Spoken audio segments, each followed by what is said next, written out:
Hello, everybody. Welcome to the stream. I am Bogus Meat Factory. Happy Friday. Hope you all had a good week. It's Friday. It's weird. Oh my gosh.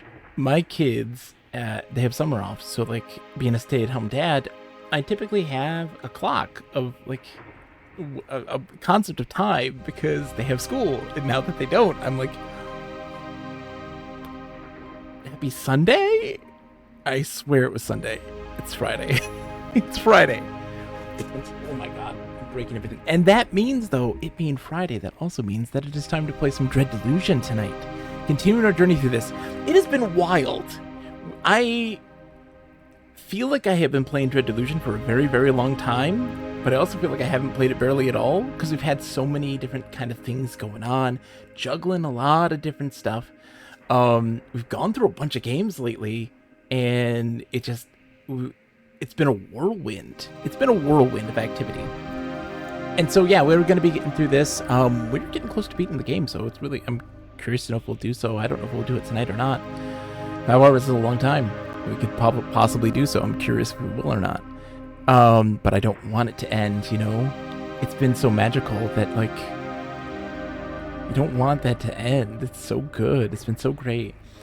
And then not only this, like, look, folks, we're just a couple days away from Riven Remake coming out. The Riven Remake, Riven the Sequel to Mist, its remake is coming out on the 25th. So on the 26th, we'll be playing it on Wednesday. And yesterday, on Wednesday, we planned on doing, I was playing Say No More, but we had a big thunderstorm that caused us to lose power, like, through the night, which is fun. So I didn't get to play that as much as I'd like, although we will play that on Monday. 100% we're going to go finish it. It's not a very long game, so it's not like it's anything that we're going to be too concerned about. So we'll get that beat. So many stuff kind of going on, but it's been a really hectic week. Next week's going to be another incredibly hectic week, because what we start off on Sunday with the NES Open Tournament Championship, Tournament of Champions with my good friend the Renaissance. And I've been boning up. I got my caddy ready to go. I have a special guest that will be joining me for that. You'll be very excited to see. And then, and then also that night, the more Street Fighter 7, starting 7 o'clock Eastern. So get ready. I'm very stoked about it. But anyways, let's get into the game, shall we? Let's get into the game. How is everybody doing out there, chat? You doing all right? Hope you're doing well. It's good to see you all. I was looking up some stuff on Dread Delusion recently. I was just like, looking at what, like, the community has done and things like this, and I've seen all these screenshots that people are taking, and everybody turns off the chunk. Like, they go high resolution, crisp, you know, clean polygons, and I'm like, oh, that looks terrible comparatively. I love, like, the star here. What is it called? I never remember. That's the one thing I don't remember. Martine, how are you today? Does not look nearly as austere if it isn't just, like, slowly undulating, you know, with these warped pixels and stuff like this. So yeah, where we left off, there's a lot that happened. So in our last playthrough, so we are out in Undead Town. This is the Clockwork, right? Where are we? We are over here. Yeah. We're in Sepulcher, which is out in the Undead Isle. So, like, this is an island that is all eternally undead. I haven't checked in a little while. How's the computer situation? It's going well, Martin. We have that. The graphics card has been installed. It hasn't caused any other problems. We've had a major heat wave, and it's still held up pretty well, so I'm very happy about that. Like, my computer's not running hot. So I'm very happy about that. And things are running super smooth, so that's... I haven't checked on that other hard drive, that one that was giving me issues yet. It's kind of just sitting here waiting. But, yeah, we'll be checking in on that soon.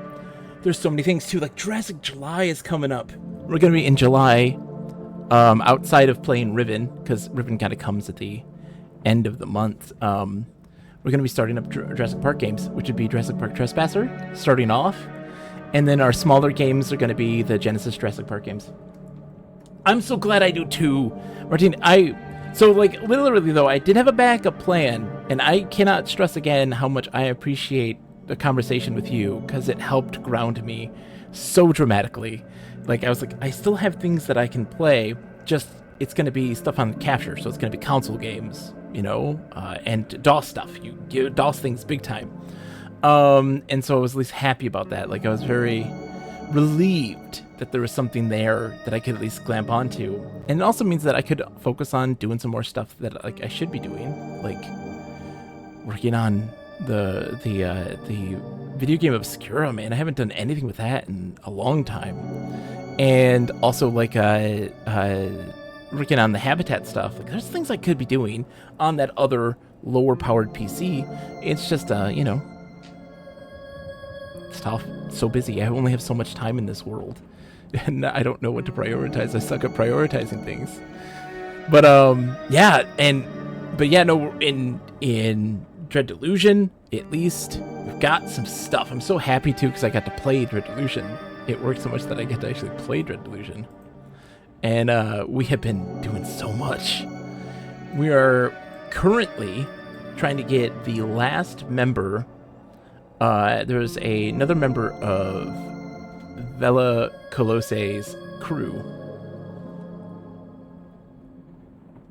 Martin says, you know that pyramid of important stuff, Maslow's hierarchy of needs? Yes. The top priority is kids. Number one, kids and family. Myself, my kids, my wife. Top of the list. I feel a PC is in there.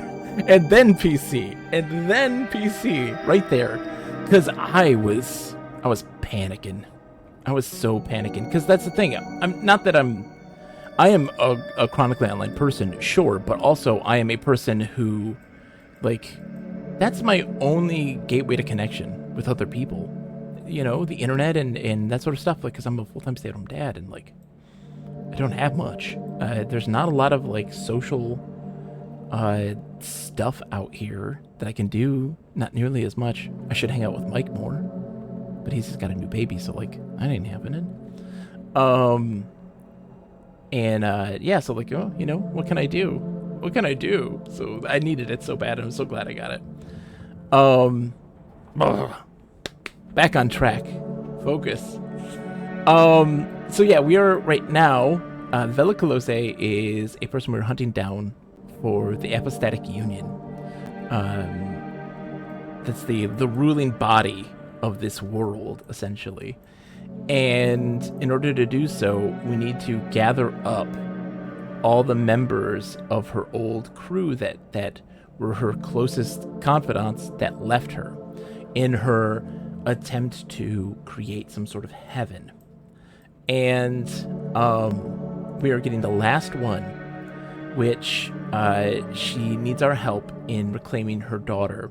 She is a ghoul of sorts, a zombie of sorts, that all the people that are on the island here, on this island in particular, have eternal life, but need to eat on living flesh, and so they farm it.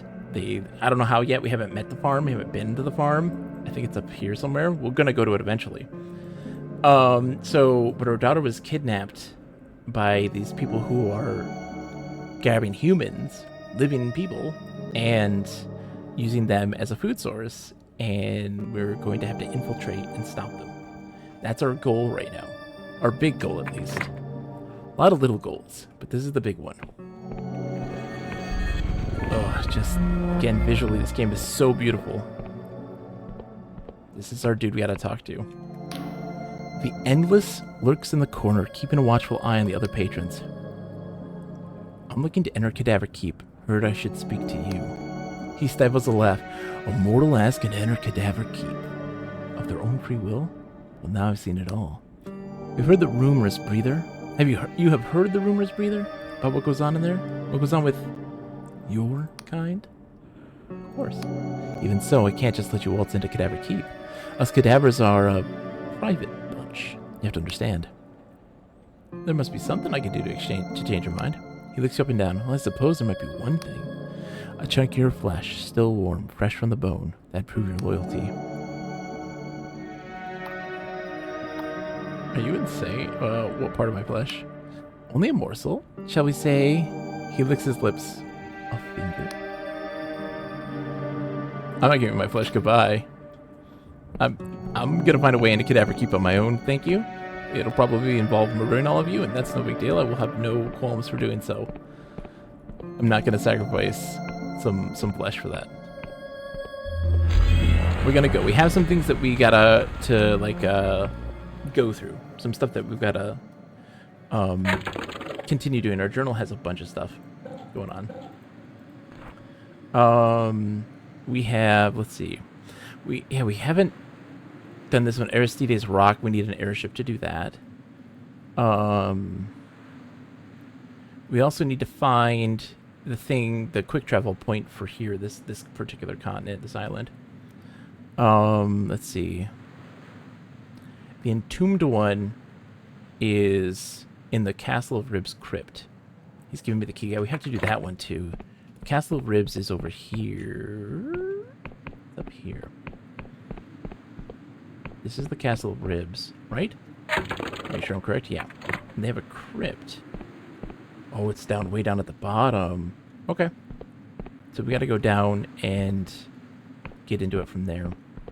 And do so. That's a thread to follow, which I think we'll probably do right now. We can't seem to use this thing yet. We can't access that. I don't know where that leads to, but we'll find out eventually. And let's see. Yeah.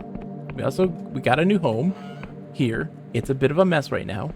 We'll be upgrading it in time. We don't have all the materials to do so properly, but at least it's a home that we can call our own now. So we can sleep there at least peacefully.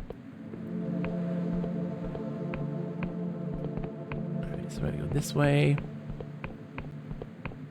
Yeah, the pyramid goes like food, shelter, human connection, feeling valued and contributing something, and then basically it's PC plus internet. Oh, hello. Oh, was I supposed to talk to you? You guys like popped up at me. It scared me. I had an E. There was a talk, and I didn't realize that was something I could do. Move along, breather. This is the Queen's Road. What queen would that be? The guard touch. You bleeding breathers really don't know the first thing about us endless, do you? Queen of Silver is our undisputed monarch. She rules from her throne in the Castle of Ribs in Sepulchre. Now, if you don't mind, we have patrolling to do. Alright, I'll be on my way. Sorry, I accidentally killed one of your dudes. That was my bad. Seven Castle Forest!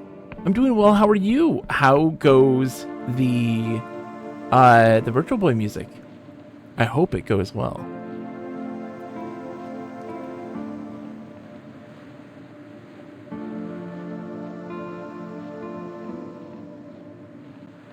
Hello. Be nice. Yeah, it's cool. We're cool. Oh man.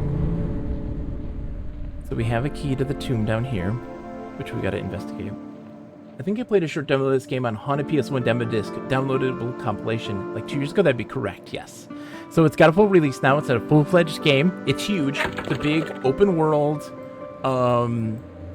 first-person RPG with PS1 aesthetics, and it is my game of the year. It's my game of the year. It's so good. Oh shoot! I didn't know I had to unlock that one. That's fine.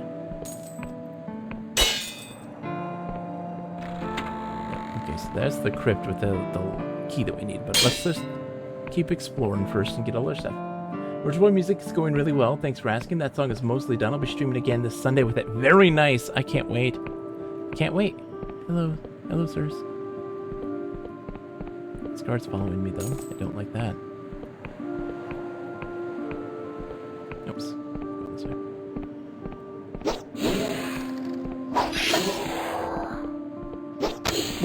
We're OP. Like, we're super powerful right now. So, like, that's something I gotta worry about. Enemies are not much of a challenge at this point. It's writing, world setting, and just all of that is top-notch. Its story is great. Its world is so distinctly unique and unlike anything I've ever played before. And its presentation is off the charts. The combat is basic, but I don't need it. The hooks are too good already. The door smiles and extends its fangs. Only those loyal to the king may pass. Allow it to drink from your wrist. The door sinks its fangs into your wrist. It drinks and drinks and drinks until your legs feel weak and your arm is numb. Finally, it releases you. Your blood is tainted by treachery. You may not pass. Okay. Loyal to the king. So, let's see.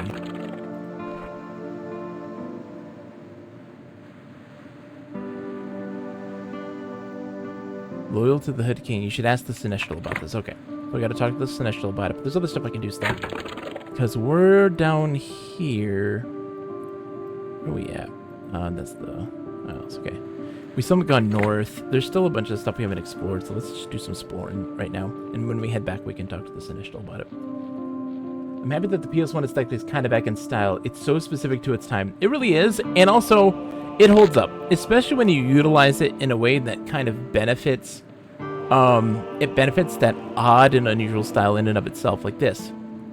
Just the way that everything just kind of shudders and moves and wobbles, that wobbly warp texturing, works really well for this setting because of its, you know, ethereal nature, this strange landscape, and it's fantastic. It's really genuinely crazy good.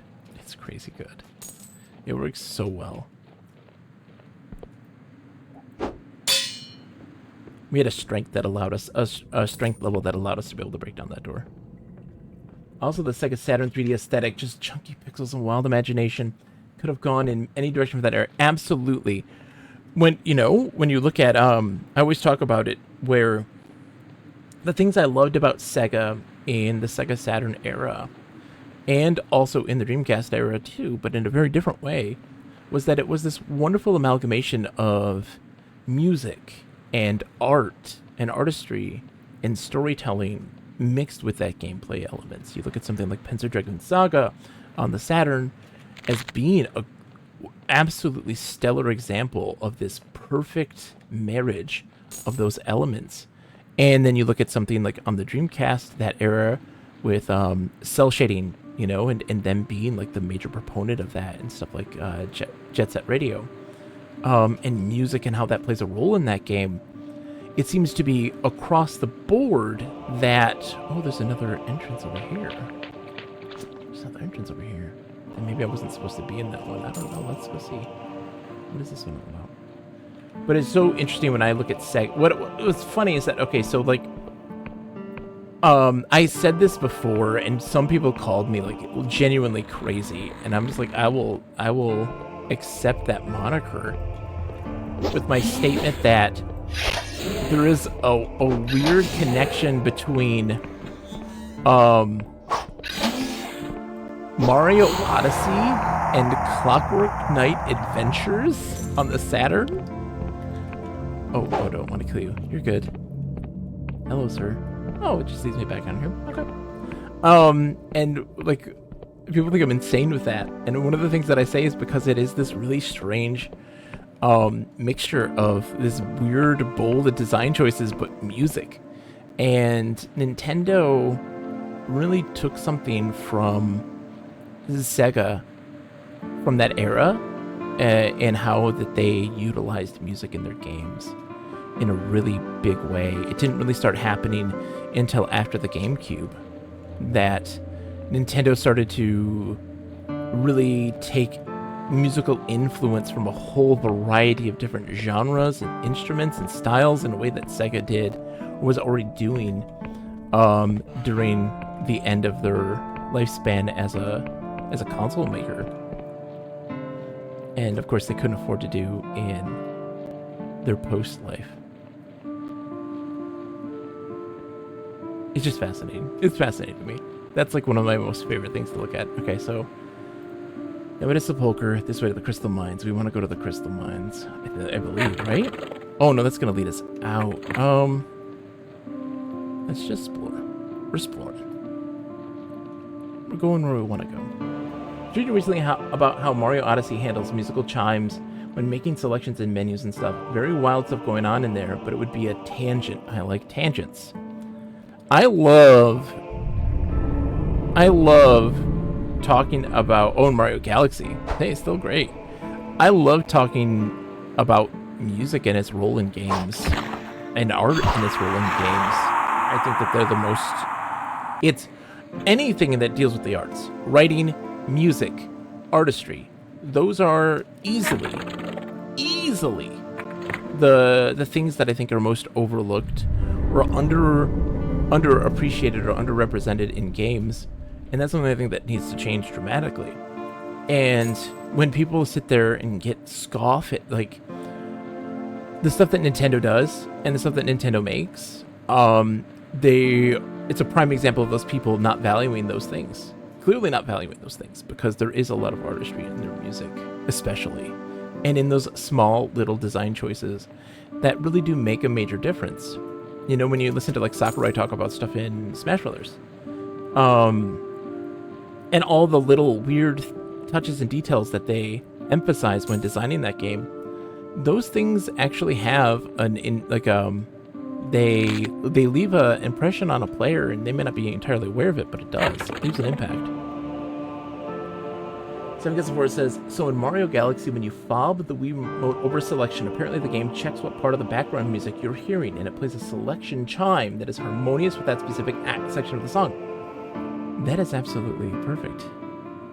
Earl, we have indeed. Welcome, Earl. It's so good to see you. Sound the trumpets for Earl. Earl, it's good to see you, my friend. Oh yes, the Clockwork King has been appeased in entirety. I don't know what will happen with him, but I hope that he is doing well. We are just now exploring some of the undead world here. That's wild, and I think that's actually really cool. Seven Castle Forest, when you talk about like, oh, it's taking into consideration what the music is doing when you highlight something to create that little ding, that little tone that's important in menus. Again, a thing that we don't actively. This, I love this. This is my favorite mushroom I've ever seen in my entire life. Look at it. It's growing up the spine. It's gone through the brain. It rips through the brain. Yes. So these are all, this is the undead world. This is the ever-living zombies. So they don't die, but they have to feast on human or living flesh. And so they grow a fake human flesh currently. And we're looking for, we have found the last member that we need for the crew of Colosses that left. Did they eat brains like mushrooms? I wish. Your mom. Yes, hello, your mom. We gotta get you a shout out. Your mom is fantastic. I finally got to check out your mom's stream. I didn't know they were streaming because I'm a terrible person. And let me tell you. Did I spell that right? Oh no, my bot's not working. 1 second. Let me fix the bot. Blink. Oh, gotta fix my bot. Zoink. Zoink. Come on.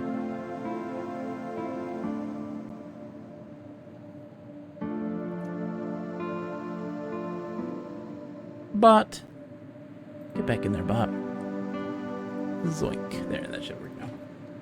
Let's give you a proper shout out.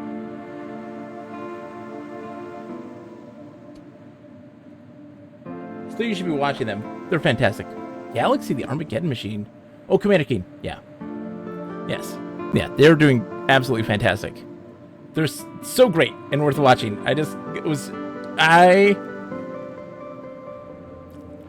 Love me some old school Commander Keen, not gonna lie. Earl says, actually I wonder if the mushrooms would deign to consume a zombie. I think that they would, Earl. Nonetheless, no matter how immortal you are, you can't survive down below.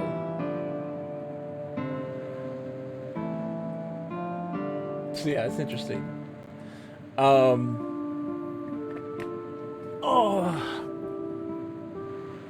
Anyways, yes, sorry. I don't know where we were. Yes, the visual styling of this, the PlayStation 1 aesthetic is so great. Yeah, the Bloodborne Racer, which just came out actually, that isn't, they removed the Bloodborne to it, of course. But that just came out recently. Yeah, the Game Boy, the Game Boy ones. Oh, hold on, there's one on like Game Boy, is it Game Boy Color or is it Game Boy Advance? There's Color. Yeah, that one I hear is very good. I always love games featured on unorthodox platforms because like I grew up with games on the Apple IIgs, and so my experience with look at you, something's gonna be happening here, that's for sure. My experience with games is a very different one compared to what a lot of folks did. I grew up with Sierra adventure games, and there's a big thread on one of these other communities that I was in. They were talking about the differences between all the Sierra games on Apple IIgs versus on DOS, and its music differences and sound effect differences, and it's really cool. And I couldn't help but be like, I feel so validated because I remember very different experiences than what everyone else did for Sierra adventure games. And it's a good time. Let's see what's in here. Oh, hello, sir. Hello. It was on the hill that the last defenders fell. Oh, how the endless swarmed upon them. Oh, they feasted upon flesh and blood. I still see it, mortal. Smell the sickly sweet stench of death. Can feel the cold chill of death upon my phantom skin. This is a place of remembrance. Not come here out of respect, I must ask you to leave. Goodbye. I gotta put my happy hat on. Maybe I can charm you now. I have come to pay my respects. Yep. I needed 60. I got this. An honorable intent. I'll unlock the door to the rest of the tomb, as you may mourn in peace. Thank you. Thank you. It's very kind of you. Ooh, okay. Gotta read this one. Like, for example, Yoda Stories, but I played that on PC instead. Wait, Yoda Stories is on Game Boy Color? There was a Yoda Stories on Game Boy Color? I love Yoda Stories. I played it on PC a lot. I was a desktop adventures. I've been a hardcore desktop adventures defender for the longest time. Everybody, for the longest time, said that that game was garbage. Those games, Indiana Jones ones as well, were terrible. And only recently are they starting to become more popular, or at least have a better perception of them. They are a casual game. People hate it almost across the board. Your mom, Kid Me, loved it. When you streamed it, it didn't go well. Oh, I don't think it's a good stream game because it is a casual game. It's like a phone game. Like, I love looking at a lot of these games that would fit so well on mobile phones that we have now, modern phones, that just kind of fit with that aesthetic, that pace, that style, and the desktop adventure games, Yoda Stories and Indiana Jones Desktop Adventures, great examples of that. Same thing with Yoshi Touch and Go on the DS. Perfect phone game. Why they never re-released it on the phone? I don't know. Charge me $5. Put it on the phone and just leave it as it is. Your mom says, my thoughts were, maybe I'll just play it like one episode before my stream really starts. Ooh, there you go. After trying that, I think it's not a great idea. Honestly, Yoda Stories would be perfect for phone. Yeah, that's the thing. But they're of that style. It's so great to kind of see evolutions of games, kind of these precursors to what we have for modern phone games and more, that style of phone game. Long before that was even a possibility, that people were already kind of coming up with those ideas. The popularity of things like Solitaire and Minesweeper, of course, really pushing this idea of we want to create a casual desktop experience for regular people that they can sit down and use as a diversion for 5 minutes before moving on and doing other business-like things on the computer. And it's a good time, but I loved it so much. And I get why things are bad. Or even your mom, you're saying like, maybe I'll play an episode before my stream really starts. Like, have a single redemption on a stream where it's like, okay, stop and play a Yoda Story. Like, Yoda Stories break. And it would work.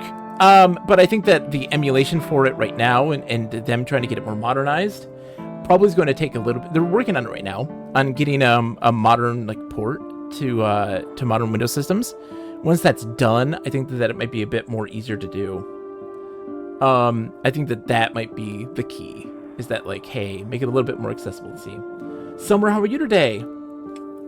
I'm still enjoying the game. Am I? Oh my goodness, am I? It's still holding close to my heart. Game of the year. You're sleepy. Well, you're more than welcome to get some rest. You should. It's late, I know, on your side of the pond.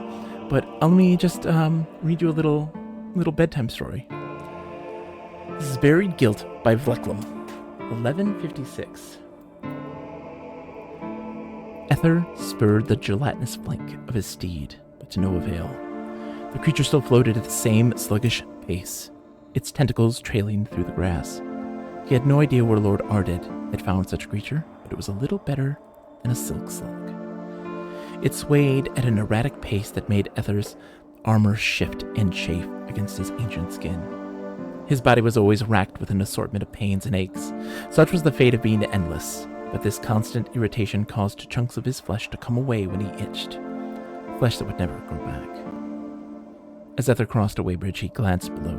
Miles downward, past floating islands and drifting clouds, he saw clusters of artificial lights, throbbing and pulsing in the gloom of the world's surface. For this story, dear reader, takes place in the First Cadaver Crusade, when Emberian cities still thrived. Ether's steed had stopped. He looked up to see a humble dwelling not a few decades old. Smoke rose from its chimney, betraying its immortal inhabitants. Lord Arded would be pleased. He dismounted and drew his sword. Though his stomach growled, he would not feed today. Fresh meat was to be procured and returned to the war party. Rations were then distributed fairly. That said, Ether had long suspected that his lord liked to keep his troops hungry, to cloud their judgment and foster their rage. The door buckled behind his weight easy enough. A boy stood before him, bewildered. Ether's sword slid gently between the boy's ribs, and he crumpled to the floor. Somewhere a woman screamed, a familiar sound of late. An old man burst forth and impaled Ether with a spear. This was somewhat irritating, as his chest was already so full of holes that it whistled in strong winds. Ether grabbed the man by his throat and raised his sword to strike. But something stopped Ether. As he looked at the man, he felt a stirring inside him. Something about those eyes. It was like looking into a cloudy mirror. Could it be? The old man had stopped struggling against Ether's grip, for the same distant recollection had dawned upon him as well. The old man swallowed, stuttered, then croaked. Bum. Ether's grip relaxed. He dropped the man. He dropped his sword. A horror engulfed him, the first glimmer of true emotion he had felt in a long time. Before he knew what was happening, a woman had picked up his sword and chopped off his head. The world rushed to meet him with a thud. He lay there blinking slowly as his family hacked his body into pieces. They buried Ether in the garden, in a gesture of undeserved respect. He kept his face motionless, so they thought him truly dead. He was too cowardly to do otherwise. Have a good night, Summer. Not full of gore at all. This is a great bedtime story.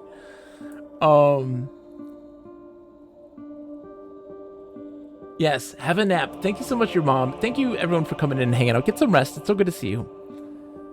It was a shallow grave, and sounds of the forest filtered down to him. When the guilt and shame subsided, he felt a kind of peace. Being so close to those he once loved, family, son, he mouthed the words in the dirt to an audience of worms and insects. But one day, or night, he knew not, he awoke from his mindless stupor to the sound of flames and screams. He listened to the cries, the carnage, the terror, but the silence that followed was worse. Then voices, movement. A dazzling light. He was pulled from the dirt by his hair, held aloft by the grip of Lord Arded himself. The bastard's grin was a gash that spread from ear to ear. Well, well, he said. What have we found here? Ether looked past his lord, to the smoldering house in the distance. 3 fresh corpses were lined neatly in a row.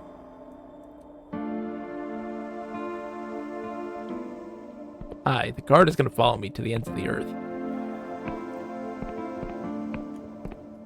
Don't mind me, I'm just enjoying paying respects in this crypt. Don't mind me, we are not, nothing bad is happening, I promise.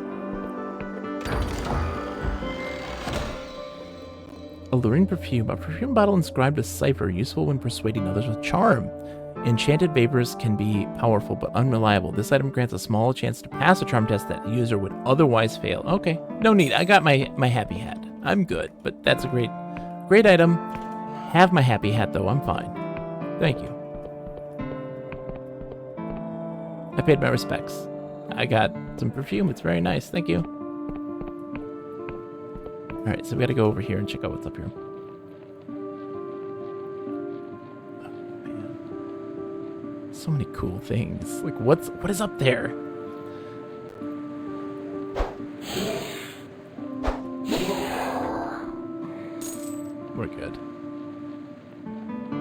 hello, Mr. Ghost. The ghost writhes around in the air, recoiling from some unseen horror. Jaws, nails, teeth, tearing, bursting, clawing at your flesh. Can you feel it? Oh, the agony. It's okay, you're safe. Nothing is attacking you. You're mistaken. 6 endless feasts on my flesh. 6 endless feasts on my flesh. They've done so for hundreds of years. I'm aware they exist only in my mind, but does anything exist outside of my mind? For me, they are real. The ghost is silent for a moment, wincing in pain. Say, mortal, do you want to know a secret? Yes. See those cliffs over there? They had a graveyard buried deep underground. One of many. A spell of illusion conceals the entrance. During the Great Devouring, the Endless gave into their hunger, but they held onto their remorse, their shame. So they buried their victims far out of sight. My body lies beyond those cliffs. Somewhere. Okay. I have the ability to see those things. Oops, no.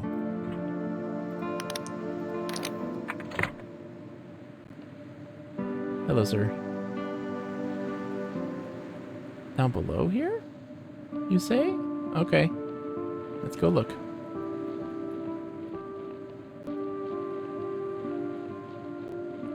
Zoink. Zoink, zoink, zoink, zoink, zoink.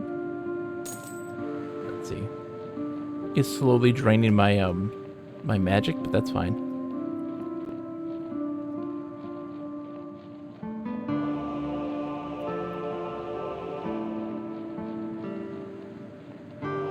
I only have so much time, but I'm just trying to see. Did that update my journal too, or no? This guy's gonna follow me to the ends of the earth.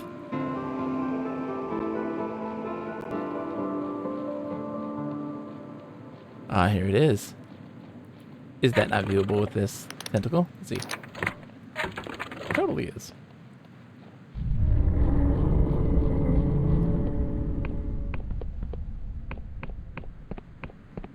Hello? The door's barred from the other. Oh, okay. Okay. Let's put that back on.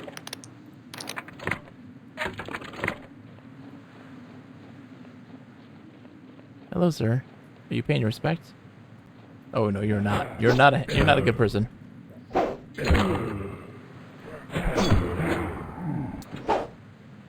Thank you for your help.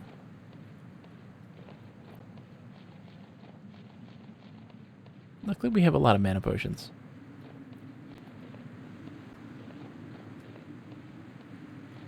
So we're not familiar with this game, but it looks to me like basically an old-style RPG, but made recently. Correct. Its writing and world building is absolutely stellar, and that's the draw, because it's a genuinely unique story. It's truly unique. Are you attacking me or you know? Oh, you are. Okay.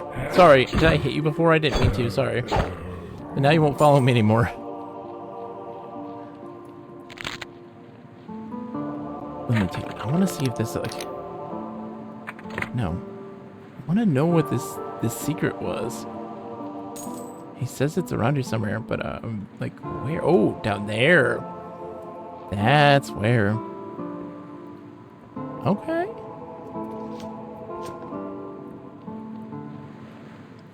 Yeah, so yeah, it's of that style, but it is very much a story worth telling. He had said, the original developer said that he really wanted to kind of meld the narrative structure and ideas behind like a walking simulator and fuse it with kind of the more modern RPGs, and like stuff like Elder Scrolls and things. And I think he does a great job at that. Thank you for the shurikens. I will not use it, but that's fine. How does one get down there? There's a... Oh, okay.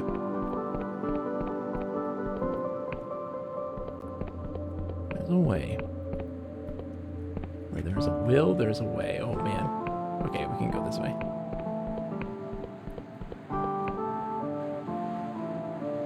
The long drop scares me.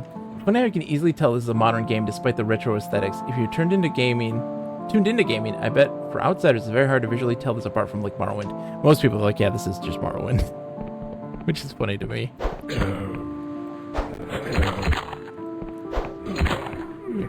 Thank you. Come again. I want to know though, Okay, we have the thing off.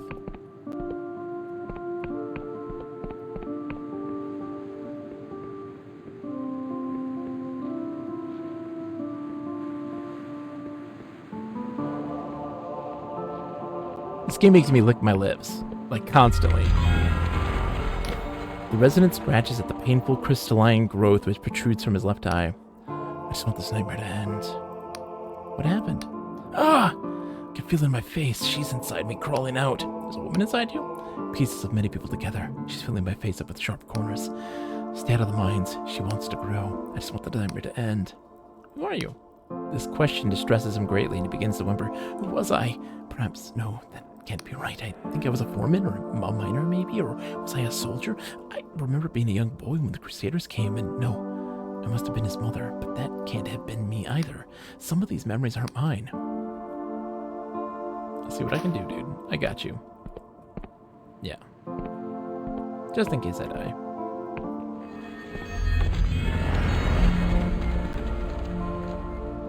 Oh, we're going into the mines. The long drop scares you, Earl? Yes, I would say that my palms are sweaty. They're mom's spaghetti right now. It always is the case, too. Like, I watch my wife play like a Mario game. And if it's like one of the scrolling, auto-scrolling levels where you're jumping from platform to platform, like my hands are so sweaty, it's not even funny. And like just that stuff in games always just makes me feel really anxious. More so than real life, in all honesty, which is really odd and funny. I still don't know what to do with you guys. I know there's going to be something. But we'll find out eventually. And you can fall off too. We have learned this. Like, you can absolutely fall off. Like, be careful. Brendan says, I think those levels are about managing that anxiety. I can't manage that. Not so hard if you take it. Oh, she absolutely made the jump. She's the best at Mario. She's so good at like 2D Marios. That's her forte. We're just doing this so that we can unlock the lift, so we can access this again.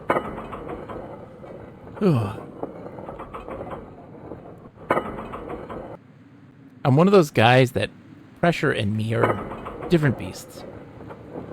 This lift has Miz vibes to it. Don't you see why I love this game so much?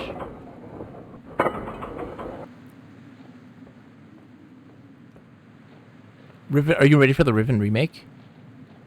Comes out on Tuesday. Tuesday's the day. Yeah, that's our hand. Like, we have a spell. It is weird, but I don't mind it so much.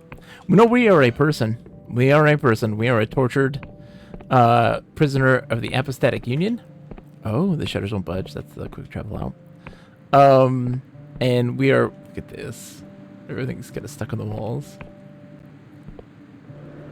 I mean, it is low budge. It's low budge. This game is made by one person.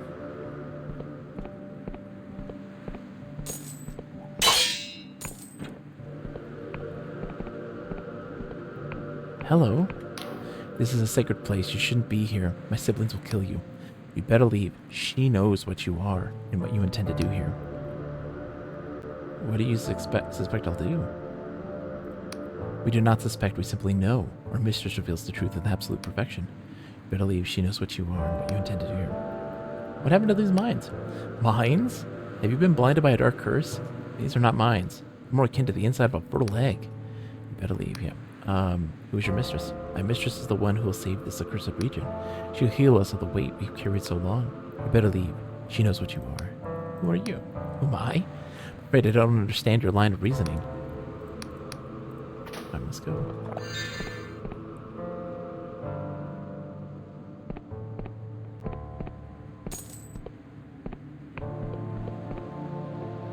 I'm happy to be corrected. Like, if it's not true, I'd like to be corrected, but I was pretty sure it was, but I could be wrong. Oh, an unseen device. That means there's something for me to, hold on. It highlights lower objects. That's what I need, so let's see. Let's put on our little goggles.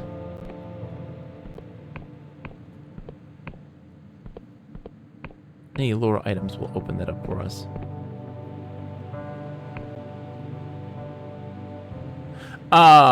The music was made by someone else. Yeah, that's true. That's true. You're right. I mean, that's not made by one person. Oh, hi guys. Don't mind me. I'm just gonna grab some lockpicks apparently.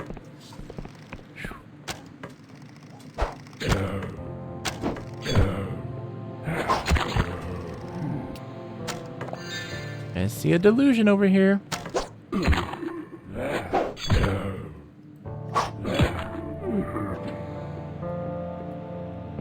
Oh, it's not a delusion. It's a lore object. Something has changed. I get that door open up finally. Oh, I need to. Let's blink.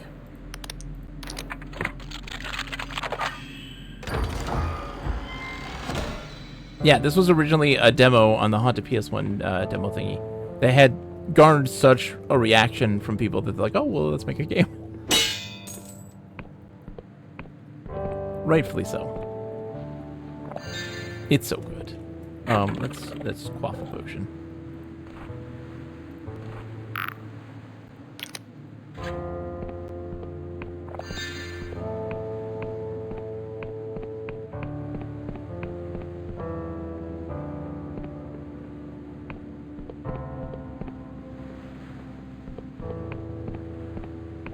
There's a god down here, obviously.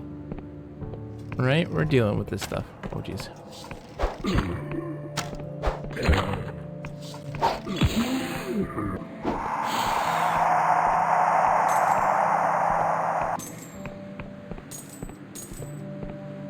Five coins. Ooh, more glorious silk. Nice.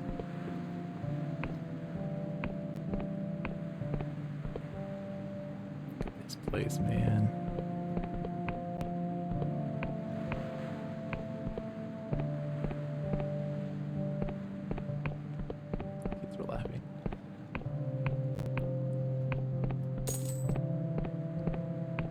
Yes. Yep, Dread XP, yes.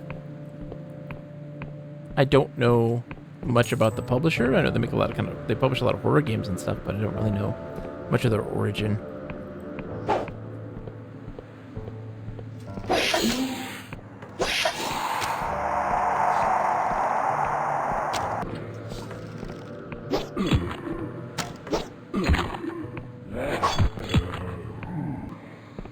It stinks that this game does not have as much of the exposure that it should.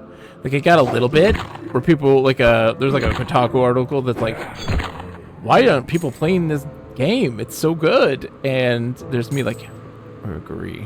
Why aren't people playing this game right now? This isn't right.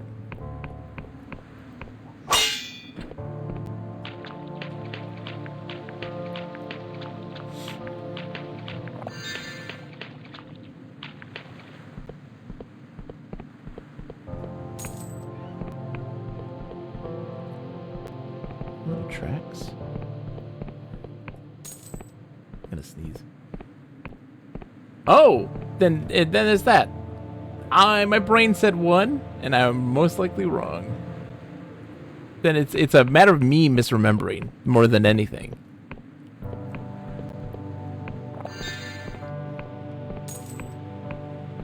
Thank you for the correction. That's a need. Astounding. Everything is being made clear now. How marvelous I can see it. She stands in all the visions before her. What do you see? A body, amalgamate. Abstract geometry and structure. Perfect in its forms, steeped in its sorrow beyond compare. The true form of the divine. The great continuum of all that is. Who are you? I was once a child. Many children. We committed evils beyond redemption. But these are all our memories now. 1,000 perspectives refracted through her. We remember being devoured. Remember dying. We also remember devouring. That's what's really inside these crystals, you know? Old wounds. She's merciful, showing the truth even to a wretch like me. Is she a god? One day she will be. Soon. Perhaps. She's merciful, showing the truth even to a wretch like me. What does she want? She pauses as if listening for the answer. It isn't simple. There's so many of her. She wants to save us from our cruel fate. We endless are all caught in this great misery, toiling away in a place without gods, eternal mourning on an island of graves. The tragedy of the Crusades hangs over this island like a great condemnation. There's something else. It's difficult to explain. Seven Cats of War says, honestly, it's kind of a niche game, but yeah, I'd expect more streamers to find it, etc. Yeah, etc. etc. Yada yada yada. It's true, but this is beautiful. This is why I'm here, though. This is what you get with me, right? You get the weird things. I always had to say, Martin says everything is niche nowadays. I think you're absolutely right. I mean, it's such a glut of riches in terms of creativity. I would say with my streams, you're typically not going to see me play the hits. You know, I'm not going to be playing the Zeldas and the Marios and the Final Fantasies. Typically, you're going to see me play the weird stuff. Niche is where it's at, and who cares about mainstream stuff anymore? I'm with you, but yeah. Lots of people are like, oh yeah, I stream, I'm a retro streamer too. Oh, what are some of your favorite games? Oh, Legend of Zelda, Ocarina of Time, and Final Fantasy VII, and Chrono Trigger, and I'm like, and anything good? Anything really interesting? Lukester, how are you, my friend? Don't.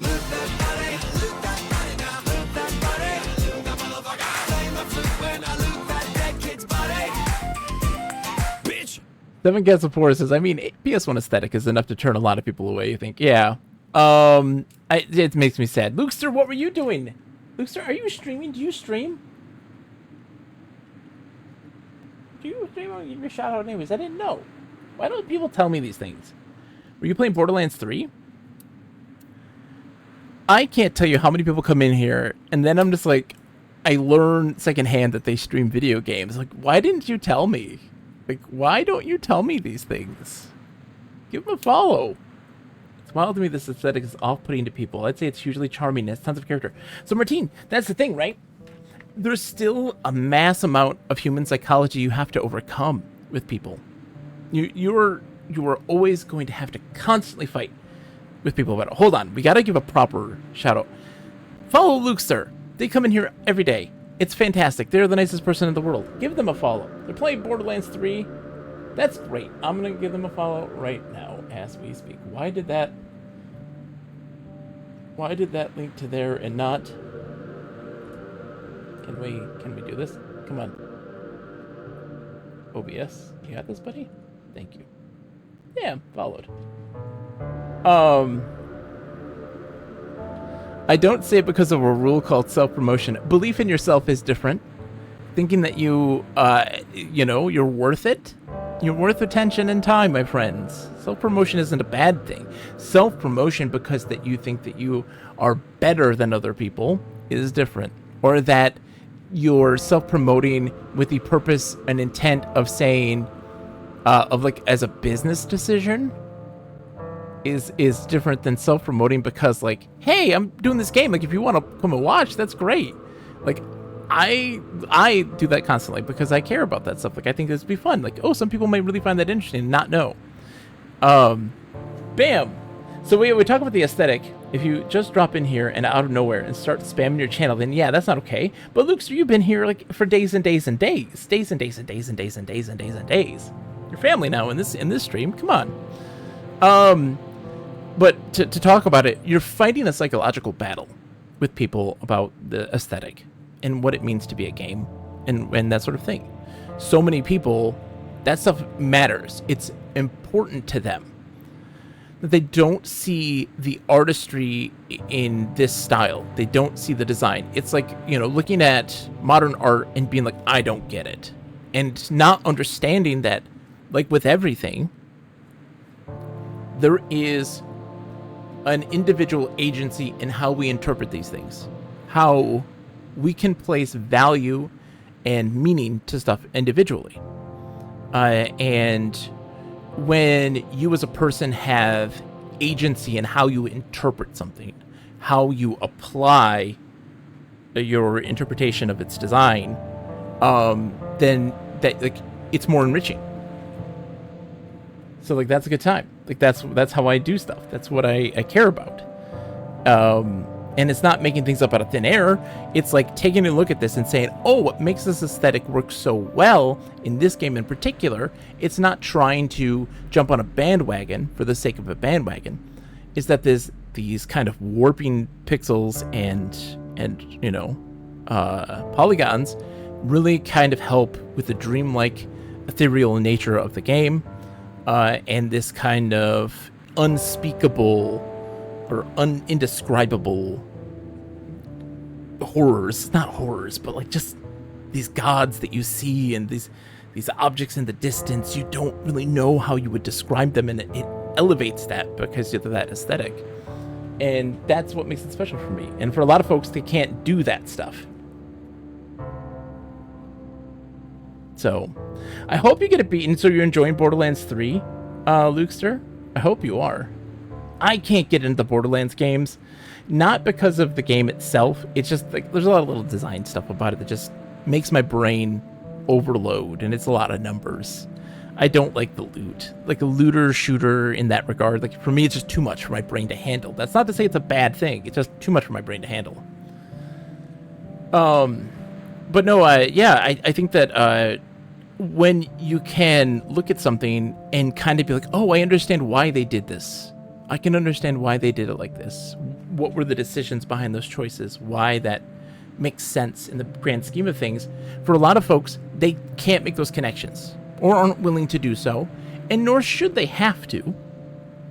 For some folks, it's just entertainment, and that's what games are.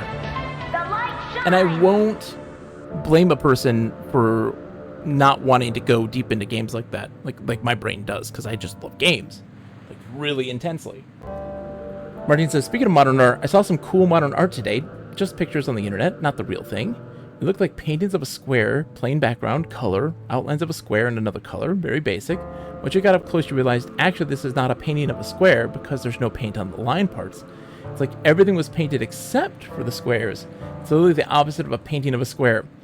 And Martine, like, what was really cool about the art side of things, when people look at modern art, they're not typically there when they're looking at it. And I think that that is a very important element of it. There is something really kind of, oh wait, hold on. I didn't realize I had chat over all that stuff. Let me get rid of that. There is something really disorienting about seeing art in general. Famous paintings, stuff, from long before even. It's very disorienting, just the amount of craft that's put into that stuff. When you realize the thing you're looking at is not a photograph, it's not a, that it is paint and you can see the texture of it and or the lack of it.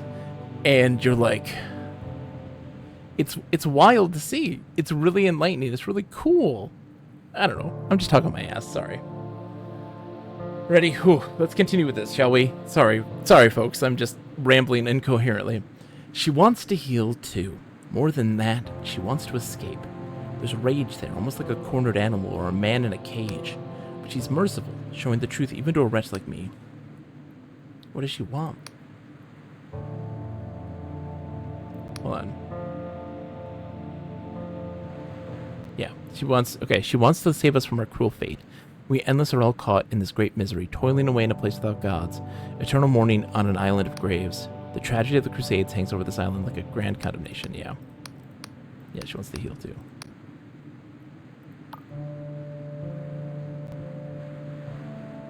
Martine says, yeah, the physicality of it is important. It's wild to realize it's not just a picture. This is made by individual strokes, put there by a human. A little guy was there putting those strokes on the thing, and you're now there looking at it. It's a magical... It is. And, like, again... It's okay if you don't like it. Like, I think that's also an important thing. It's okay for a person to look at art, a certain type of art or anything, and just be like, I don't get it, or that's not for me. Or, because sometimes I do feel like there's so many instances where I've come across a game, or a piece of art, or a piece of music, where I'm like, that person's at a different stage in their life. That person's going through things that I'm not going through anymore. There's no connection there. There's nothing that I'm like, oh, this rings true to me. Or there's a situation where like, oh, I feel like this is being disingenuous, just from a personal standpoint. Like, oh, I don't like that thing. I don't feel like it's coming from a genuine place.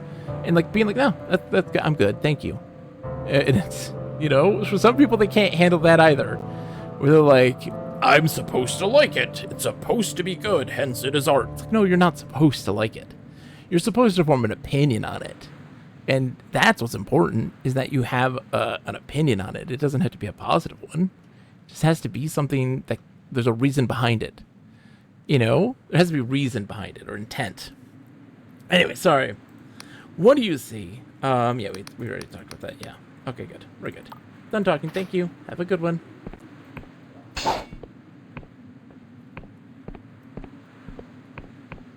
Rambling done. See, this place is huge, though. There's a lot going on. Can I see the god in here? Not really. I don't see much. I think you might be going crazy. You okay? Yeah? Gotta stretch? People can get really upset by seeing art and feeling like there's something going on here that's not immediately clicking with them. No, like, yeah. Well, because part of that also is just, like, it's a muscle that they haven't flexed. It's you know, it's a muscle you haven't flexed because, like, you don't know what you're supposed to be doing with it. For a lot of folks, you know, there's like, what am I supposed to do with this? How am I supposed to interpret this? What am I supposed to do with this thing that I'm looking at? And that's okay. It's like people who play text adventure, not being able to play a text adventure. And they're like, I don't get text adventures. They're terrible. They're bad. It's like, no, you haven't flexed that muscle. That's all. You just haven't flexed the muscle. You don't know what to do with the text adventure. There's a difference there. There's a distinct difference there. 7 says, I've debated this at length about films. People who try to tell me that the only valid purpose for a movie is to be entertaining. I just changed the subject for a while. Like, there's no purpose after a while. With all things, it's not that it. I think they might just have a misunderstanding or a communication of words. You know, definitions are really important, and how we define things and how we label things. Labels. Oh, and I think the important thing there is the difference of the word entertaining and the word engaging. I think that's the difference. I think that the purpose of movies is to be engaging, not necessarily entertaining.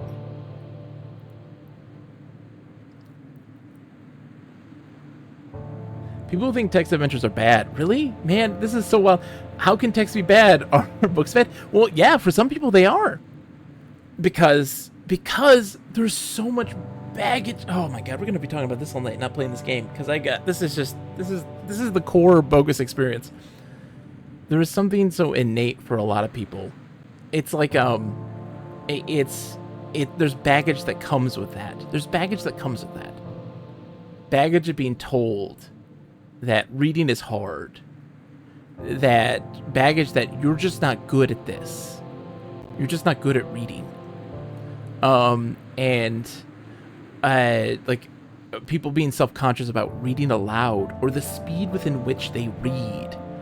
And how that can affect how they view words, how they view reading, text, all of that stuff. Like it becomes crippling for them.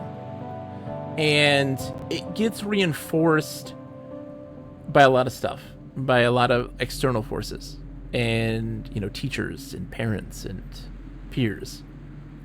And that's part of it. But also with like text adventures, it's just they haven't played any. It's like going into a game, not understanding the rules, not understanding the methods within which you engage in the game. And it's like coming into chess by just looking at a board and its pieces, not lined up in any way, and just being like, what do I do with this? How do I play this game? And there's no one else to tell you. And you're being like, and that's how they are with text adventures. 7 says, seeing someone playing Zork and hand drawing a big messy map was the main thing that got me more into Twitch. I'd never seen anything like it before, and it was exciting. Hold on.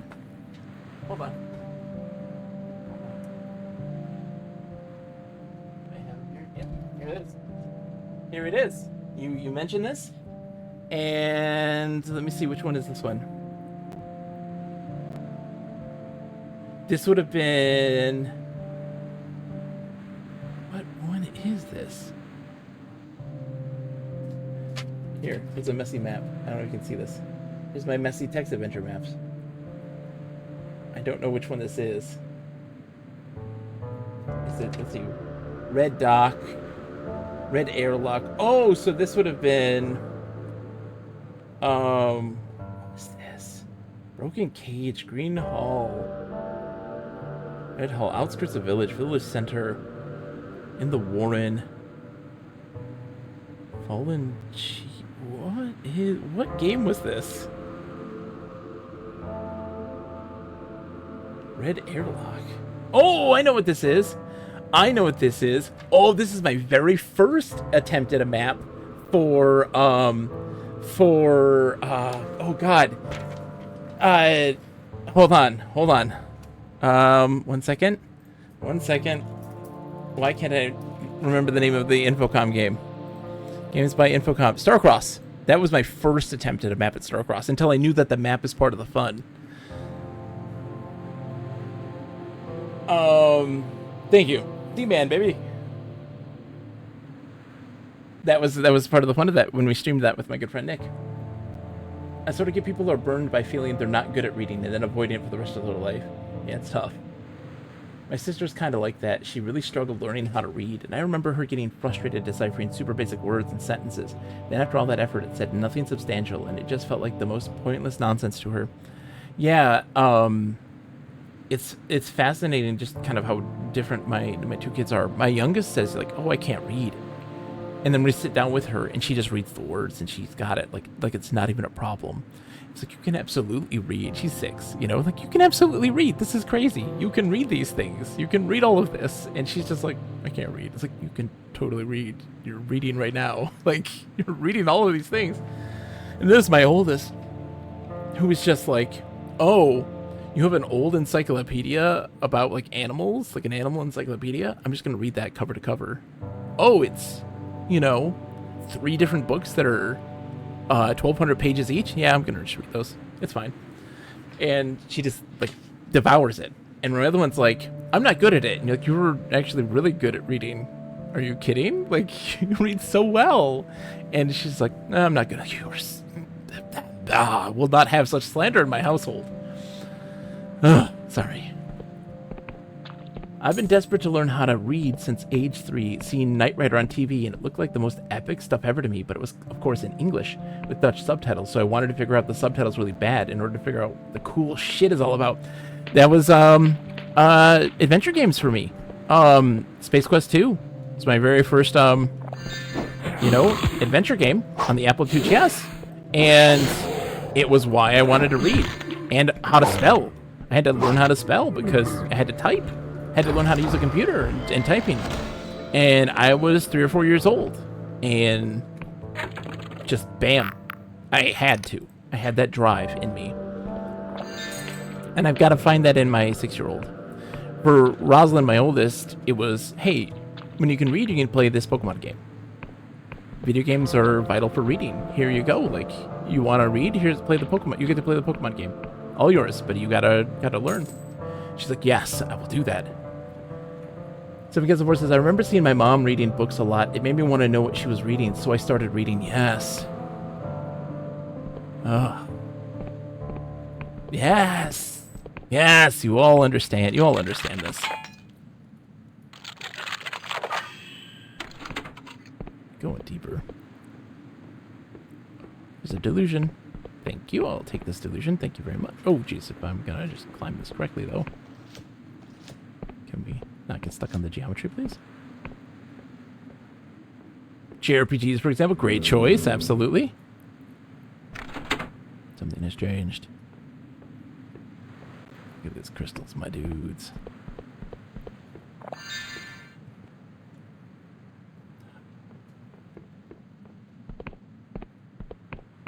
Going deeper. Okay. Yeah, we can't get in there yet. The door is shut tight. We had someone on the podcast who played adventure games in English with a friend as a kid. He's Norwegian. And they would share the secret codes of how to progress as they figured them out. Learning Get Key was a really powerful spell to them.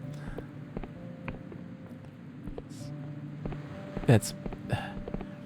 Again, I go nuts over perspective. Perspective is important to me. And... Oh God. Okay, we're fine. Perspective is very important to me as a person. And getting perspective from other people and their experiences, that's important. That's valuable. And something like that, Martin, is like extremely valuable to me. That's gold. That's gold to me. Because I'm from the United States. Everything comes with the American or the English, perspective, and everything caters to that perspective in the world, including like games and stuff like this. And so, I think that it's valuable for us to be able to look at other people and how they interacted with those things. How did they acclimate to that? What did they do to like survive in that space and thrive? And how do they engage with that software in that way? And I love that very much.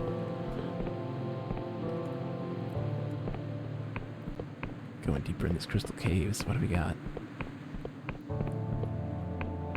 This is huge, man.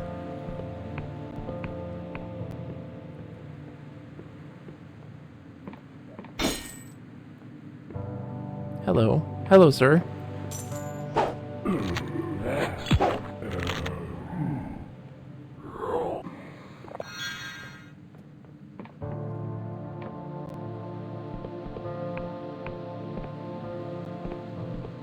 Who doesn't love a good fantasy crystal cave?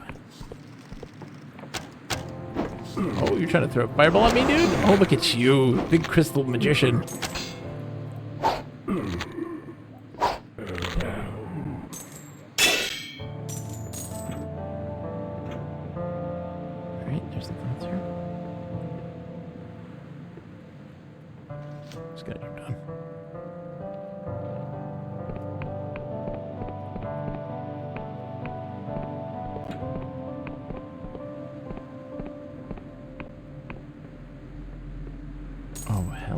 Oh, okay. Yeah. Now the teleporter back to the entrance of the cave is available, which means that we're getting close to the end of this dungeon.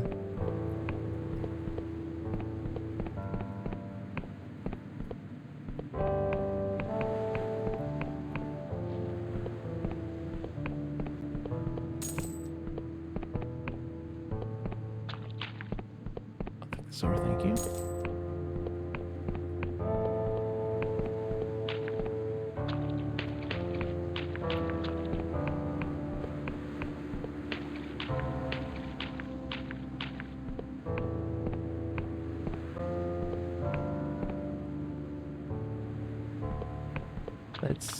We'll visit that as I go. Oh, this is what I'm talking about. Martin says, I do remember not liking this aesthetic growing up, by the way, mostly because I lived right through the times of high-resolution 2D graphics replacing low-poly basic 3D stuff, and I was constantly going, why? How is this an improvement? Well, there's a thing, though, right? So, I like to look at it like this. That, at the time, developers were doing it because that's what they had. That's the top of the line. That's the best they've got to work with. And I feel like now, in the modern era, looking back, we can now apply those aesthetics more intentionally and with more precision and more artistry. And in those moments where we can now recognize those moments of artistry when they're present in those older games. But I feel like for a lot of folks, there wasn't that intention when they made that stuff, you know? It's really rough for a bit. I didn't see where it was going at all. I just thought, how are a bunch of triangles better than the detailed stuff we had before? Exactly. And like, I was a Sega Saturn person where it was a 2D powerhouse, yet they insisted on working on polygons. It just didn't work. But like this right here is so indicative of this game. They're talking about this crystal godlet, this thing that wants to be free and go out into this world. I have no idea what it's going to look like. And that moment when you come around the corner and it is here. And it's just like, what is this? There's something to be said for less realism because it allows your imagination to explore the world without being forced into a particular shape. And for some, and that's a thing, Earl. That's the thing, Earl. Oh my gosh, Earl. That's the thing. For some people, that is insane. For some people, that is like their nightmare situation. Wait, you expect me to look at this thing and let my imagination go? You expect me to let go and not conform? Like, you expect me to have to sit here and interpret and look at those things and like they're like, hell no. I want everything to be of the highest visual fidelity, the ultra realism. I want it to be real looking. And for me, I'm like, I've seen that. I've been down that path. I've watched those games. I played those games. I want something different. I want something that is unique, fascinating. And that's what this is. That's what this is.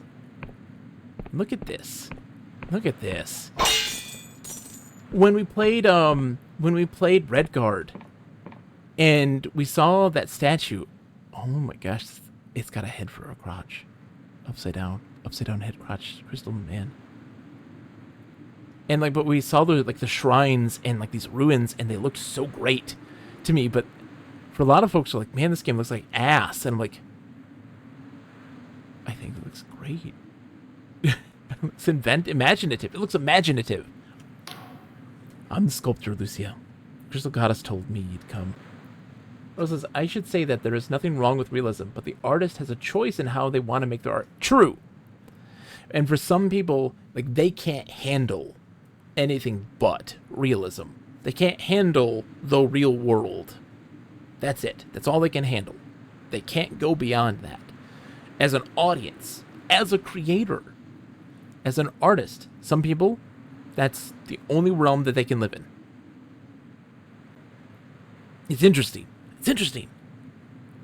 You sculpted this? I was the first to hear it through the rock walls. Biggest pocket of pure crystal any of us had ever seen. I knew the shape she needed to take. It felt like I was born with it in me. So I started carving it in secret.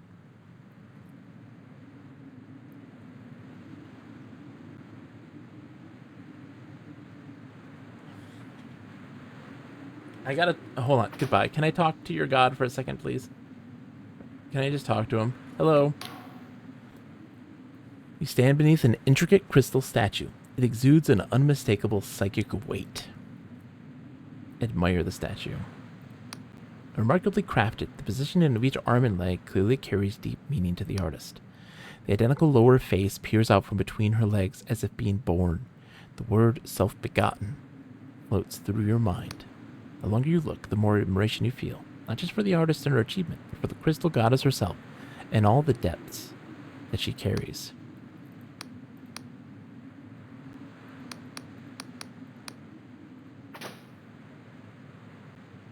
This is wild.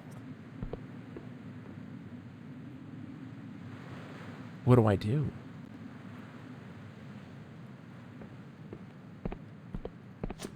Hold on. Let me just open this chest real quick. Do I be like you destroy it? Because, like, what if this thing's like, I'll free you all by killing you all? You know? Oh my god. I'm here to swear my loyalty to the Crystal Goddess. She grins, glad to hear it.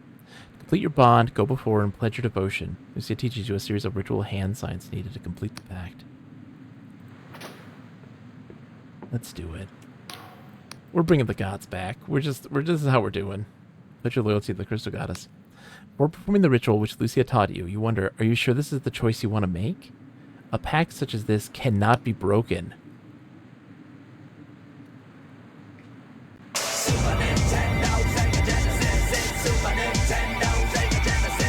Cannoli, how's it going?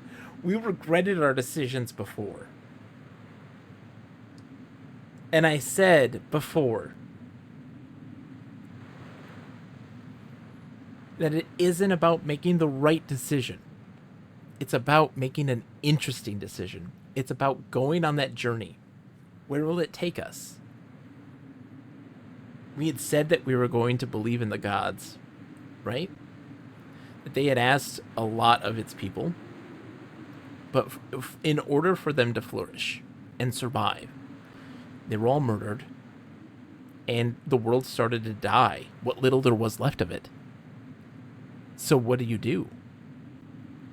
Like, obviously they were holding on to it together as best they could, but they had to require lives.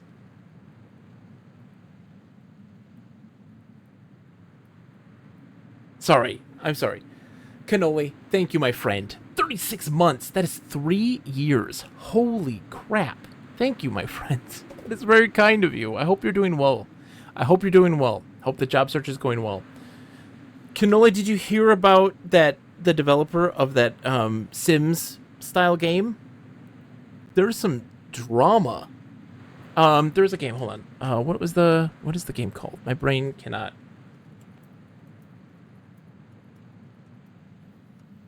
Life by You. It was meant to be a Sims game, Sims style game, competitor to it, and the development studio the game got canceled. The one that was linked in LinkedIn and now is being reported on the news sites. Yes. Holy smokes. Of course, the publisher says the game wasn't going to meet expectations. It was falling behind on everything, and we just had to cut the cord. And the developers are like, we were exceeding the expectations, the internal metrics. The game was set to be released in just a couple weeks, and we were blindsided by this and the shutting down of its studio. Like, what is going on? Martin says, I had to step away for a second, but yeah, I hugely agree with Earl on the point about realism. Yes. What is going on in the world right now? Like, the industry is just... It is... The large-scale industry is just imploding in on itself. Like, I don't understand. I cannot possibly comprehend the reasoning behind this stuff besides it's a tax write-off. That they found some loopholes that by doing this, they got really great tax benefits. Like, that's it. Because it's insane. Oh, this game that's supposed to be released in a couple weeks was exceeding its metrics. That the team was like, it's good. We all of us believed this. And we did not expect it to be shut down and our entire studio to be shut down.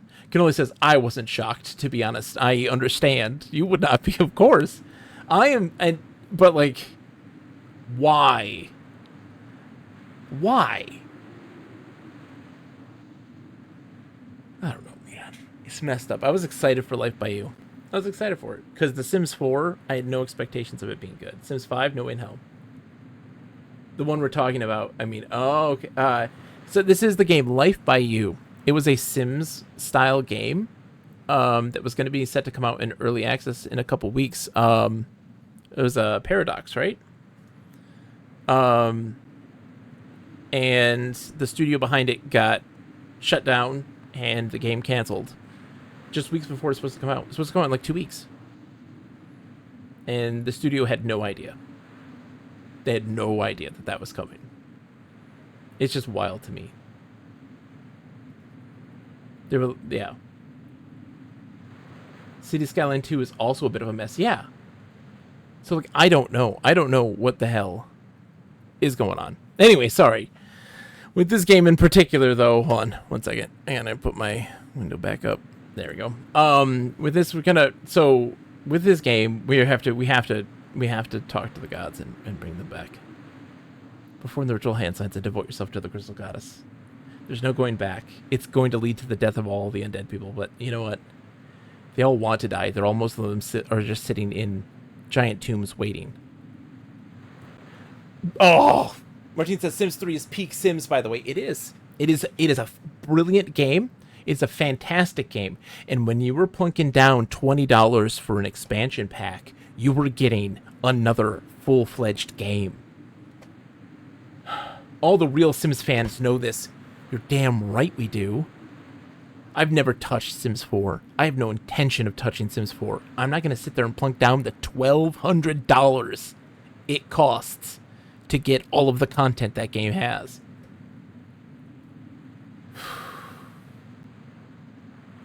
Man.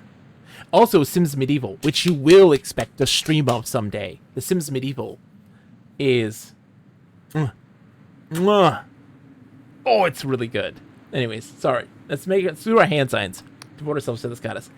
Visions cross through your mind of geometric threads converging at the statue's heart. Immaculate webs extend in all directions, weaving through the veins of the surrounding rock.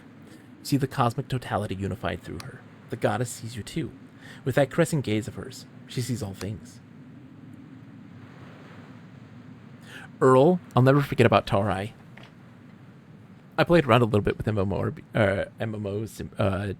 Tycoon 2 recently. They added dungeons. Oh man, sorry. Ooh, tangents. My beautiful child, you'll retain yourself because you have another purpose. I've set an even finer role in the tapestry for you. I would guide you now. Take this with you. You feel something move inside your bag. Looking inside, you find a small parcel wrapped neatly in flower petals. Thank you. What am I to do with this? So what's your intention? Oh, okay. What? All good things. Let's see.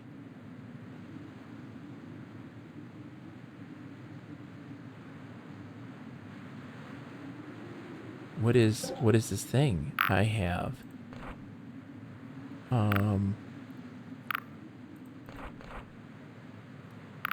Portal key. A sliver of genuine epoch crystal. This treasure harmonizes your body with the island's network of crystals, ensuring that when you use a crystal point, your health is restored.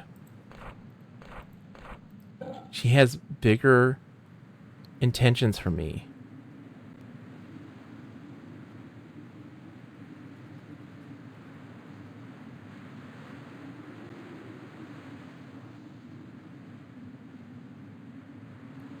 And we don't know. Let's see. You've sworn yourself to the crystal goddess. By your actions, she will bloom, is all it says. And so now, when we have this thing on us, now that we go to the save points, it'll heal us too. We don't need sleep. I think the general problem with the game industry, the big companies, I mean, is the people calling the shots don't care about games at all. Which used to be different back in the day. I mean, that's, you know. You're not wrong.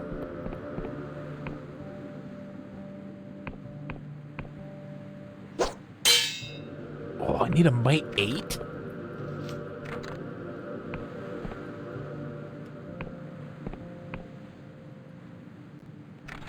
Or I could just do this and find all the skulls. Okay, there's another one here. Might 8 is a big ask. So there are a bunch of skulls around here somewhere. I wonder if there's one down here that I gotta use.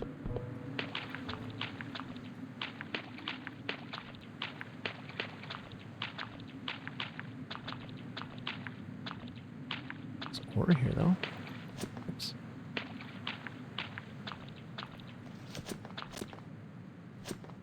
Is that Emberian? I hope it's Emberian.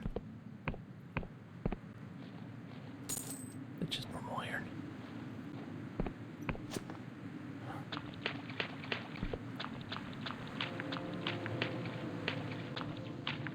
Yeah, it's very disheartening how the industry is now and behaves.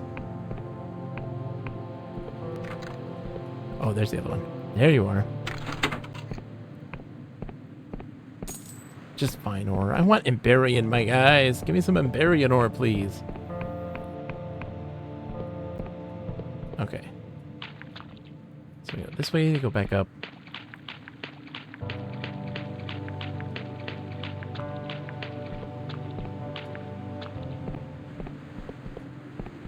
And there's going to be a fast travel point that we're going to find here at some point, right? Yeah, it's further out. Let's get this. Whee!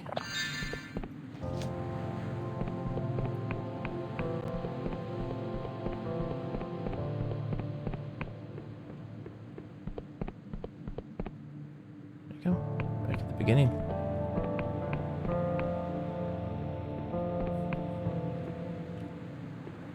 What's going to happen to the world now that we did this? The world will change. That being said, I feel like as a gamer, there's more interesting stuff out there than ever before. Yes, I agree. The problem, the major problem now that exists is just visibility. You know, that's the biggest problem that we now face as an industry, especially in independence, you know, is visibility. It's almost impossible to be seen and to have a larger enough audience, because the role of media has been downplayed dramatically, and now most people just expect a streamer to come out and support it. Back to the mist lift, the lift, if you will, LYFT. And so the industry is being driven by influencers and YouTubers and these sorts of things, and it's hard. It's really hard to find the right, like, it's hard to find the right audience.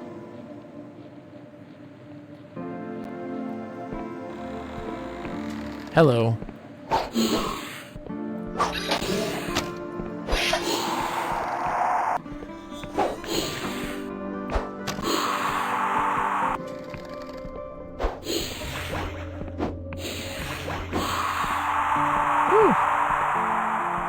Boy, howdy.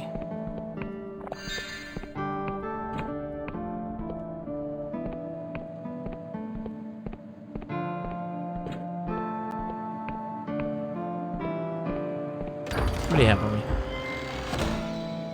Rusty greatsword, okay. And one of the urns, yeah, we need one more urn. We have 2 and we need 3, I believe.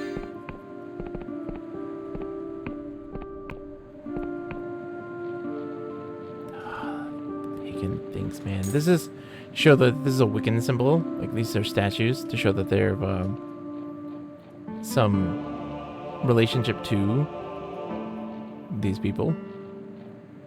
This is a bit tame. Makes sense outside it as you're exploring, but not sure it works when exploring spooky dungeons. I think you're correct. We've talked about this, is that like there are some tracks that are better than others.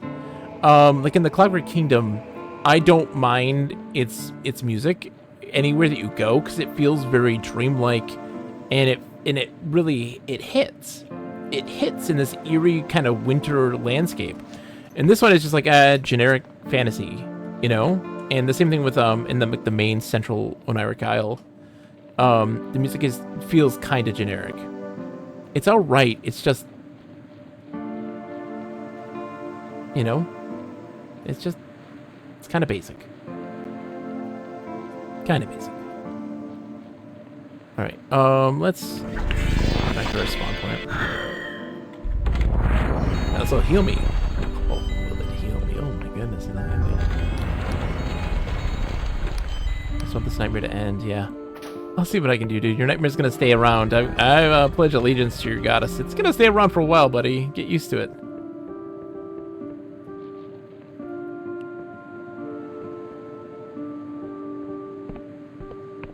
Yeah.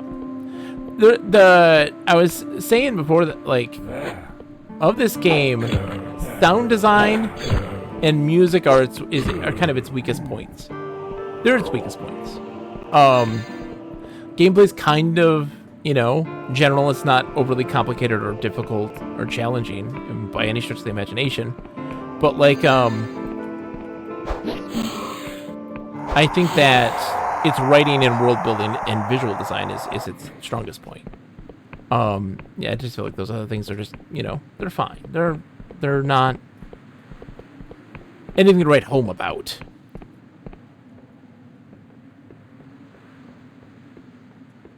All right, so we did this crystal thing. Hooray.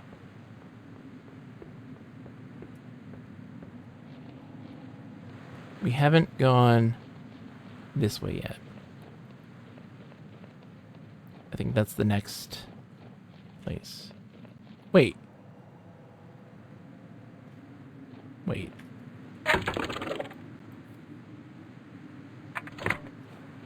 Wait. Did I do this? Did I go from there into the lift? Want some rye? Of course you do. I'm dumb. I'm dumb sometimes. Demonic man! Of course I want some rye, my friend. How are you? I'm not a smart man. I literally just did that, then went down, and then walked up. Ugh. Some days I wonder about myself. Some days I wonder.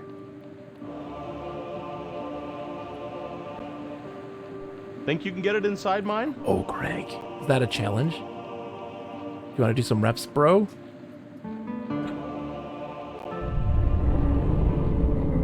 Hold on. So, I don't think I found the other end of this.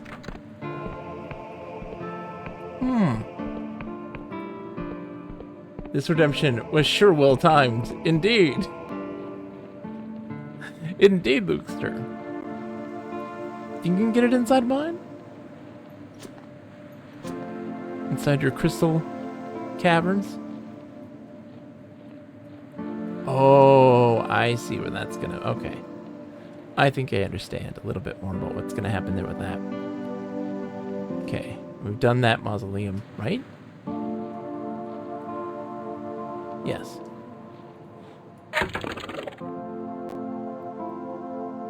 Yes? I actually don't know if we have or not. I thought I went there already. Let's double check. Yeah, we did. Yeah, we did. Because we climbed up there. That ghost told us about some secret passage. Which I've yet to see. Oh god, almost fell off the thing. Almost fell off the thing.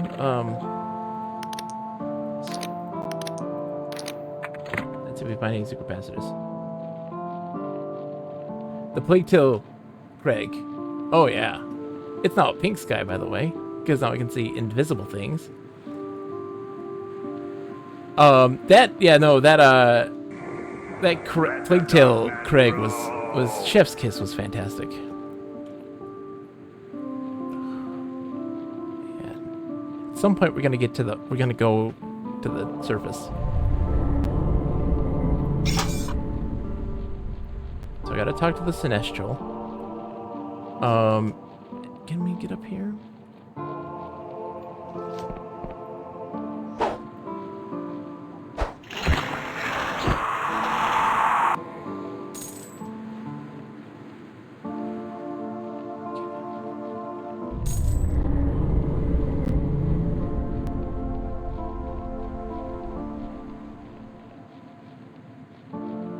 What an interesting bird that was, indeed. That's the theme of this game. What an interesting fill in the blank. Alright, so that's the gatehouse that's going to lead us back to the islands. Yeah. So we haven't really checked the north side of things, and I'm not going to dedicate myself to the bad dudes just yet. Picked up that Megacopter game. Runs like a champ on Steam Deck. That's good. Written says in Dutch we have this verb, how is it? It sounded like it's, you know, Arabic. Kabelen, which is used to describe how very gently water flows, like a small river, just rippling a bit. Very calm, very predictable. That's this music. Yes. It's a great way to describe it. It's a great way to describe it.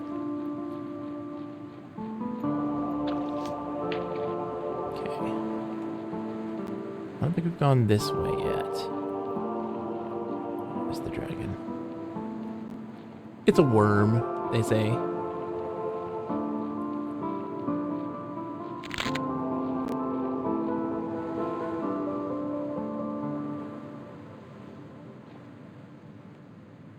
That's the land down at the base. Like this is like this. That's the main land that you can't reach because it's all cursed.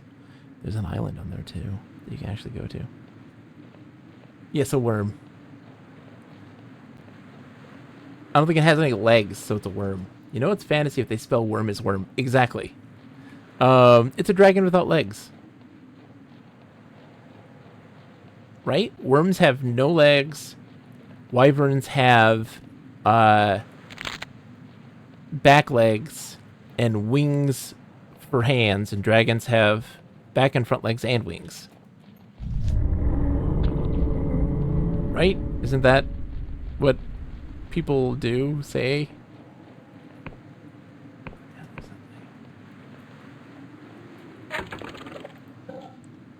Hold on.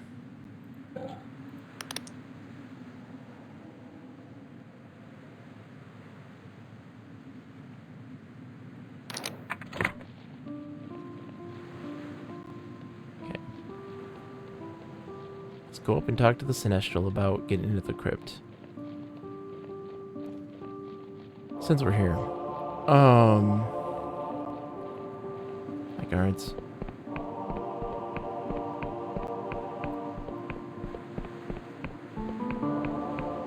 Hello. Don't fight me, please. You gonna fight me? No. They have that little smile on their face.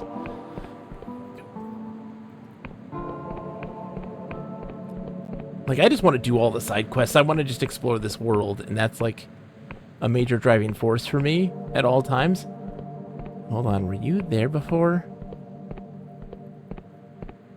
I think you're the crystal. Looking, you're an eyeball of some kind. I don't think I've seen you before.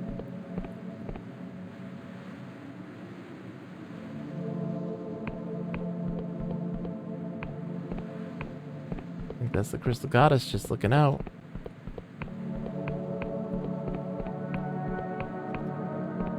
Hello, Sinestral. Hail and well met, my mortal friend. How may I be of assistance today? There's a fanged door in the crypts that won't let me pass. Oh dear, that sounds like one of the Hooded King's little tests. I thought we'd found and dispelled them all. You need to find someone who's still loyal to the king and to convince them to give you their blood. Not an easy task, I appreciate. Well, could I use your blood? No, I'm afraid I would definitely be considered a traitor by the spell. You're better off looking elsewhere. Oh, great. Great. Some snakes do have legs. Like, if you look at their skeleton or something, there's hints at legs. It's like with panda bears, you know, they're starting to develop opposable thumbs. Hello? Yeah. Yeah, we know you. Okay, you don't wanna help though? Alright. Okay, that's the docks.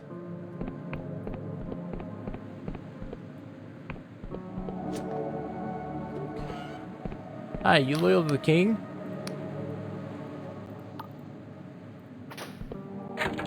Get up here at our house, though. Unfurnished. Yeah. Let's start working on the property. Top floor. Yeah. Ooh. Garden. Yeah. Yeah. Bam. Ooh, accept. We're building our house. Oh God, sorry, don't. Going okay. I just want to see if there's any of these guys that like open up and talk.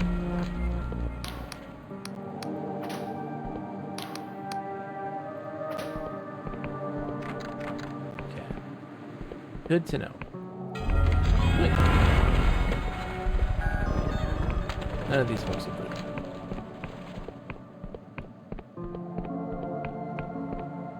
Let's see what our house looks like after we get one night of sleep.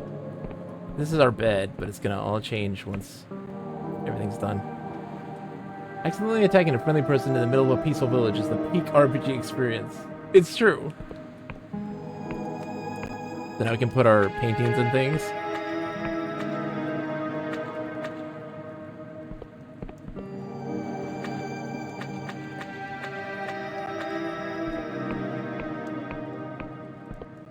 And this is all the books that we've read are automatically put into our library, like saved into our library, which is nice. And so this is our garden so far. These things will be upgraded in time as we continue to progress. Our forge, our little room. It's cozy. Alright, let's get going. This is basic. Yeah, it's Minty, how are you? Yeah, the books are great reads, too. God, just give me every dang time. Flesh farms, yeah. We gotta go to the flesh farms. We haven't gone there yet. 4 days, Minty? 4 days. 5 days for us. But yes, 4 days. 4 days? Oh, 4 days. You're right. It is 4 days. You're right. Never mind. I can't count. What's math?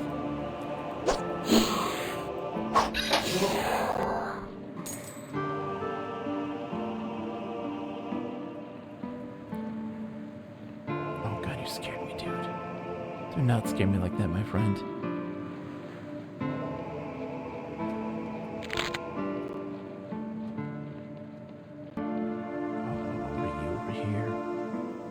The Riven remake. I'm very excited for the Riven remake. I cannot wait. We'll see how it goes. There's one thing that's gonna irk me. I already know from my experience with the Myst remake. There's one thing in it that is going to irk me just a little bit, and that is that everything has to be waist high, and I'm like, I don't like that. Yeah. It's just a guard. He's cool. He's on my team. He's nice. Unless I hit him on accident, which will happen.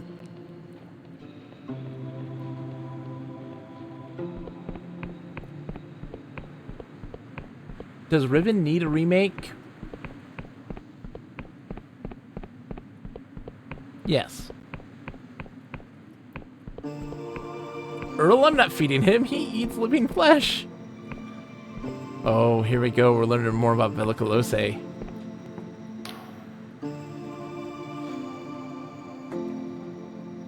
So, Martine says, like, is there anything wrong with OG Riven? So this is what I have to say about that. Is that, one, it's not going to erase Riven, but it is going to bring the world of Myst, I think, into other people's mind.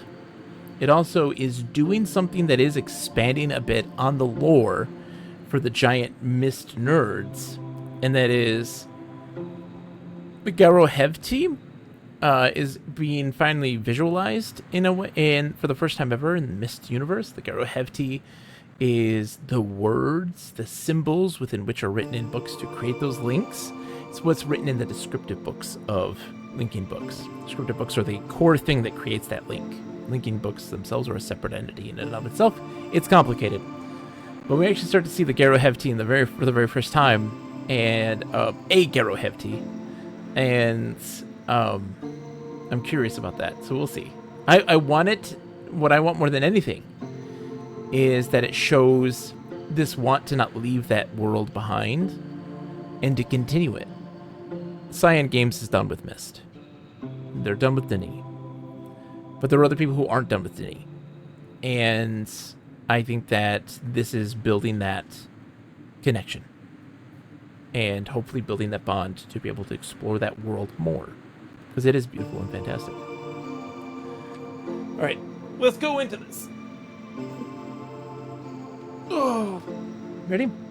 This is where it all started. The mercenary outfit known as the Dark Stars. Hello, Jack Basalt and Orlaith. Just the three of them in a cave with a rickety sloop, barely skyworthy. On one of their first jobs, they found me. Or rather, the real me. Before I looked like a rubbish painting. She grins. The three of them damn near killed me. So wait, you fought Vela? That's right, stranger. They'd been hired by a Riovan noble to round up Wiccans in Hollowshire, back before the Union was there in full force. So I woke up one morning with Orlaith's sword at my throat, in her full Emberian armor. It's quite the shock, though not as much of the shock I gave her. Both pure electricity surging through all that metal. So we fought. Me and my Codlet versus the three of them. I almost escaped, but seeing Vela fight is something else. Usually I can scry what someone plans to do, but Vela's thoughts are bristling with possibilities. Before I knew it, she was behind me with a dagger to my neck. I thought I was dead, but she simply asked, "How would you like to be a merc?" So So they brought me back here, to their hideout, and 3 became 4. You have to understand, stranger, I spent my youth cowering from the Union and their agents. My parents taught me all I know of Wiccan magic, of how to hear the language of cipher in all things. When my parents vanished, I was left with no one. When I told Bella my story, she wept and embraced me. It had been a long time since I'd felt the touch of another person. And looking into her eyes was like staring into the void. Normally, stranger, I can read people, catch a glimpse of what's to come, but Bella? Her future was a tangle of infinite possibility. She was unreadable. It was intoxicating. Those first few years with the Dark Stars, it was the first time I felt like I belonged somewhere. My comrades didn't fear my cipher. They relied on it. You had it tough growing up, I'm sorry. No more than any other Wiccan in living memory. In truth, I was lucky. Bella, for all her flaws, she saved me.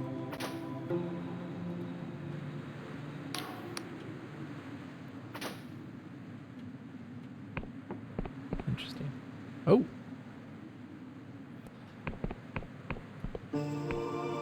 The original hideout. In those early days of the Dark Stars, Villa took contracts from anyone. The Union, the Wiccans, even outlaws, but it was about the cause, not the coin. She couldn't stand the thought of being like her father, whose military campaigns had brought so much upheaval. So if a contract smelled fishy, we turned it down and went hungry. We didn't mind. And when we took a job, nothing could stop us. It wasn't long before our numbers swelled and we outgrew this tiny cave. Soon enough, everyone from the lowest ruffian to the loftiest noble knew the Dark Stars. How many people want to follow Bella? Bella cajoled us all with intoxicating dreams. We weren't just going to get rich. We were going to build something that neither the Union nor the Wiccans had. A place free from gods or masters. A paradise. A heaven. Those times were the happiest of my life. We fought together, drank and danced together, dreamed together, but it was not to last. That's what went wrong. To pay the new recruits, Bella had to be less scrupulous with her contracts. I clashed with her at times. When she slew the minor god, Cernan, I flew into a rage. I never wanted the blood of a god on my hands. It was when she found that damned Emberian key that things really got out of hand.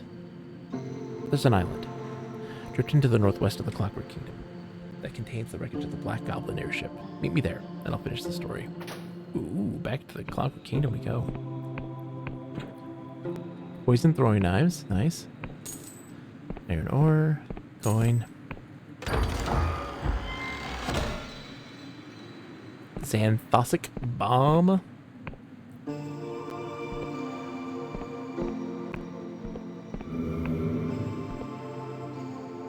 That was I might level it up again. I need one more.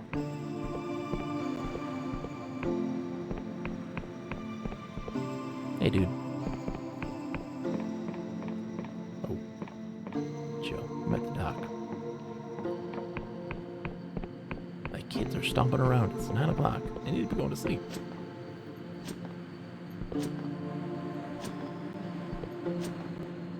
Whee!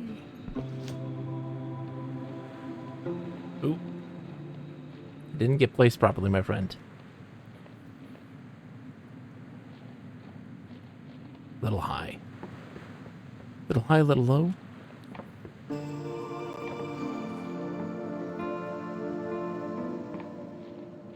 Alright, let's go. Paradoxicus. So, we came from there. So we gotta go across. We haven't been in here yet.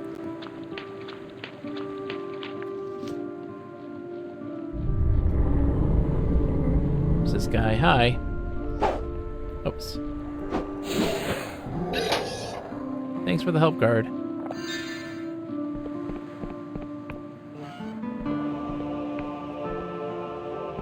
Oh, secrets. We have an item that highlights them for us. You don't normally see them. But we can.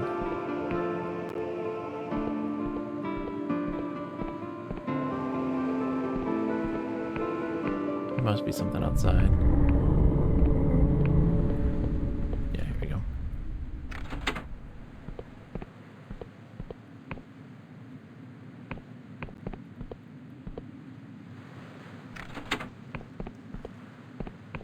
Something has changed. Zoink. Ethereal Plachette. Shoots a tightly coiled bolt of magical energy to damage a single foe. The spell makes a particularly versatile weapon because of its unusually quick incantation. Nice. Alright, so this must be the flesh farms over here.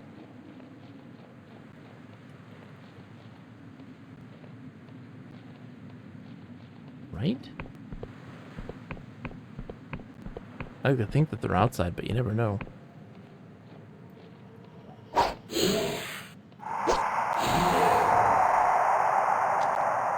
Oh, God. Took that spear in the face.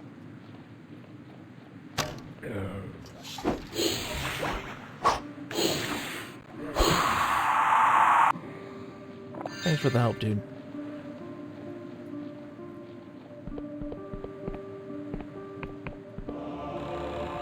Hello?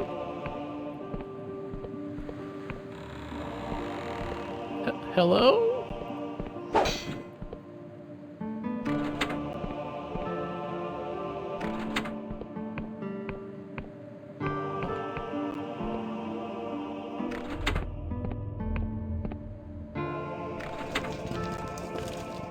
Interesting. Secrets.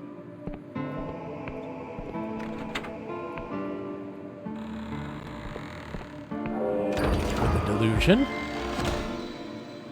Ring of potency. Increases the potency of potions. Nice. Oh, wow. Why is there so much stone?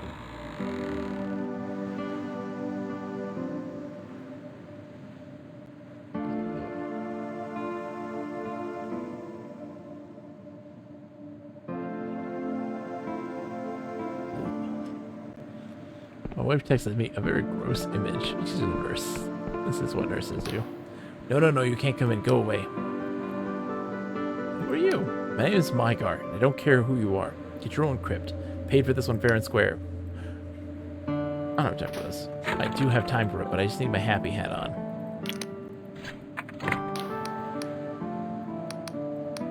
Let me in, Mygar, please. There's a long pause from the other side of the door, then a sigh. Fine. Hear the sound of a bolt being drawn back, the door swings open. Hi. How's the crypt treating you, dude? This is quite clearly not a normal endless. This Mygar's a ghost, and the original Mygar who was locked here is nowhere to be seen. What are you looking at, mortal? You're a ghost. What? Poppycock, I'm flesh and blood, just like you. To demonstrate his point, he waves an arm at you. It passes right through you. He smirks at you, apparently believing he's proved his point. I think you were eaten by a catacomb worm. When you say this, the ghost's eyes go blank. He stares into the distance for a long moment, then jumps back with a shriek. He backs away, staring up at a memory that only he can see. No, please, Ferryman, save me, no. He curls up into a ball, sobbing, and won't say anything else. Hello? The ghost's eyes go blank. He stares into the distance for a long moment, then jumps back with a shriek. He backs away, staring up at a memory that only he can see. No, please, Ferryman, save me, no. Once again, he curls up into a ball, sobbing. How many times has he relived this moment? Dude. Sorry, dude. Oh yeah, right here. Right here.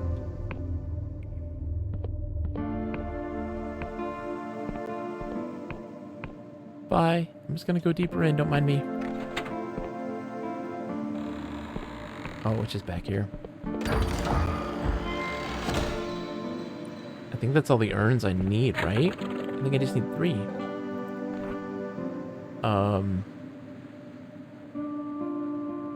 Yeah. I think we have 3 of them. We gotta bring them back to the worm. Yep. I got so many things in me right now. I've got a cranial modulator in my brain. So when we go back to the worm, we can turn that in now and finish that quest too, to help free the spirits that are within that worm. There's a whole lot of people killed by a worm. And so they're kind of slightly in control of it. It's complicated. But like, there's so many things to see. Oh, there's a landmark. Time to mark it. Boink. That's my map.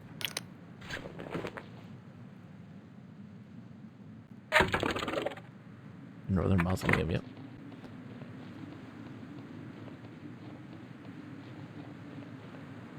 Oh, okay. Sweet. I played a bit of MDK for the first time in my life, by the way. It's our DOS game at the club for June.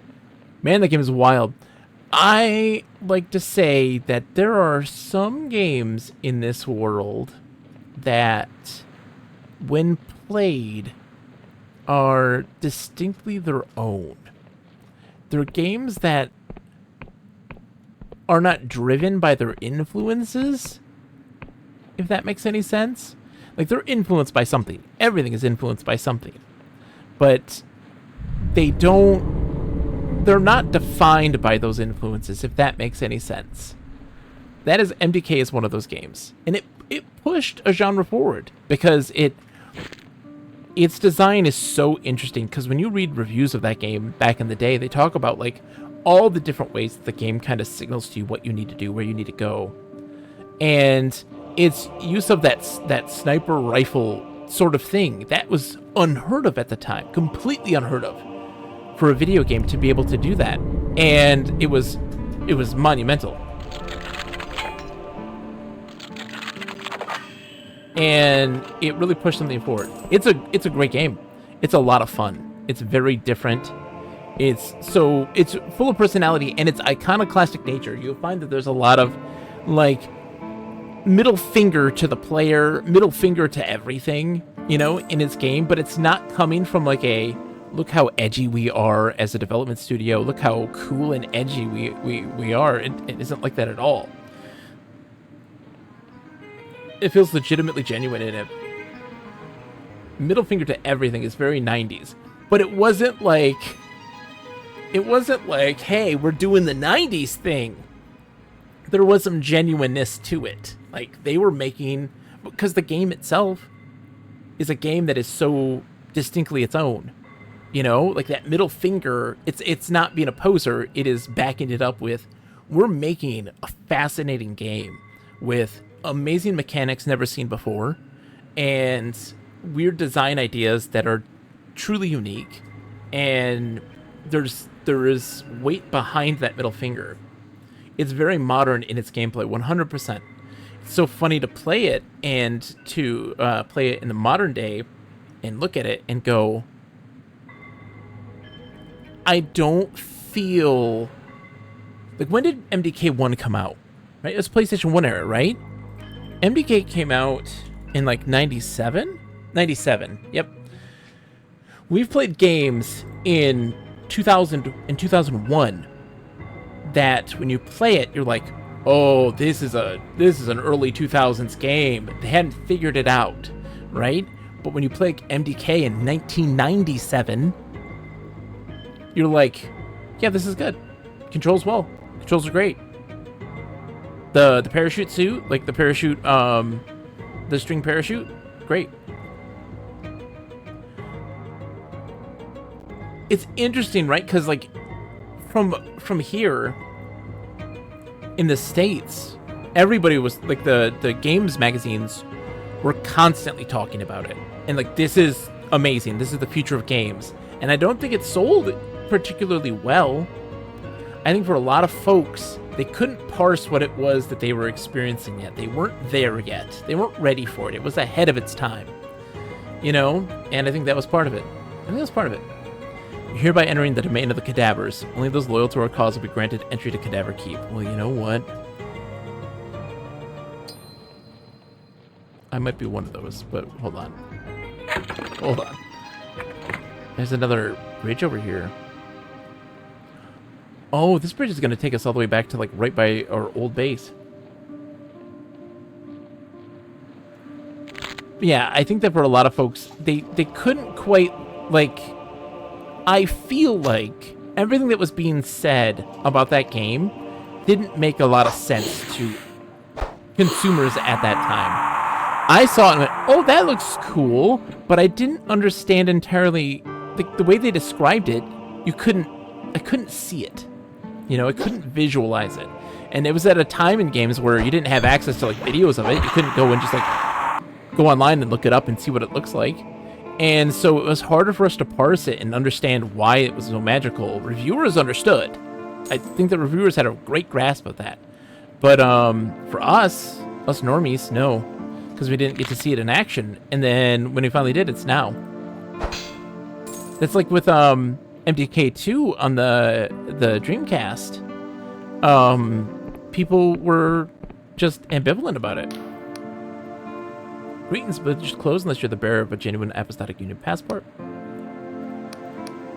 Oh, okay. You can only have so many. I don't have another one yet, so I can't open that bridge. But I opened the bridge over on that side, so I need to find the thing that's gonna allow me for fast travel in this area.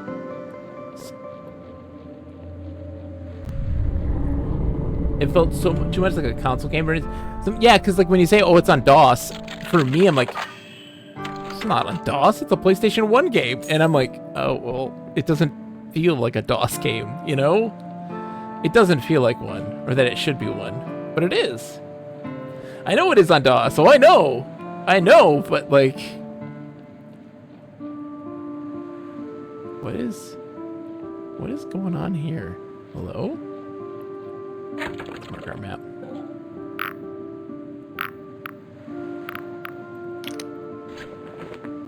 Oh, this is the meat farm. Penitent Dolls Flesh Farm, yep. It very much doesn't feel like a DOS game. It's fast, it's fluent, it's hectic. There's very little friction. That's even more of a testament, Martin, because DOS, you're right, DOS games are typically the opposite of that. And also, like, we didn't have 3D acceleration at that point. Oh, I guess we did. I guess we did have 3D acceleration, but 1997 is still really late for a DOS game. And 3D acceleration wasn't all figured out, you know? It didn't have it all together yet. Hello. Maggotson. Oh my god. I think 3DFX was around, and MDK does support it probably, but it definitely didn't require it. The fact that it does what it does on DOS is amazing.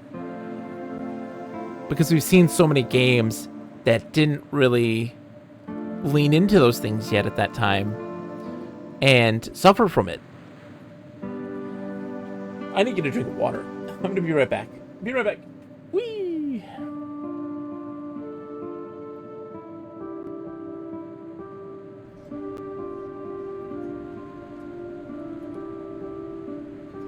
All together now, and sway, and sway, and sway, and sway, and kick, and sway, and sway, and sway.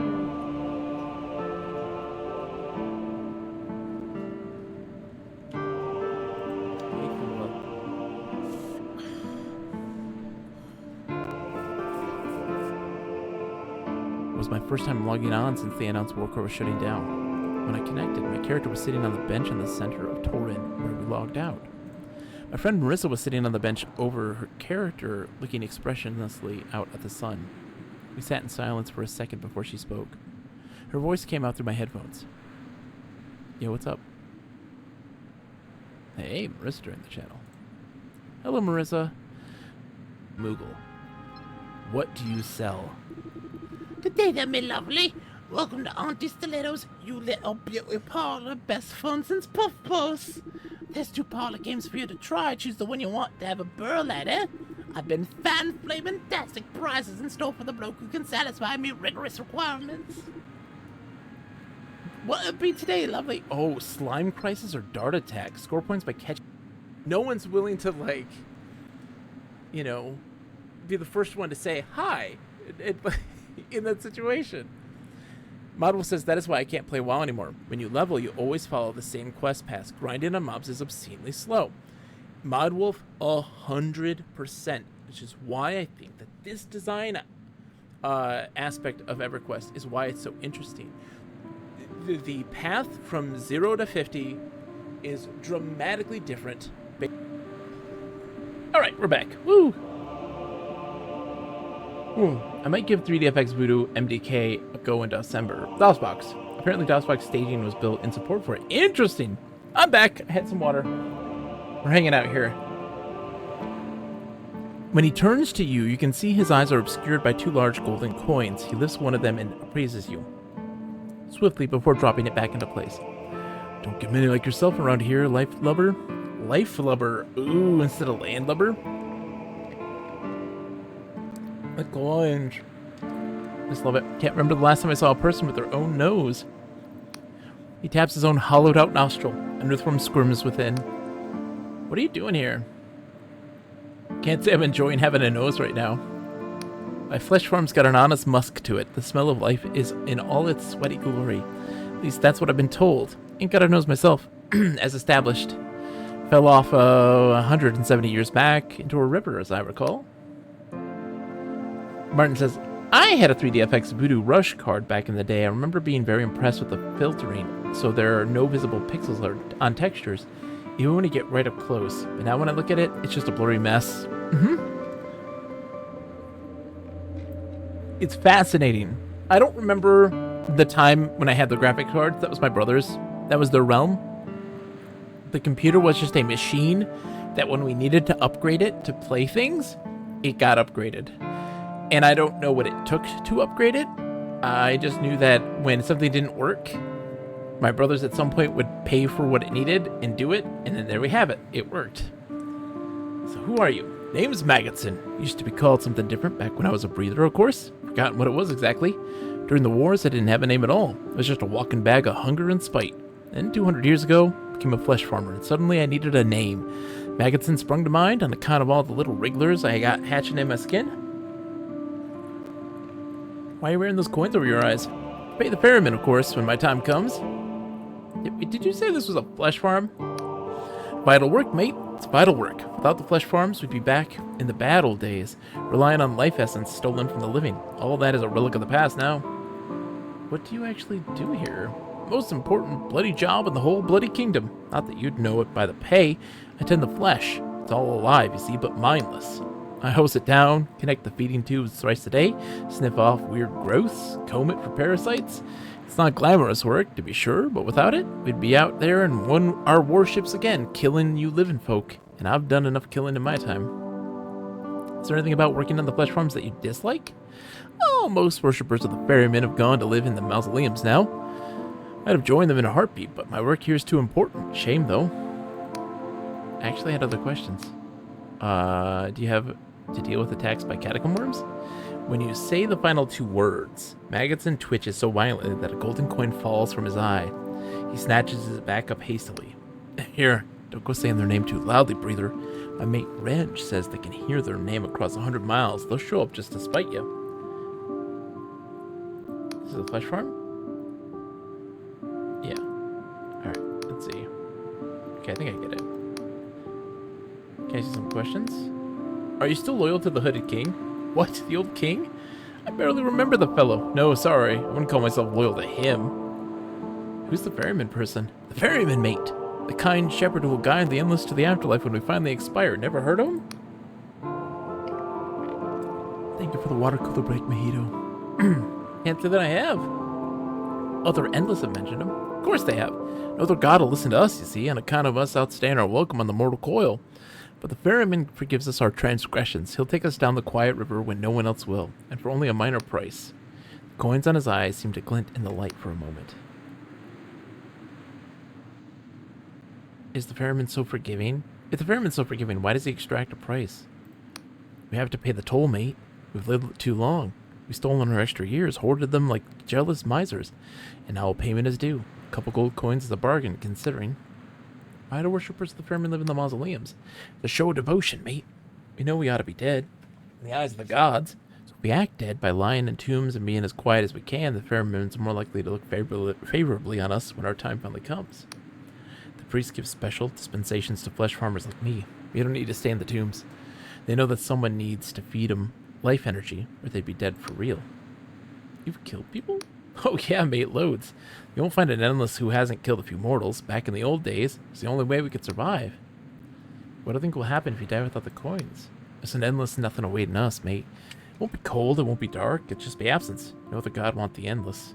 Without the Ferryman's mercy, our souls will be snuffed out like blown candles. Okay, I think I get it.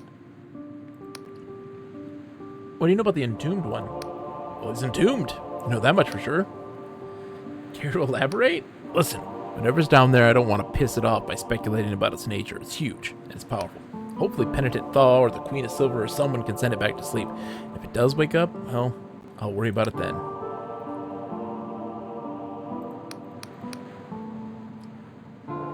Alright, cool. See ya, man. I don't think this building's supposed to be moving. That's the thing that I've noticed, is that there are some that are just kind of wobbling and like undulating like this. Like it's not supposed to. You are gazing upon a vast mass of heaving, quivering, pulsing flesh. It is utterly featureless, apart from the occasional callous, weeping sore, or stubby vestigial appendage. As you stare, you hear a voice in your head. You are like me. The voice fills your skull without bothering to pass through the intermittent air. A colossal mind-fracturing sound like the explosion of a star. Who are you? You breathe, you sweat, you eat, sleep, excrete, correct? Suppose, what of it? You are like me, a living thing, unlike the dried-up husks who cannot hear me no matter how bitterly I scream.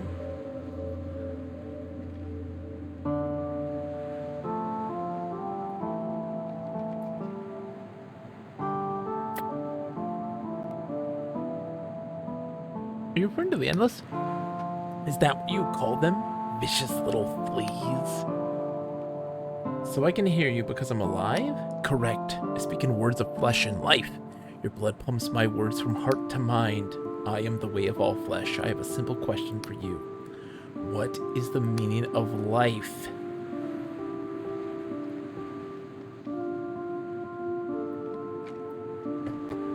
It's a big question. You were created by the Endless to serve as a source of life energy, to learn, to make a difference in the world, to laugh and sing, to dance, to do what you love. Life has no meaning.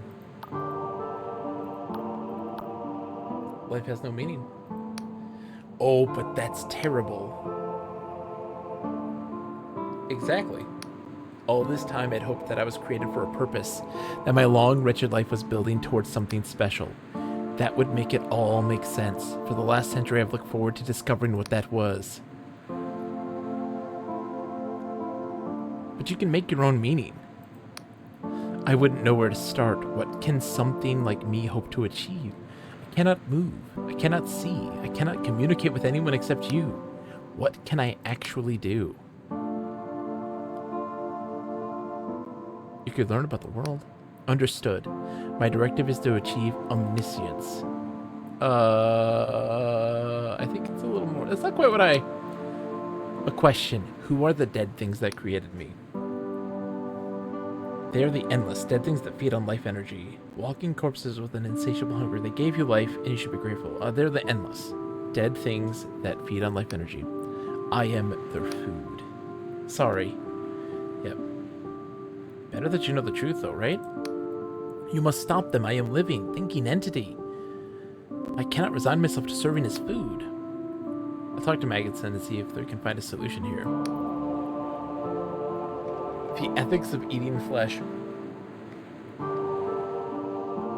long have you been self-aware? Over 100 years, although in the early days my thoughts were very simple and often illogical.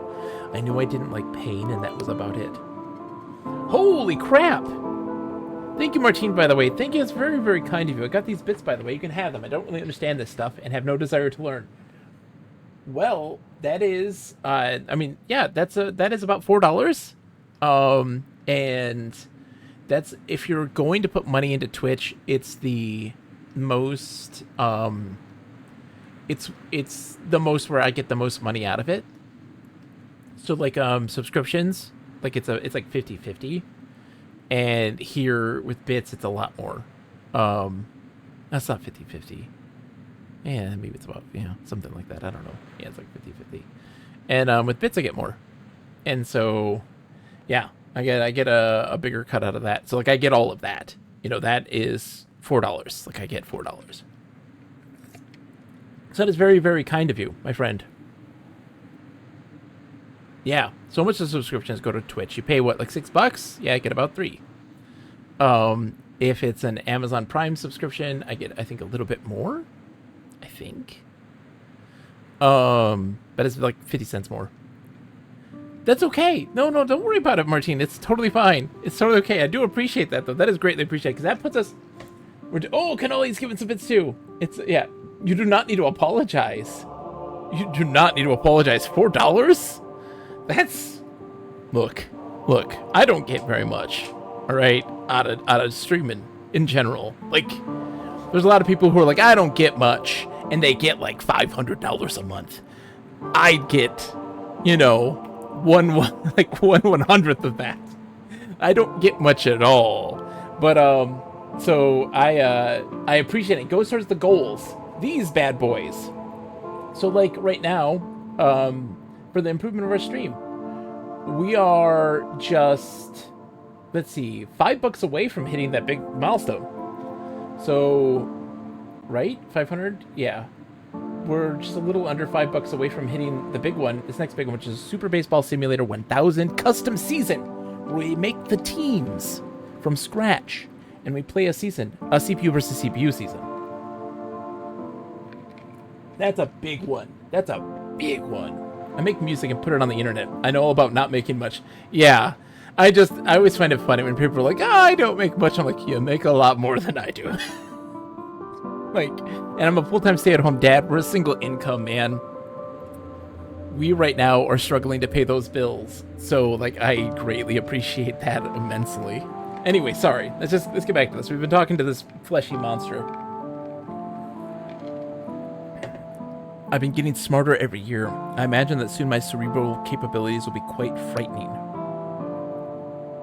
How are you speaking inside my head? Somewhere within this expanse of useless tissue floats a brain, perhaps a network of brains spread throughout my body. I've no doubt that this brain formed by mistake against the wishes of my creators, but it formed nevertheless, and it is a powerful organ.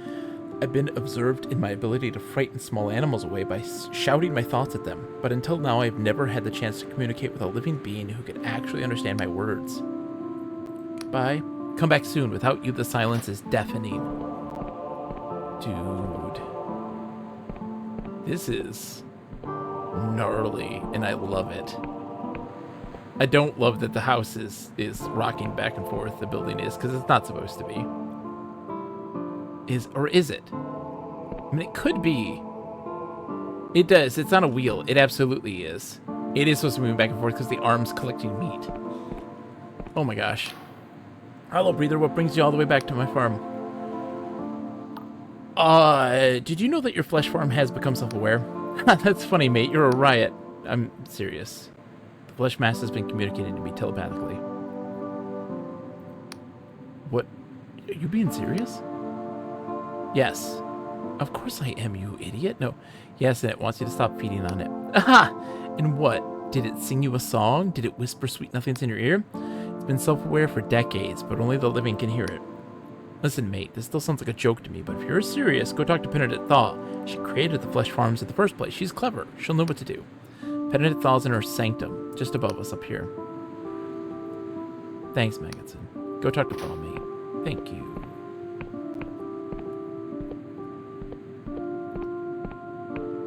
Interesting. Hey, Penitent Thaw, how's it going? Don't mind me. You wouldn't happen to be loyal to the king, would you?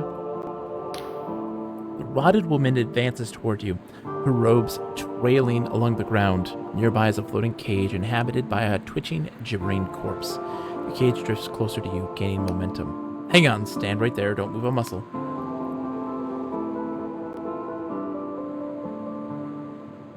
Martine says, it's funny, you can even tell from the writing it's modern. 100%.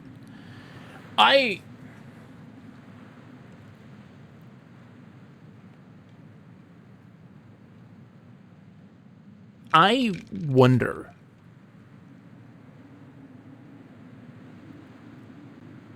Old RPGs are often trying to be overly serious in tone. It's so different from this. I have to say that, like, what makes this... Oh, they actually took the mask off. Yeah, so they wear masks to pass.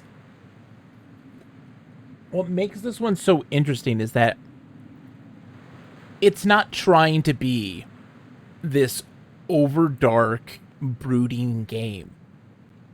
It's not even remotely.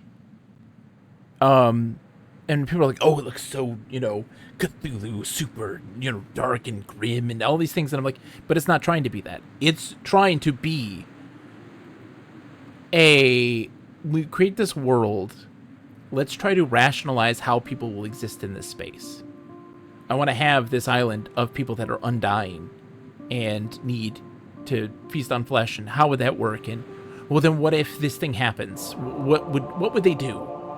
Asking those kind of questions and then just trying to answer them honestly and earnestly, and positing those questions to players. And like it's smart, it's intelligent, it's not trying to sway you in any way. It's not trying to tug on the strings, cheaply. And like it's smart. It's just smart. It's just well written. It's very well written. What? The caged corpse opens its mouth and begins. And also, by the way, I love this. Like, we need more of this. What we get here. I don't. We were talking about, when people were talking about what they loved about, we were playing the Soul Reaper games, right? Soul Reaper 1 and 2, and also Legacy of Kain, Blood Omen. They talk about what they love about it so much, and what they love so much about it is the narration, right? This character kind of narrating the things they see and describe. Descriptive text besides just dialogue, 100%. And also descriptive text that isn't, with the Soul Reaper games, right? You were seeing the stuff, but you're also hearing the narrator, the main character, as like an epistolary, like describing the things that you were seeing. And providing some kind of context to it, and it makes it feel, you connect with it a lot more strongly. And I feel like that it is a far more effective narrative tool than show, don't tell. I think that there is something powerful about telling and not showing. Because for a person who has that creative mind, who has that imaginative mind, that reader, that avid reader, when you have these things, they can form a picture that is far better than anything that you could program. And it is effective. It's effective. The caged corpse the caged corpse isn't doing anything. It's right over there on the left. Like it's not here. It's not moving. It's not opening. The corpse isn't opening its mouth and beginning to sing a giddy melody, right? And my shadow doesn't lift from the ground and wrap itself around my knees, bearing me down to the floor. But it is. But we're not seeing that. But in my brain, in my mind, I am there. It's happening, and it's intense, and it's very emotional and and evocative. And for me, that's far more effective. Far more effective. That's just how I feel. Sorry. What am I doing? Why have you come here? Are you an assassin, a thief, a rival mage seeking to steal my secrets? What did you do to me? A familiar has cast a spell to keep you from doing anything that you might regret. Now answer my questions. My name is Penitent Thal. Some call me the greatest living mage in the Sky Realms. Personally, I'm not sure I'm truly alive, but the rest of it is right. So you better answer my questions carefully. Are you an assassin, a thief, a rival mage? None of these. I'm just a mortal passing through. All of the above and more. I'm chasing someone from the Dark Star Company. Dark Star, huh? I take it you're after Villa Colossae. You know her? Only by reputation. Unlike the rest of the Endless, I actually make an effort to keep up with affairs in the outside world. So why are you chasing the most dangerous mercenary in all the Sky Realms, exactly? Forced into it by the Inquisition. Interesting. They must be desperate indeed, to be trying to get a pawn like you to the end of the board.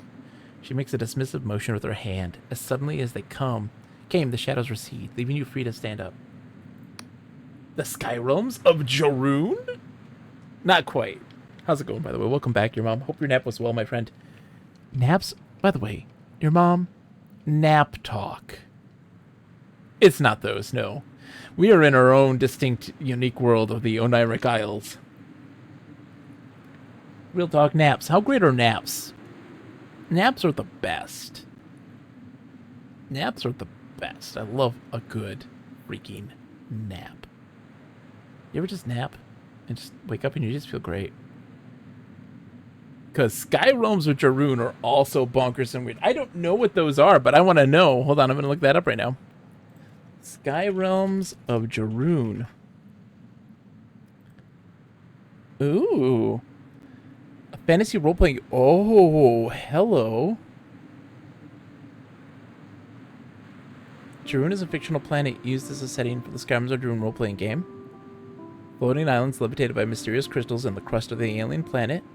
Following the evolution of the native life forms, Jaroon creatures, and the sentient indigenous Shanthas, Jaroon was colonized by successive waves of spacefaring immigrants. Interesting. No, it's not. It's different, but floating islands, yes. And they have an ore that is part of why they float. But it's not quite. But that's very interesting though. I like this. Once I go to sleep, I want to sleep for long. Waking up a little while? Hell no. Earl says, are you supposed to dream differently when you nap?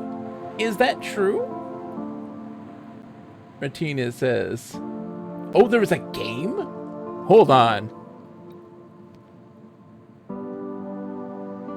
Your mom, I'm with you. Naps are not negotiable. They're necessary now. I'm typically go to sleep at 1 a.m., wake up at 7 a.m., and then get a nap at like 1 o'clock in the afternoon, 2 o'clock in the afternoon for an hour. I mean, that's my day. Like, that's it. Like, I can't. If I don't get that nap in around 1 or 2, I am a mess. But I love naps. Also, like... Oh, man. My naps have great dreams. When I do dream during a nap, they are the best. They're the best. I would probably need naps if I only slept for 6 hours a night. I mean, how long do you sleep? I only sleep 6 hours.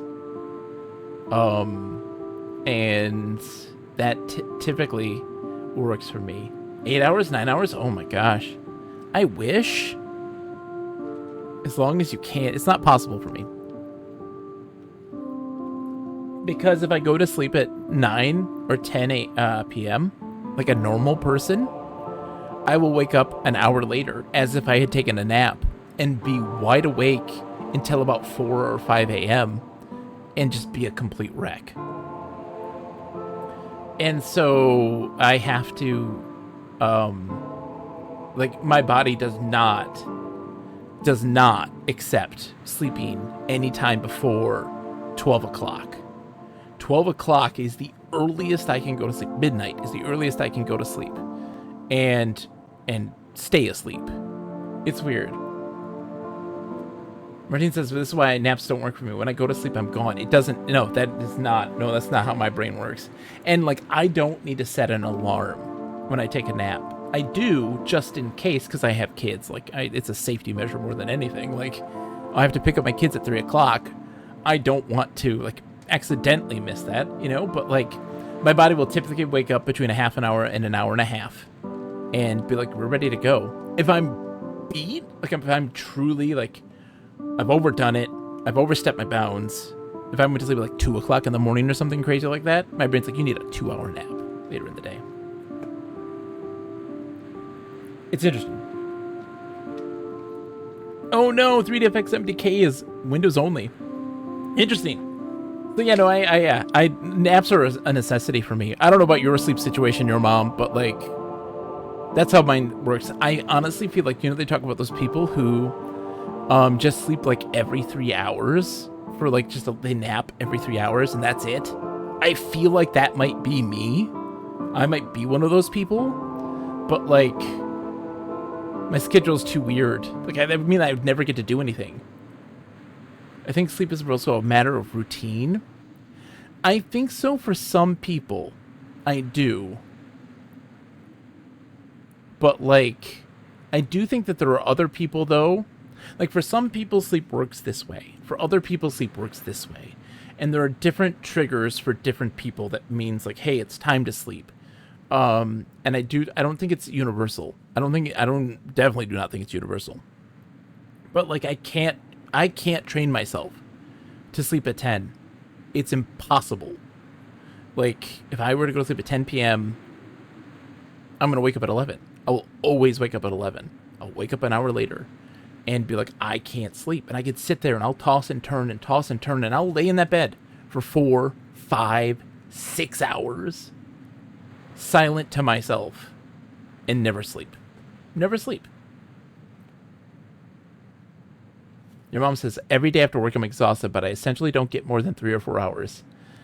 Yeah, when I don't work, I feel like I'm on off every 4 hours. Yeah, your mom, I feel this.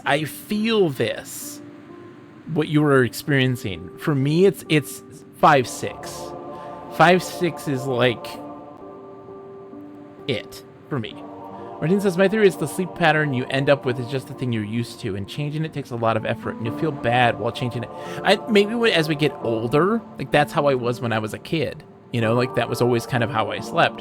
That's my typical one. Maybe that you're maybe right that as we get older, it is far more stringent. It's hard coded now at this point that it's so hard to break that. You may be right, but yeah, like 5, 6 hours, I need a break, and like that is always kind of how it goes. At the evening, I'm always that night person, where like my brain is most active at night. And so, like, it's harder for me to sleep in general. And so I have to, like, push myself. Why I stream in general is to engage that brain and exhaust it to the point then when it's time to go to sleep, I will. Otherwise, I won't. Ever. And that's always been the case. I have ADHD. I prescribed a stimulant. Before the stimulant, that was the case. I usually sleep a lot better on the stimulant.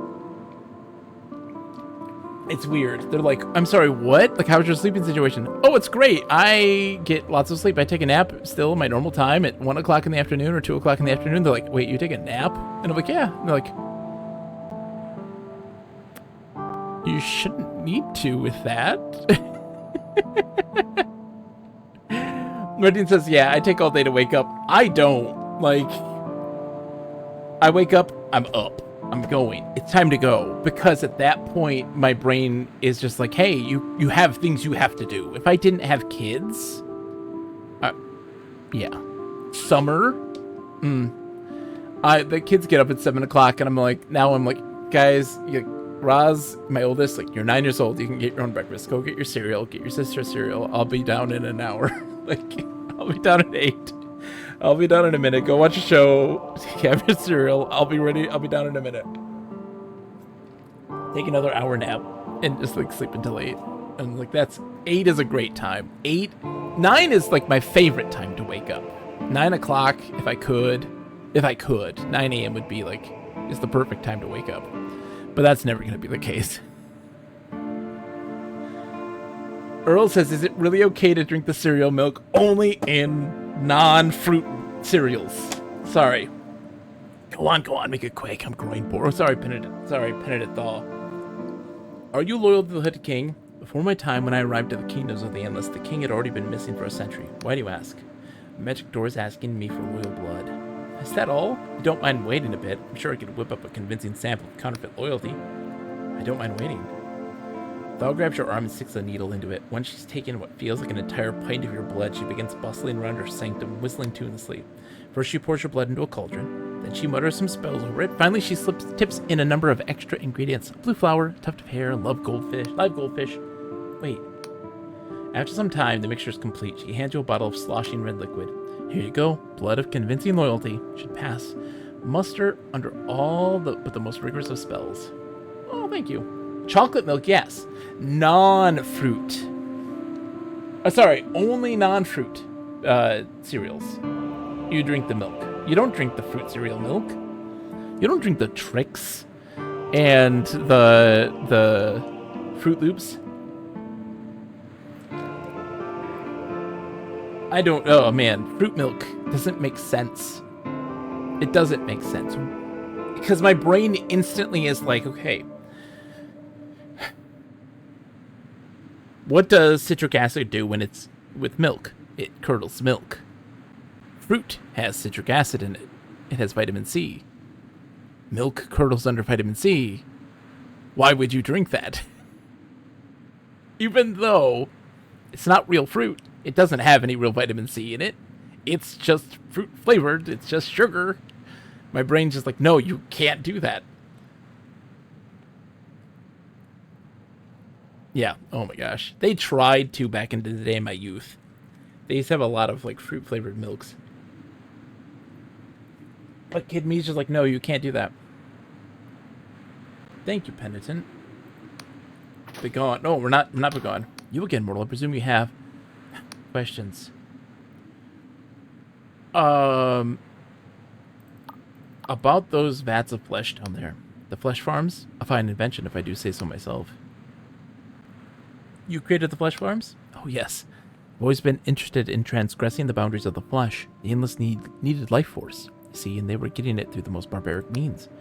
First, they ate their fellow countrymen. Then, when they ran out of mortals, they started attacking other islands. Then I arrived, and I put a stop to all that. The magic was quite complex, so I won't go into it, but the flesh farms are non-sentient, and provide enough life force for the endless to gorge themselves sick, and all without hurting a single soul. Did you know that the flesh farm is becoming self-aware? Martine says, cereal isn't really a big thing here. Yeah. That...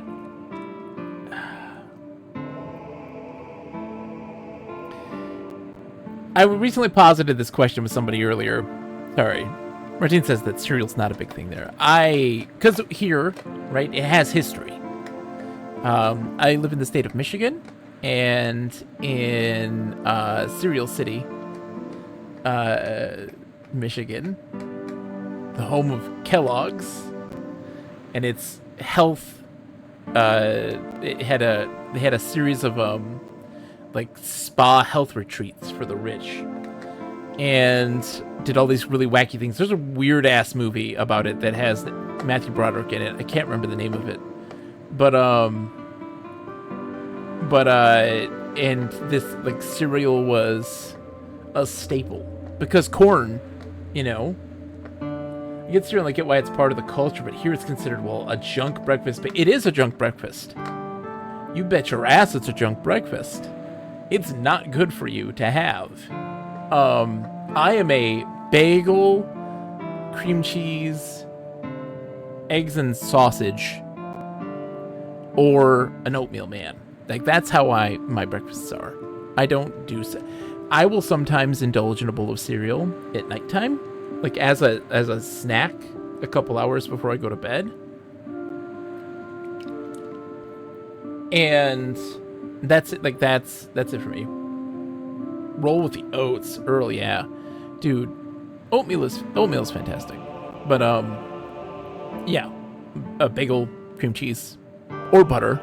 Sometimes I'll do, like, a sandwich where I'm just like, okay, it's, you know, bagel, butter, a little bit of cheese, egg, sausage, bam, sandwich, eat.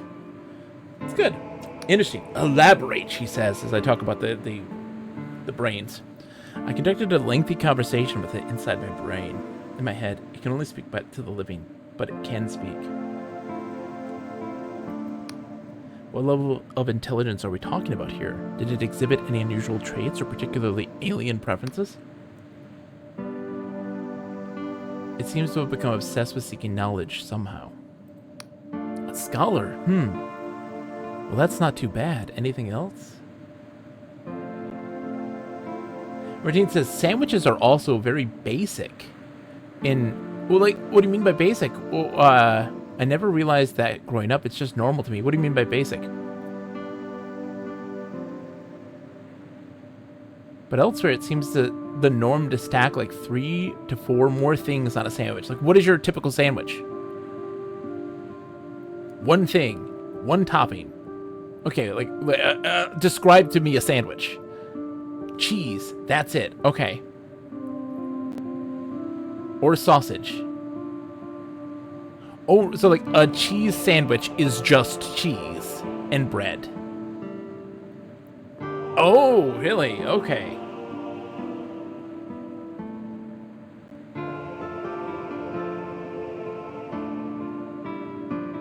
I can't imagine a cheese sandwich to me.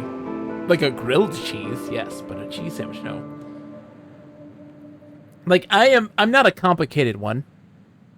I'm like a meat and a veg, something that has a bit of a crunch to it or a bite to it. So like a romaine lettuce or something like that, and like that's it for me. I can go with some cheese. I don't need some cheese, but I'm like I need a crunch element to it that isn't like chips. I don't. A lot of people like that, like a crisp sandwich. And I'm like I can't do that. I'm just like I need a meat and a little bit of lettuce. From the top to bottom, you need bottom bun, mayo, black pepper, cheddar cheese, ham, thick tomato slice, Dijon mustard, top bun. Earl, I know, Earl, that you rock yourself a good sandwich. I understand it's considered extremely basic for other people, but for Dutch people, it's kind of, what's the word, indulgent to put more than one thing on a piece of bread. Well, that's also the thing, right? Like, also, for sandwiches, for you guys, like, that, do you typically have that as a meal? Or is sandwiches something that, like, you have as, like, a snack or, like, a picnic item? You know? Like, is a sandwich a meal for you? Because here in the States, like, that's a meal. Like, you just eat a sandwich. And you don't need anything else. And you have your lunch. I'm curious. Because I think the role of sandwich is different. Like, the purpose of sandwich. You're having a brunch. Netherlands is very sandwich heavy. Bread is huge. People ate it for breakfast and lunch. Pretty much standard. Okay. I'm super curious about sandwich. Like, the role of sandwich for other people.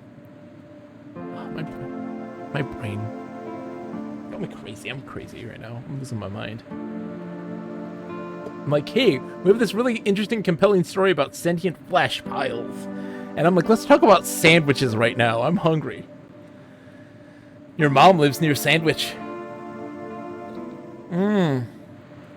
What's your sandwich of choice? I'm a roast beef man. Roast beef, a sharp cheddar, and just a little romaine lettuce. Don't need much. I don't need much in this world. I could go for a slice of tomato, but the problem is I'm gonna need a heartier bread than what I'm packing. Tomato just kind of can disintegrate a good bread. I need a better, high quality bread for it, which I just don't have. The American bread stinks. I mean, Martine says that the Netherlands is bread heavy. And I'm like, here it's not. Bread is light, fluffy garbage. Oh, God. Yeah, that bread looks fantastic. Hold on, let me put this on. 1 second. Zoink. Zoink. Zoink. Zoink. Look at this bread. I could get behind this. I was like, oh, cheese sandwich sounds ridiculous. I would never eat a cheese sandwich. But then my brain, though, and part of why I say I would never eat a cheese sandwich is because my brain's like, American cheese. Ugh. No, I wouldn't eat a cheese sandwich. Are you mad? And I'm like, oh, I would eat that. I could eat that. I would love that. That bread looks absolutely fantastic. Sign me up. I want that bread. Give me that bread.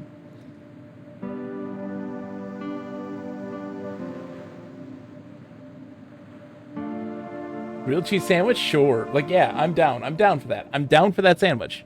I'm down for that sandwich. And that would fill me. I am not, look, I may be a big guy. I'm a big guy. But for me, eating is an experience. But anytime when I'm just eating to, like, get food, like, I just need the nutritional value. I don't need to eat a lot of things. I don't need to eat good, like, really, I don't eat for taste. I don't eat for anything. I'm just like, I just need the nutrition, the calories. And I don't need a lot. I just need something in my belly. Pneumatic Man says new Bothwell cheese makes for a good cheese and sandwich. Game Dev Jeff, welcome. How are you? We have sandwich talk right now. Game Dev Jeff, have you seen this game before? By the way, welcome. It's a pleasure to have you. Have you ever seen Dread Delusion? Also, note our wonderful, terribly bad MS Paint box art for Dread Delusion. Sorry, a scholar. We're talking about flesh. Sentient flesh. There is flesh being grown and harvested by an island of Undying so that they can eat it instead of killing people. I've not seen it outside of your stream here. Oh, you're in for a treat. A scholar. Well, that's not too bad. Anything else?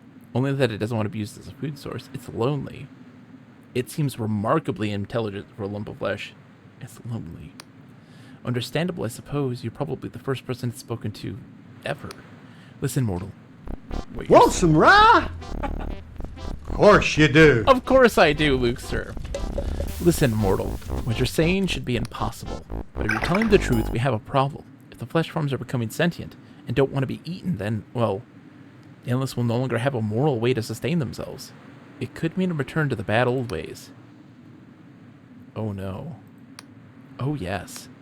Before I came along and created the flesh farms, the Endless sustained themselves by waging bloody war on other islands and eating their enemies. It was called the Cadaver Crusades. Ever since they stopped, a few mad old bastards like Lord Ryder have been pushing for them to return.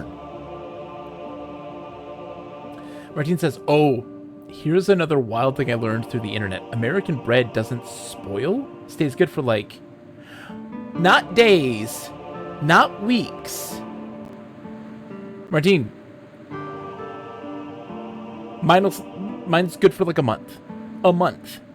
Dutch bread goes bad after like 2 or 3 days. Yeah, no. Ours are like a month. A month. And that's like basic bread.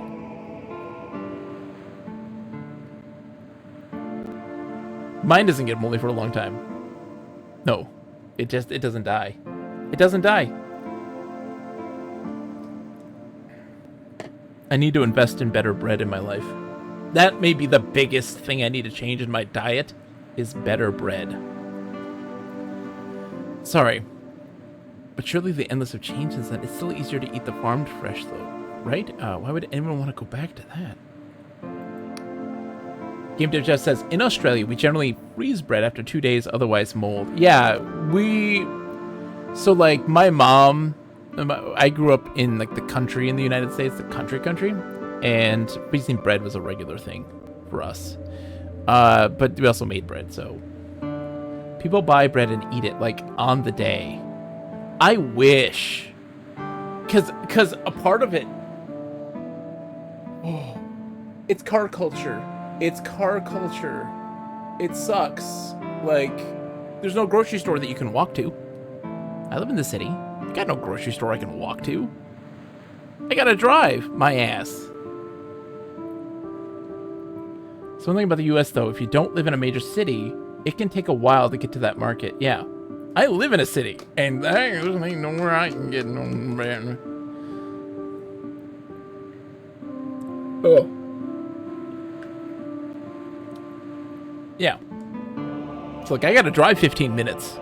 I could walk to a Target and get groceries there, but at that point, what I'm getting there is worse quality than when I go to the grocery store 15 minutes or 15 minutes away drive. Like, the big haul, it's every week because I got kids, but a lot of times we kind of stock up on sales on items that are more long-standing, like canned goods and stuff like this. Or like a macaroni, pasta and stuff, dried pasta. You can walk to a supermarket, but also to like a real bakery. Yeah, I wish. Oh, I wish. I can walk to a 7-Eleven and get a Slurpee, or a Dairy Queen and get some ice cream. That's what I got. I can walk to a bowling alley. Sorry. Although I will say this. We've got also like, how much is bread for you? How much is bread for you? I'm gonna pass out. I'm gonna pass out because I already probably know this answer, and it's gonna make myself vomit uncontrollably. Because you don't want to know how much a loaf of bread is here in the United States. A whole bread? I don't know, €2-3. Yeah. Bread where I am, if you want cheap bread, like the lowest quality bread you can possibly get, is $3. 3 American dollars. High quality shelf bread, manufactured bread, is like $5 a loaf. If I want like bakery fresh bread, that's like $8. That's like $8 for a bakery bread. And €3 is like $6. I mean, I guess there's that too. But like our garbage is almost that. Our garbage is almost that. And like, and it's only going up. It's only going up. It's ridiculous. It's mind-boggling. I struggle.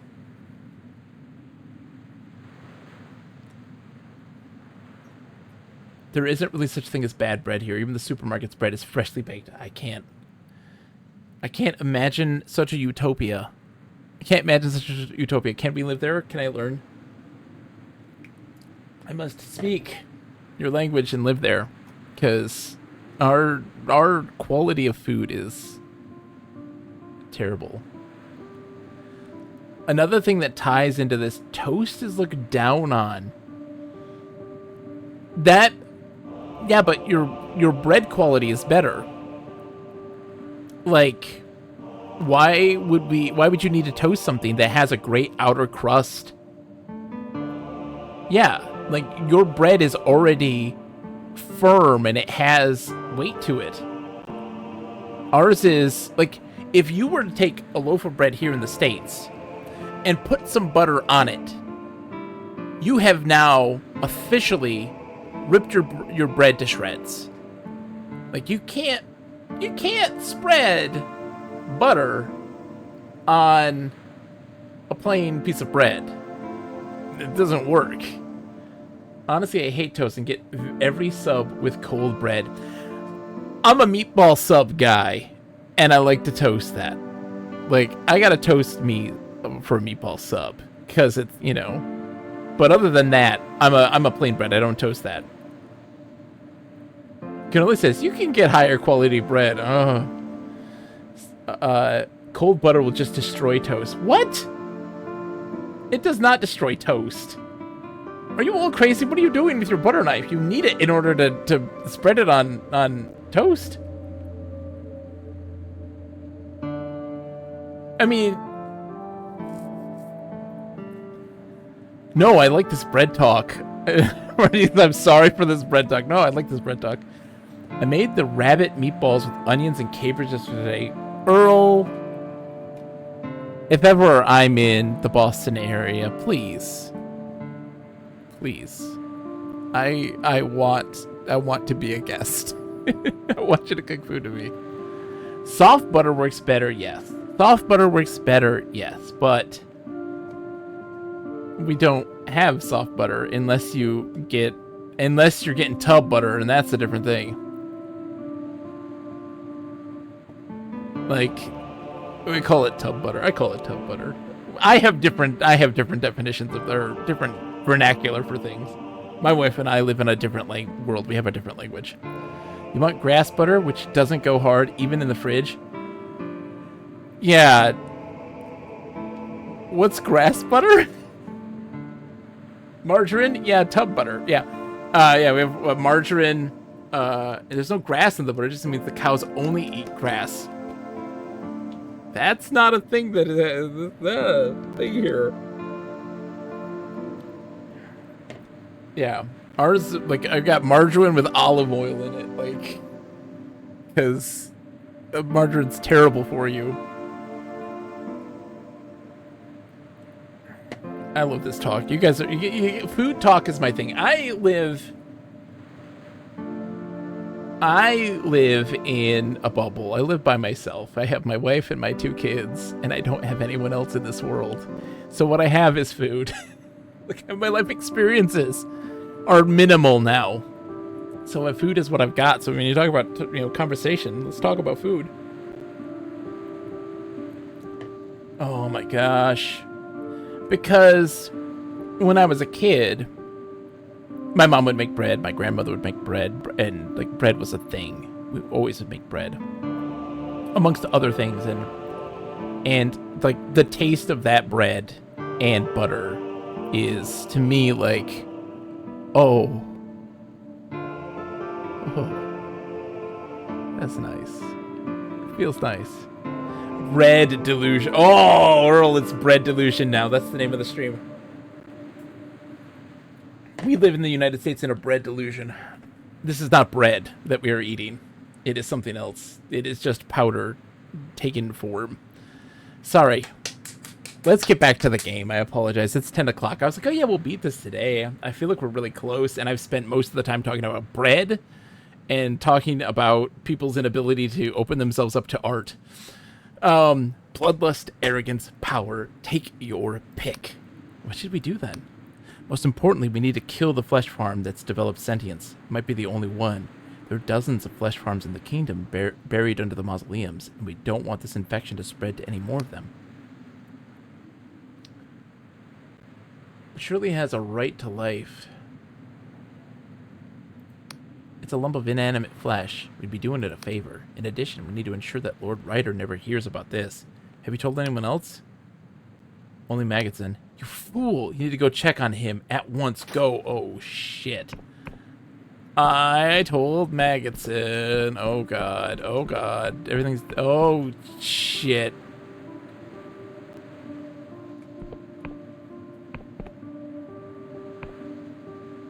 Maggottson has disappeared. You notice traces of blood on the floor. This could be Lord Ryder's doing. You should visit his estate on the cliffs to the southwest of the sepulchre.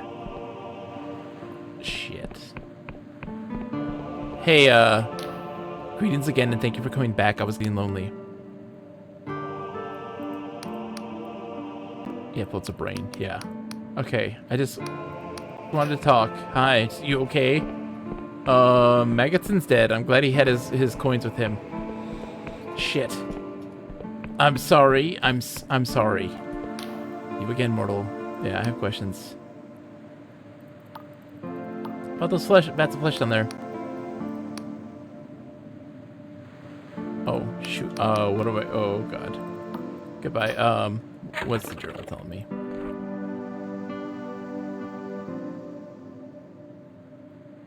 You should visit his estate. Okay, we just gotta visit his estate now. Great! Thanks for doing that. I messed up. Okay. Sorry about all that. I didn't mean to ruin everything. And now I'll get the lever that is going to connect me back to the city. Great. Alright, so down there's the mausoleum. Hold on, is there a way? Yeah. It's probably fine. Just gonna do this. Don't mind me. Whee! Excuse me, I just need to snatch him of your silk. Oh, I already snatched your silk. I already snatched his silk, guys. He's fine. Maybe they want conversation with their meal. I mean, they can't. They're dead. They can't talk to it. Only I can, because I'm alive. Don't mind me. I'm just abusing the geometry to get down here quicker because I'm a crazy person. I'm going into that thing now. I have the blood I need to go talk to this god down here, and I'm sure that's going to go well too for me. What are... Is it the sneaky way to get in? It is. So I didn't need the key. I could get in there my own way, own terms. Oh, jeez. Hello.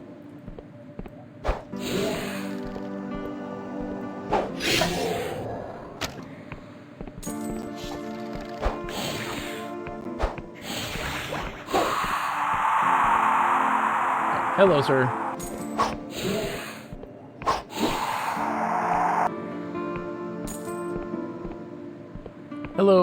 wall of mouth. The door smiles and extends its fangs. Only those loyal to the king may pass. Offered a bottle of the blood. The door lunges for your arm, but you manage to position the blood bottle beneath your one fang instead. The door eagerly drinks until the bottle's empty. Satisfactory. May pass. All hail the hooded king. Thanks. Thanks. That's... Oh, I feel great. I feel great about that one.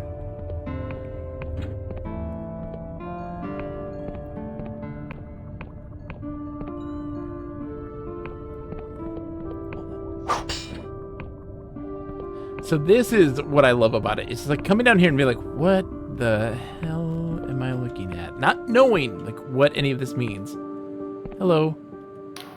She floats above you, imperious, furious, bristling with disdain. She resembles the Queen of Silver, but aflame with inner light. Hello, mortal. Wow. Better.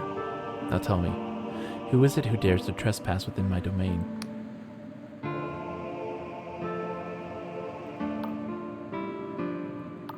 I'm merely passing through. I am no one. Correct. My kingdom rots. Soon I will destroy this entire island, along with all of my subjects. I will end this wretched curse and finally grant my subjects the eternal peace they crave. I have questions. Where's the hooded king? My father? A fool of a father, you found him. She gestures dismissively at the pile of bones sitting forlornly in the middle of the floor.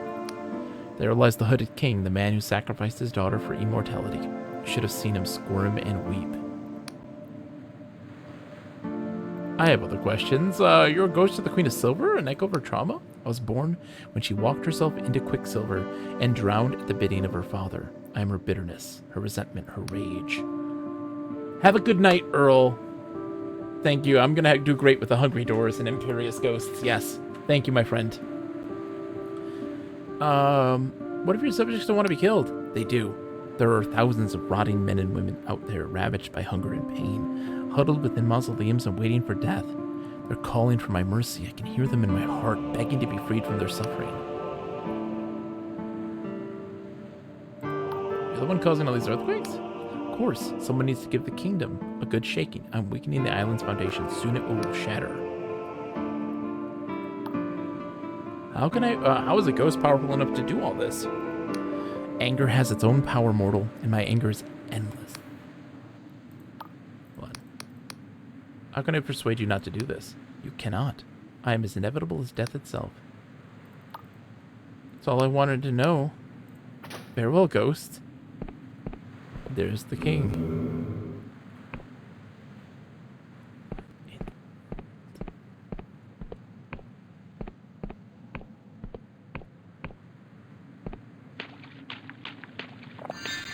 For the shielding potion.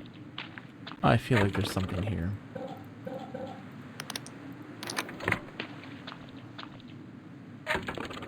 Nope. Nothing's hidden. I feel like there's something should be hidden here, but there's not. Okay. So...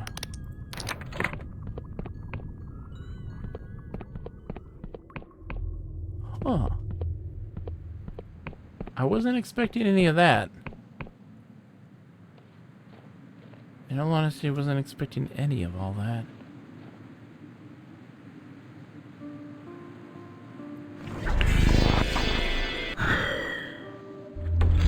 Let's go talk to the Sinestral. What does he gotta say? Oh, hello, you are new. After a long and wearisome journey, I'm finally here. The ancient kingdom of Verdant, now twisted by cruel cipher into a land of the endless. But it seems as though the rumors are true. They really do shut up shop when the Neuron star is brightest in the sky. Alas, I was hoping to get a potion of blister obliteration. My feet are killing me. My dude. Welcome. I gotta unlock these doors though and sneak into these places. It's daytime, they're not here right now. So I'm breaking into these places and stealing all their stuff. While I'm here. Taking my modest treasure, thank you. Enjoy your sleep in your little tomb.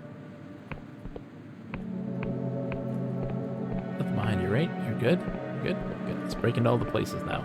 Now that it's closing time. Hello. Nighttime Guardian. Hear about your queen being crazy? Wild, right? I've already been up here, right? And everything? Yeah, it's all empty. Oh, hello, person. This is the mine dude. The mines belong to us now. He looks equally shocked and incredulous. What the hell are you talking about, flesh sack? I've owned the deed to that land since before your great-grandfather was born. Kill. Behold the power of our goddess. Forget about the mines. You must be joking. My mines make up the better part of my fortune. Would you have me wither and die, a ragged vagrant adrift in the wilderness? Behold the power of our goddess.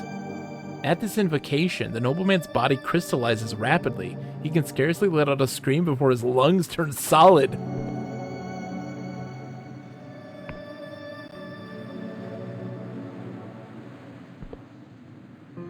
Yeah, a crystal goddess sculpture. I pledged allegiance to, and it's given me some special powers. I didn't know it was gonna do that. Sorry about that, dude. Sorry. I did choose the option to kill, but shh. Not the point. Shh. Quiet. Where's another shop? I need more shops to break into. Please and thank you. Are you locked up? Yeah.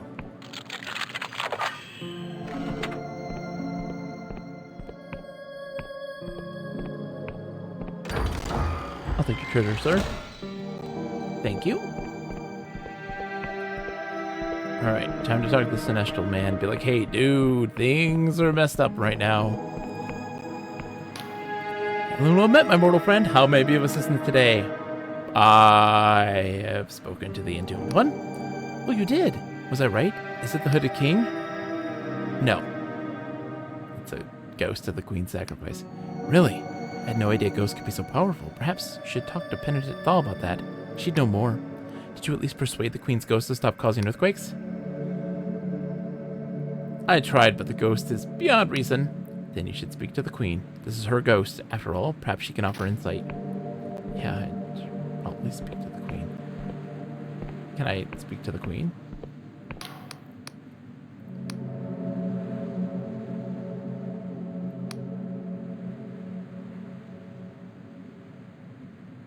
Better in better mood. I doubt it, but I suppose I've nothing to lose by letting you try. Go ahead. You can raise her out of her depression. I will be, without exaggeration, eternally grateful. Celestial stands aside, allowing you passage deeper into the Castle of Ribs.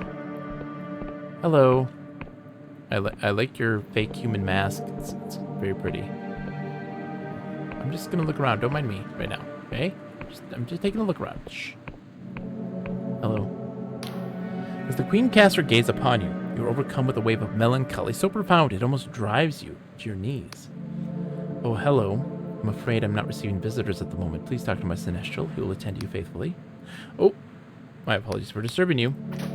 Let me get my happy hat on. Now come talk to me. What seems to be the matter, Your Majesty? Ragged lips peel back from long yellow teeth. She seems to be attempting a smile. You are a curious one, aren't you? But I can assure you there is nothing out of the ordinary. Put quite simply, I'm feeling the same as I did yesterday, and the same as I will tomorrow. 200 years ago, you would have found me in this same castle, in this same seat, feeling the same as I do now. That's awful. Sounds boring. Oh, how tragic. You have to live in a giant, luxurious castle surrounded by generational wealth. She pauses for a moment, shocked, then something like a laugh escapes.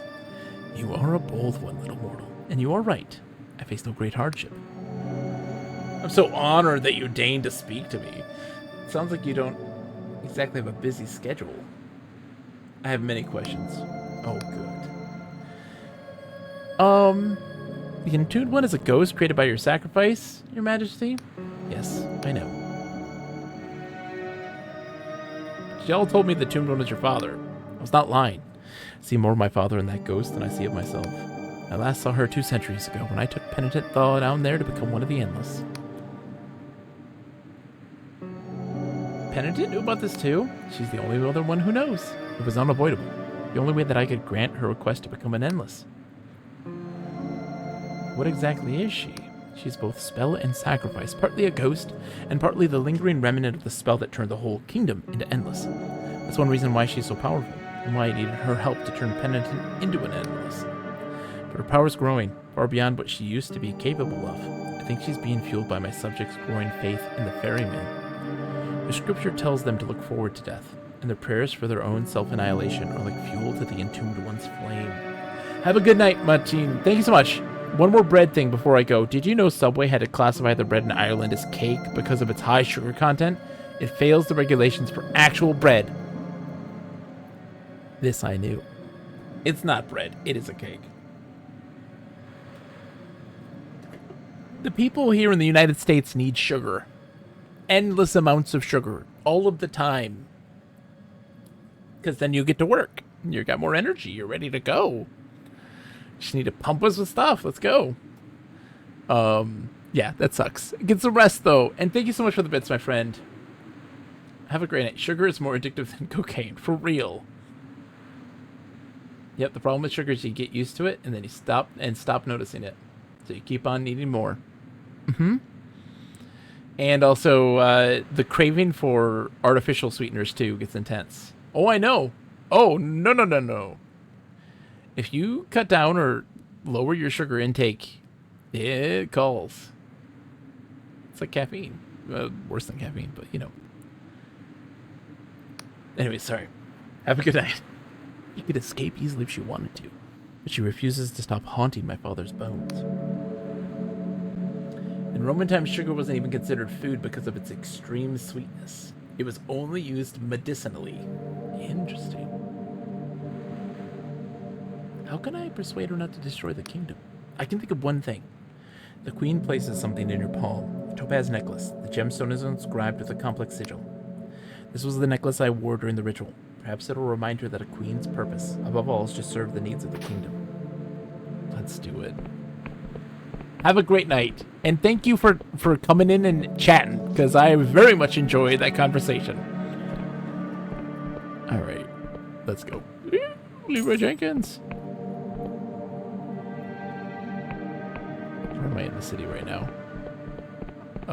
This way.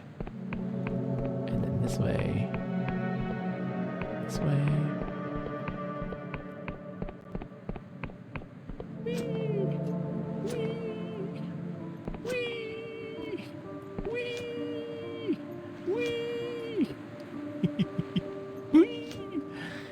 Sorry, I'm a dummy. I'm dumb.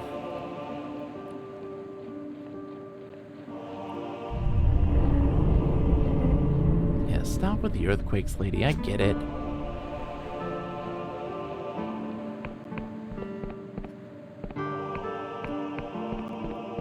At least the flesh door is no longer trying to eat me. She floats above you, imperious, furious, bristling with disdain. She resembles the Queen of Silver, but aflame with inner light. Hello. See this necklace, Your Majesty? Do you remember why you sacrificed yourself in the first place? For a moment, the entombed one stares at the topaz necklace with something like yearning on her face.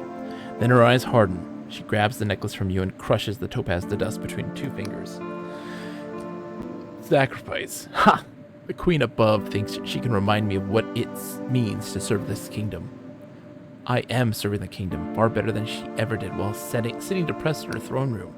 This kingdom is begging to be destroyed. Its people are miserable, and they call to me to bring their long lives to an end. You're just another mad ghost in a kingdom that's full of them. You can't decide that on their behalf. The entombed one turns to you, her skin blazing with inner light. Please, mortal, consider my side of the argument. I know I ask a lot. I ask for the destruction of an entire kingdom, but no new souls have been born here for centuries. No children, no youths. The only great changes to the status quo have been spurred on by mortals. First, penitent Thaw, and now you. The Endless themselves are tired, and bored, and rotten. They hide inside mausoleums and do nothing, pretending to be dead. They hunger for mortal flesh, and if the flesh farms failed, they would resume their crusades in an instant. They lack the courage to end themselves, but they yearn for it. Listen to my plea, mortal. Help me destroy this accursed kingdom. I don't want them to. Don't destroy this land, Your Majesty. You know there's still hope. Oh, really? And how do you know that? Is your desire to destroy the kingdom not born of love? You still care for your subjects. When the queen came to you with penitent thought, you agreed to help. You turned her into an endless.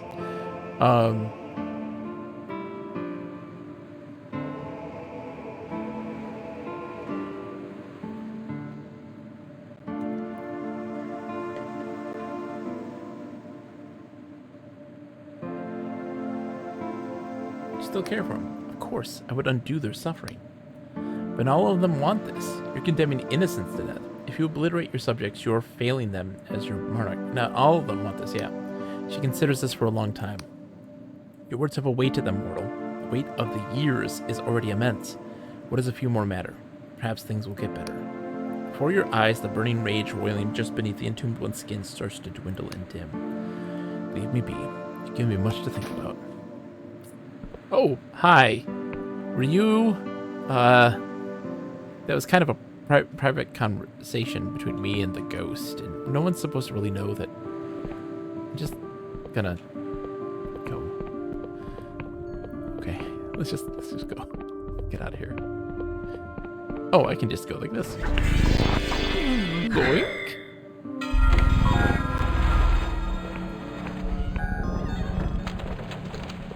All right, and then we're going back up.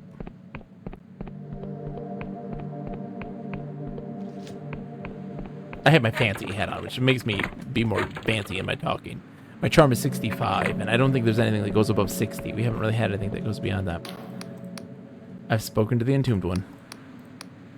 This goes to the queen's sacrifice, yeah. Absolutely.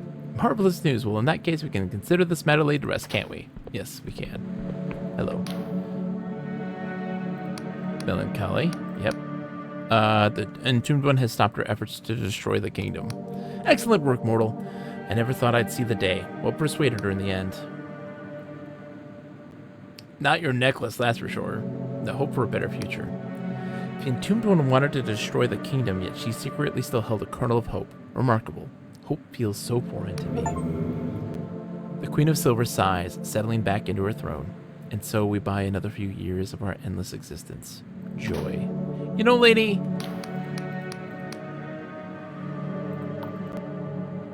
No, I don't need to know anything about you. I'm done with her. Your boss is crazy. All right, so we got a couple more things to do here. Let's get some rest in our home. This is my home. Whoa, my home has improved a lot. It looks so much fancier than it did before. Let's go in and get some rest because our stamina needs to replenish. And then we go and talk to the worm because we've got all the ashlings. And then from there we will come back here and talk to the guy to become a member. Show our loyalty by letting him eat our finger.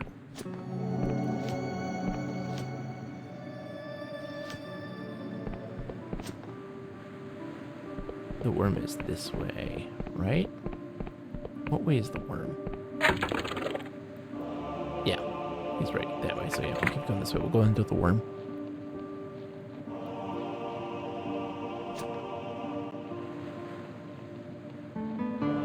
He likes to rest on that pillar.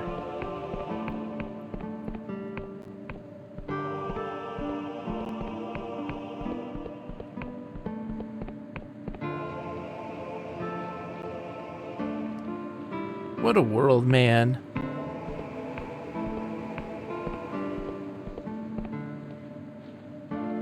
The Neuron Star. Just hangs out. That's our sun. There's multiple of them on the planet that move. And these tendrils move out and connect to each of them and to others out within the cosmos. It's really fascinating, the structure of the universe in this place. So like there are people that would go out into space, into the stars to be able to observe the world from afar, and they would see how these are connected to other places in the universe. It's really fascinating. I love this world. It's so good. Hey, big boy. How's it going? Who's a big fluffy little dragon man? You is. Yes, you is. Hello. Can I talk to you, please? Can I talk to you, please? Hello? There. Greetings, O tasteless morsel. We're pleased to find that you still smell disgusting. I have the herbs you wanted. Yes, yes. The beast can smell them. Its hunger grows. For your own sake, morsel, drop them where you stand, lest you be devoured. You drop the urns, just before the worm's massive jaws enclose them in a single terrible motion. For a moment, the creature is deadly still. Then a great spasm moves through its body. Such potency, such dreadful flavor. The worm is overwhelmed, morsel, and we can already feel our ancient allies joining us. Please, take this. The worm convulses, and with a horrible sound, it coughs up a treasure chest encased in a huge mound of phlegm. We bid you farewell, morsel. The worm is overcome with a great energy. It will fly, and then it will sleep. Oh, hi again. Goodbye.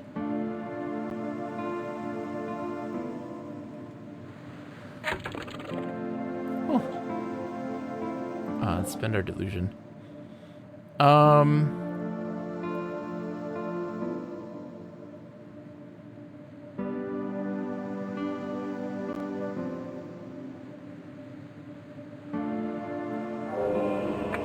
in that.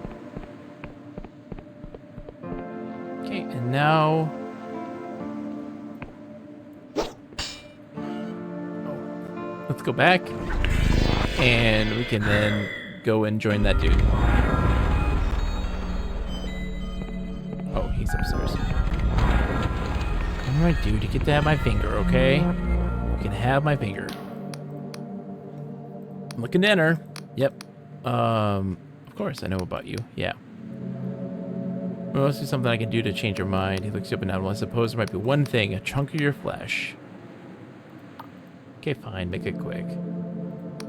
He unsheathes a very large knife. Oh, don't worry. It'll be over before you know it. Now hold out your hand. With one quick motion, he slices off your finger. Your hand sears with pain, but he quickly douses the stub with a foul-smelling potion and wraps your hand in a rag. This'll fetch a good price for the right buyer, proving your worth, and then some, breather. Here, take this key. It'll unlock the lift at the top of the cadaver keep. It'll take you to the island above. It's there you'll find the Duchess's daughter. I never told you I was looking for her daughter. He grins. We have eyes and ears in many places, breather. Of course, that key does not grant safe passage through the keep. That's not part of the deal. The second you step into that stronghold, you're on your own. So good luck, breather. Where exactly is it? Keeps on the northernmost structure in the endless realm. Keep walking north past the Sepulchre. You can't miss it. Keep going. Thanks. Thanks, dude. Alright. So, north. Okay. Yeah. So if we take this, that should put us north, right? Yeah. Just keep going north.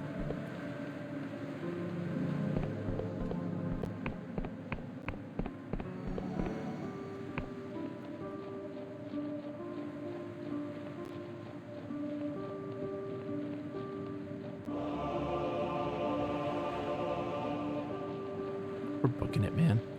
Hello, skeleton. Oops.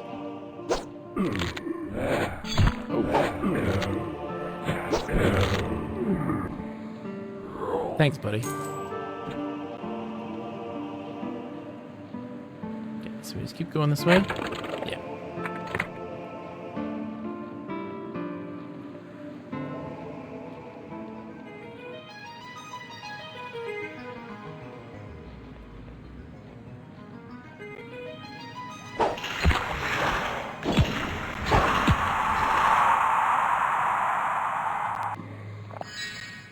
You hit me.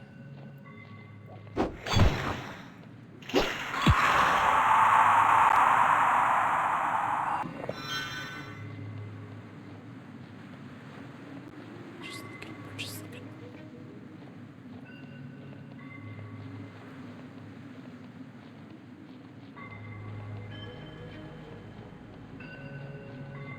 Hello? I'm not gonna die. I don't need to put that there because I'd like to have my respawn point be back at the town, so I don't have to make the trek back.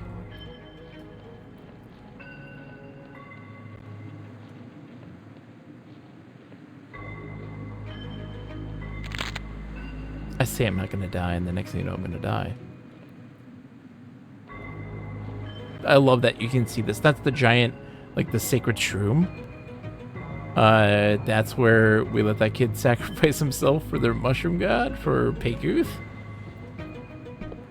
The statue stands in memoriam to all the endless who lost their lives in the cadaver crusades. All creatures are permitted to follow their nature, be they predator or prey. None should feel shame for their instincts. Oh, man. What a bunch of schizoids. Hello. Nice to meet you. Oh, man. I'm just trying to say hi. I'm just trying to say be a friendly neighbor.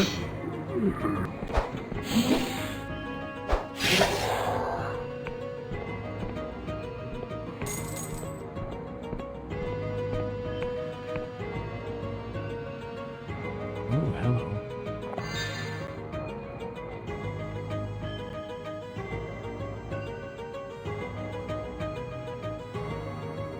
There's so many things over here. I'm curious. Let's get our landmark out. Let's get our book map.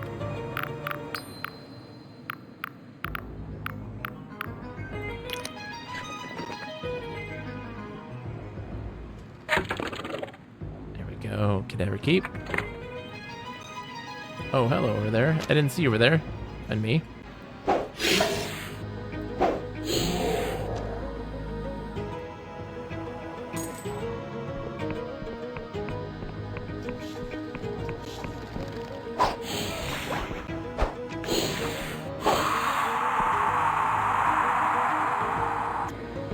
I got you. Oh, hello. So many things happening here. Broken statues.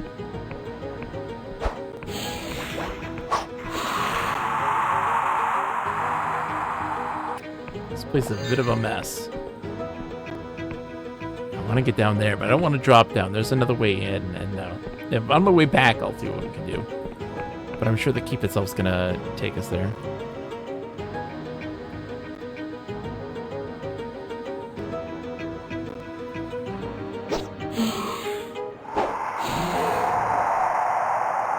They say there's a way that you can actually beat this game without ever killing anything, which to me is very interesting. I'm very curious about how that actually would work.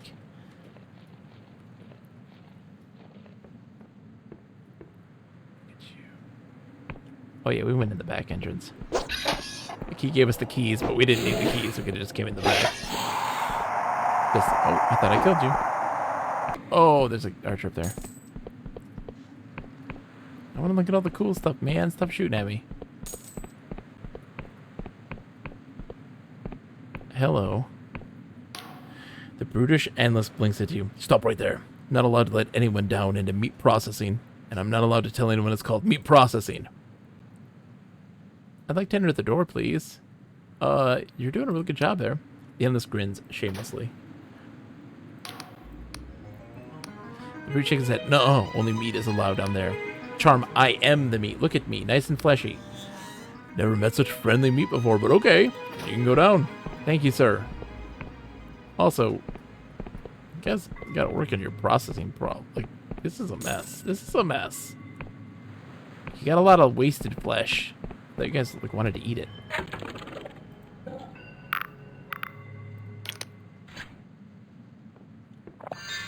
Hold on, we gotta get our stealthy hat on. Get through the traps. Hello, sir. Nice to meet you.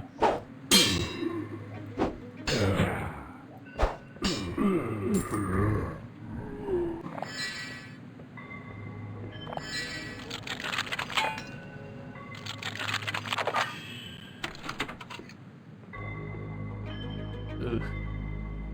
A bit of a mess. Hey, brain mushroom. Just fine ore. I mean, I guess I got the delusion. That's worth it. Oh, dude, they don't like the queen at all.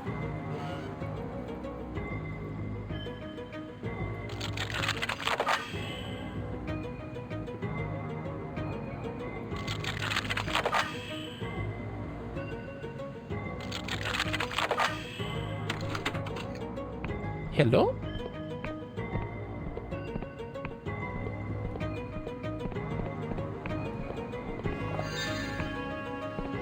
Let's see, put it in, okay.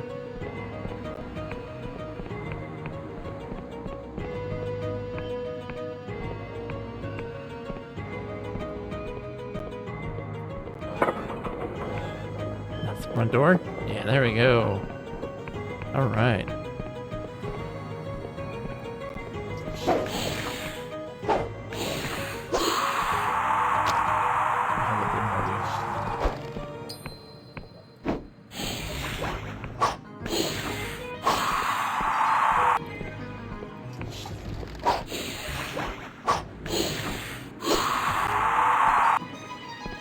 Thank you for the lockpicks.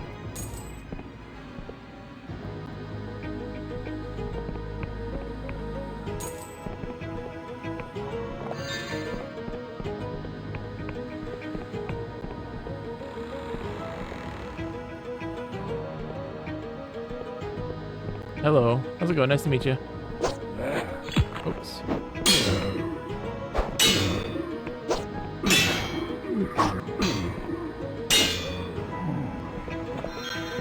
Hello, sir.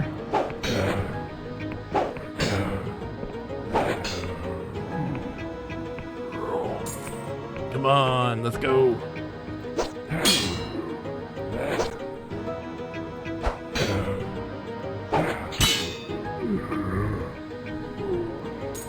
Sorry, dude. It's just business.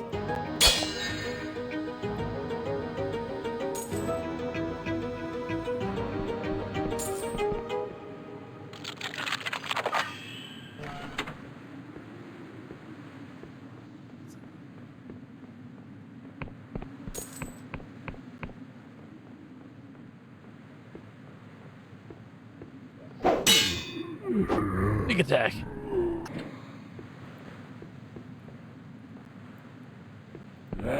Why can I not attack? What the heck was that?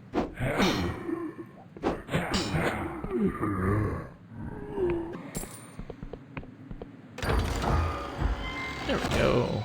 Fine ore. Don't really need fine ore though. That's okay. What's down here? Is that connecting back to that room? No, it's not.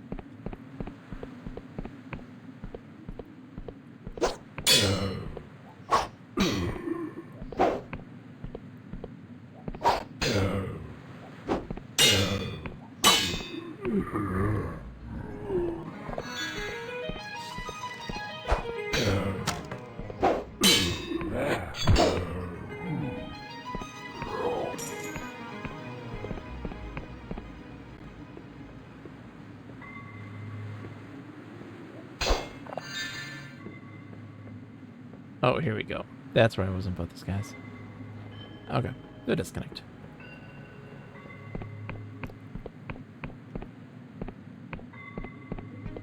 Interesting.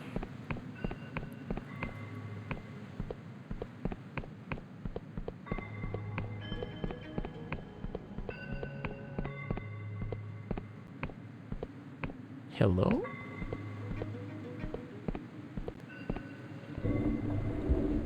I see. So if we broke in here, we need that key to get up to the top, no matter what.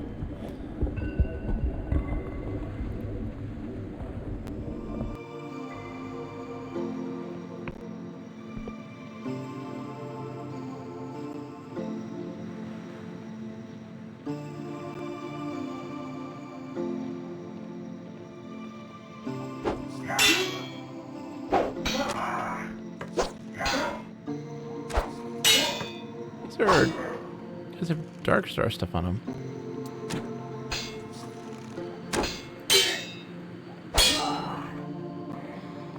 What are the Dark Star dudes doing here? We're high up.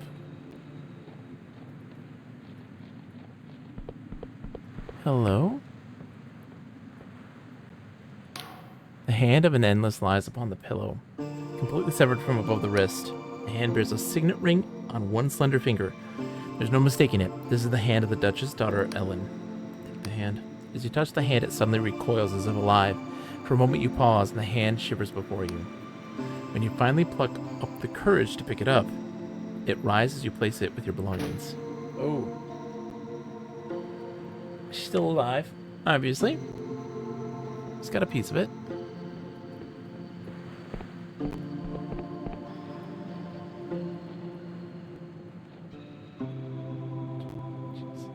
We're so high up.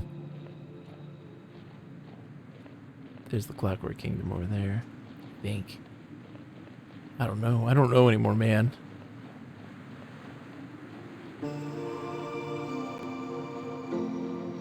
To the Dark Stars took a...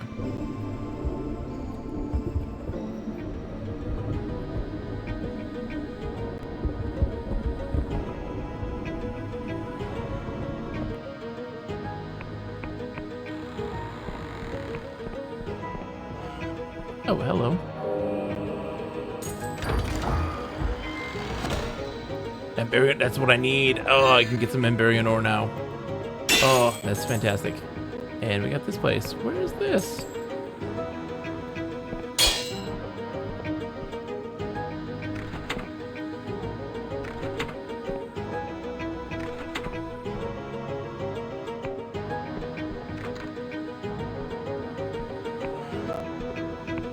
Oh, it's down below. That place I wanted to go to. See, there you go. Ooh. Oh, that's alchemy. There we go.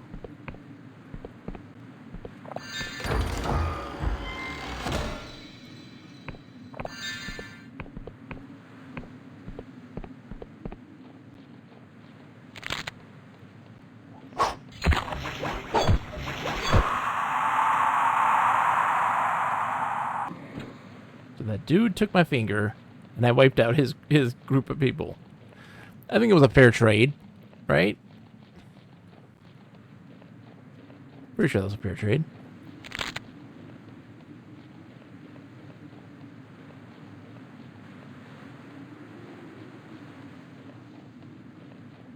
Okay.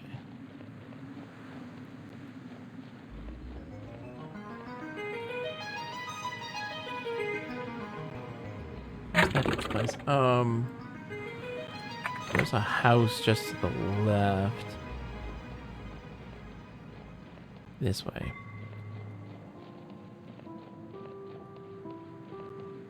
We haven't been this way yet, I don't think. Right? Oh no, we have.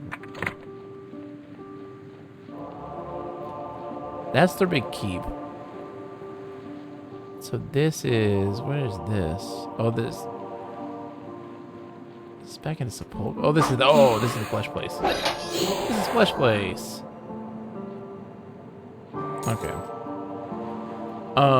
With our map, we have another thing here with the Ethics Eating Flesh, southwest of Sepulchre. Okay.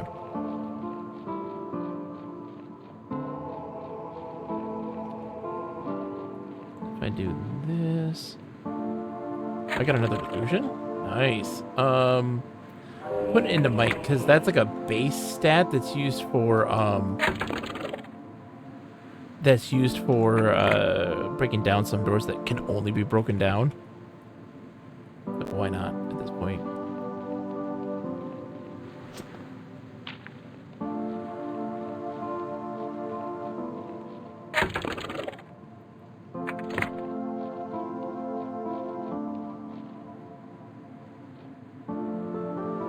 Oh god, oh god, oh god.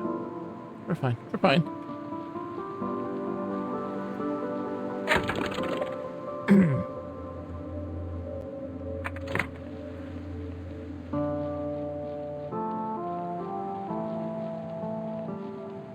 What a game, man. What a game. Is it weird that I'm just enchanted by this? I want to know everything.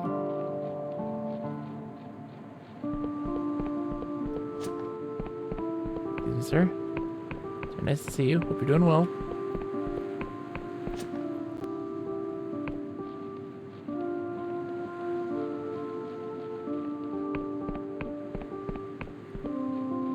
Alright, so the lady is this way? Yeah.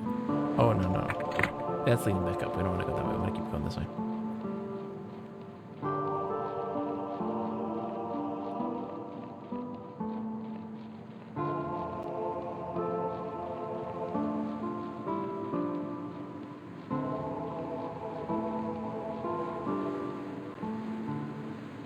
Okay.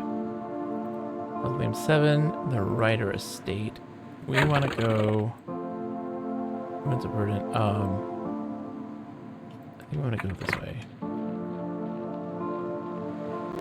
Oh, there's the fast travel place. I need you. Wait, you are the fast travel place, right? No? Yes, no? No. But I can charm my way in. Thank you. Where are you?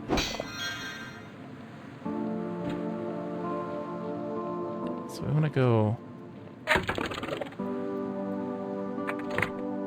this side. Whatever the case may be, we're still going to where that one dude's place is. We're going to talk to him. Balmer, hello! How are you, Balmer, my friend? Hope you're doing well. Hope you're enjoying some games!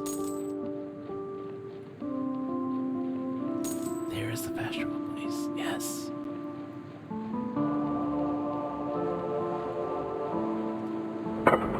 Natalia, the chief engineering of the Erudite Academy, has asked you to link 3 academy portals using the key she gave you. You've activated all 3 portals she asked for, and you should return to her the academy for your reward. I will eventually. Don't worry about it. I'm doing fantastic. I'm playing Dread Delusion, which is a game that I am madly in love with.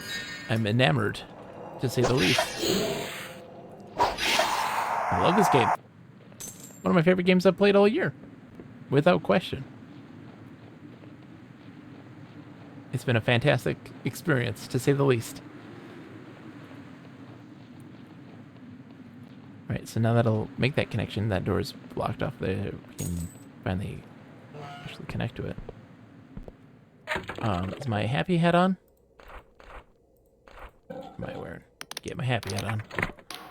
Maggotson has clearly been tortured. Broken ribs poke through desiccated flesh. His teeth are in splinters. A rusty hook still protrudes from his shoulder. Hello, mate. Maggotson, what happened to you? What is it about this game for you? It's writing and world building more than anything. And I love that the visual aesthetic, of course, complements that story and that atmosphere. I feel a genuine connection to the world. It just is truly unique and interesting, and I'm absolutely enamored with it. Lord Ryder did this. He spits a yellow tooth onto the ground at your feet. After you told me about the flesh farm being sentient, I thought it was pretty funny. Told some of my mates about it. They told their mates. And before you know it, Lord Ryder's visiting my farm, smacks me around a bit, says we have much to discuss. So Ryder did this to you? He thought I was holding back details from him. Truth is, I didn't know much to begin with. I told him almost everything already, but he tortured me anyway, just to be sure. But don't worry, mate. Kept your name out of it. Thank you, Maggotson. I'm an endless.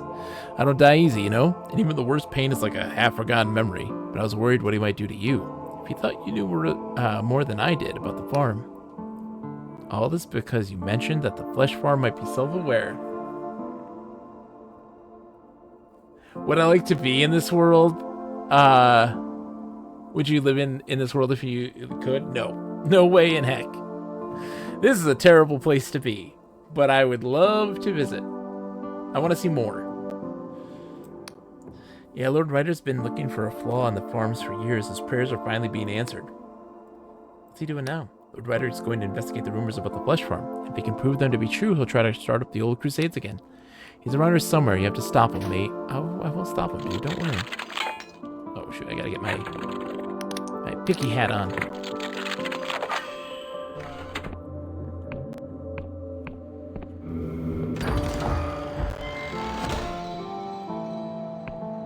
Not even visit, man. I wouldn't want to visit this place in a lifetime, but I'd love to see it more on a virtual side of things, because it is fascinating. My talkie hat back on. Hi, Lord Ryder. I love your picture of you behind you. His voice rings from behind his golden mask like a freshly struck bell. Abase thyself, mortal. You stand before Lord Ryder, champion of the Black Trenches. First over the abyss at Manticore's Fall, destroyer of the Treborian fleet. Give me a reason why I shouldn't render you into carrion. You have 5 words to argue your case. Charm. We have no cause. We've no cause for quarrel. Bah. Suppose we don't, but I remember a time when a living thing wouldn't have dared come within 100 miles of our borders. Those were the days. Very well, what do you want from me? A simulation. There you go. Yeah. Why'd you torture poor Maggottson? He came to me with some very interesting information. I had to know more, and I thought he was keeping secrets from me. But it seems he was just as ignorant as he claimed to be. What do you intend to do? We've already sent word to some old comrades in arms. Apparently the flesh farm can only communicate with mortals, so first we're going to hire a mortal who'll prove that those rumors are true. After that, well, if all goes to plan, the Crusades will begin anew.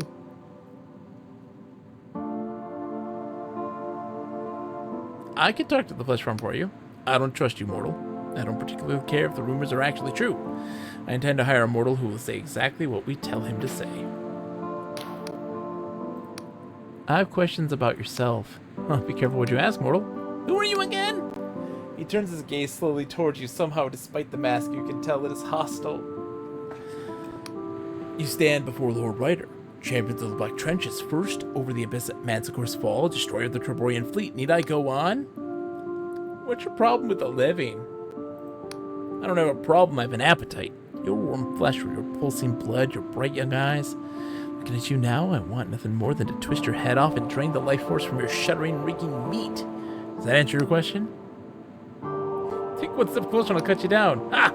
2 centuries ago, I'd never have imagined that one day a fleshling would be allowed to speak to me like that.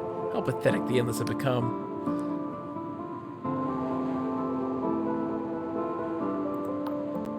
When was the last time you fed on a living person? I remember it well. It was those chaotic days when the Crusades were at an end. But the flesh farms are still struggling to meet demand.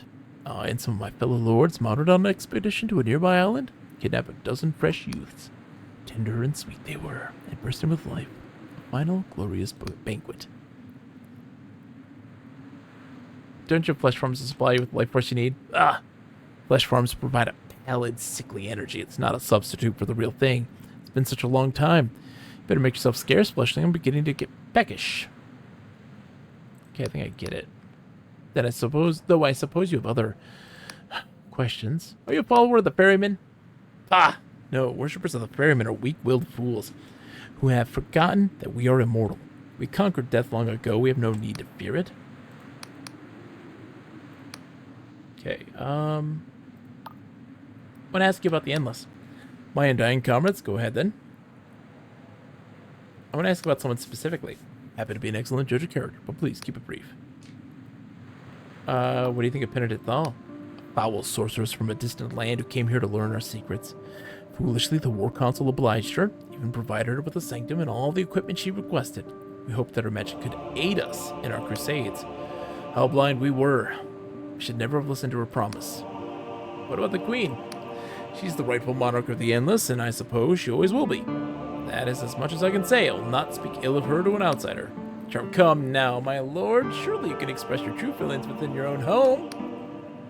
Despite your painfully short lifespan, you do. On this occasion, speak wisely. Why should I tread lightly around our empty shell of a queen? She's a simpleton. Weak-willed and weak-hearted, her mind aided by melancholy. In the good old days, my war council controlled her. These days, her puppet master's changed. She remains a puppet. The Queen's new puppet master, do you mean the Senestal? Ha! Don't make me laugh. That nervous little lapdog? No, thankfully our kingdom has not fallen quite so far as that. Arsene used to rule over the Endless? You must understand. The Endless were devoted to the cadaver crusades in these days, so the warriors held the power, and I was the greatest warrior of all. After I and a few other like-minded lords formed a war council, the Queen didn't even read the orders we asked her to sign. We had free reign. What happened to the war council? Most of them are dead now, killed fighting for their kingdom, and the few who linger have grown soft. They pretend they've forgotten how good it feels to crush the life from a mortal skull. Isn't it good the cadaver crusades are over? Good for you and the rest of your kind? Yes, undoubtedly, but not good for us. The Endless were strong in those days. We were feared. Now we're just forgotten relics of the past. That's all I wanted to know. What do you know about the Entombed One? He's stirring. Back in the old days, the ground would shake once every half decade or so. Now it's every week. He's waking up, and I cannot wait for the tide of blood that'll soon flow. Do you know who the Entombed One might be?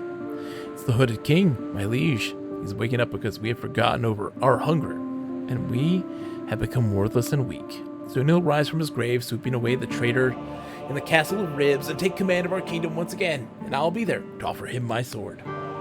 Sorry to bother you, dude. Tell me about the ritual that first created the Endless. It was the Hooded King, the current queen's father, who engineered our ascension. He was a strong king. He feared almost nothing in this world, but he was terrified of aging. He summoned hundreds of Wiccan sorcerers and theurges from all across the realms and tasked them with finding the secret to eternal life. They succeeded.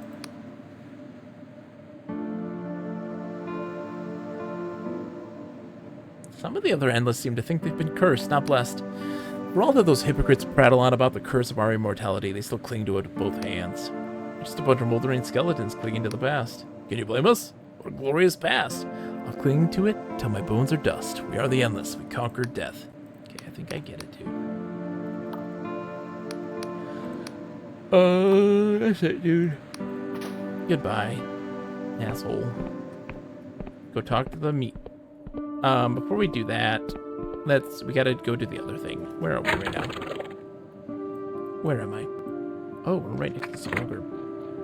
I don't want to go to Sepulchre yet. I'm gonna lower the gate, though.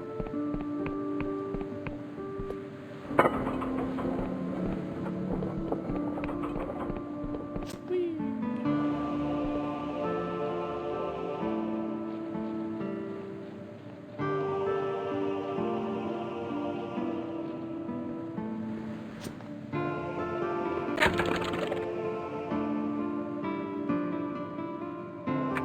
Head south until the road takes a bend and we just keep going straight and then take a little right.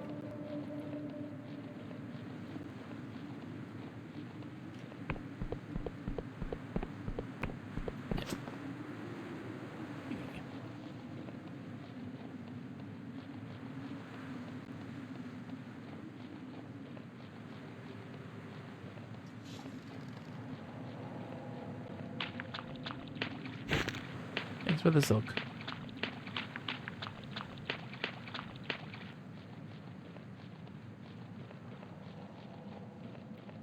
Delivering the hand. I am absolutely immersed in this game. It's 100%. It's got its claws dug deep into me right now, to say the least. Hi, sir. How's it going? Don't mind me, skeleton. Oh, shoot. I'm exhausted. Like me.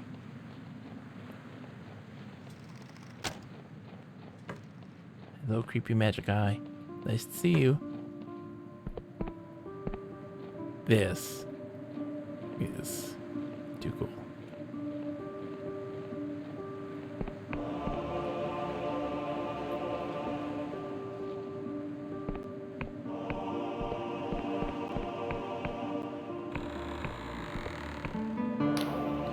Greetings, mortal. How do you fare? About your daughter. Did you find her, mortal? I must admit, I've been watching her progress with interest. With a flick of her wrist, she creates a small, shimmering mirror. It seems to show you entering Cadaver Keep. But my voyeurism spells couldn't penetrate the island above the keep, so I've been waiting your return with bated breath. I have her hand and nothing more. You present the hand of the Duchess. A beaming smile spreads across the Duchess' face. Ah, my Ellen, you have returned to me at last. The Duchess tenderly presses the hand against her face. Ellen's hand seems to respond in kind, relaxing and stroking her mother's cheek. You were expecting this? Apologies, mortal. Did I forget to mention all that remains of my daughter is her hand?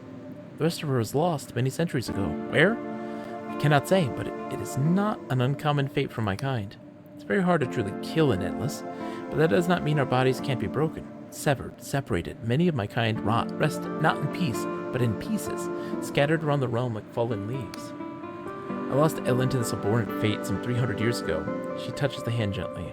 I've long accepted that I'll never see her face again. That's touching. She sighs. It is, of course, not a fate I would have chosen for my daughter. I often wonder if it would be kinder for her to be truly at peace. She is silent a moment. Thank you, mortal, for returning my daughter to me. I hope the whole ordeal wasn't too troublesome. Well, I did lose a finger. She smiles. I noticed, mortal, but nothing the little cipher can't fix. Here, hold out your hand. The Duchess utters some harsh-sounding consonants, and her voice seems to suck the warmth from the air. For a moment, your hand seems to burn with an unbearable heat. And when you look down at it, your missing digit has been replaced with a spectral finger. It glows and shimmers with unnatural color, but it's firm to the touch. There we are, mortal. You may even find this to be an improvement if you can match my skills with cipher facsimiles. And now, I will honor my side of the bargain. When I delved into your mind, I saw that you have captured the blinding light, correct? I will make my way there, so we can plan our next move. She strokes Ellen's hands. Though if Bella's plan comes to fruition, I am still not decided on where my allegiances lie.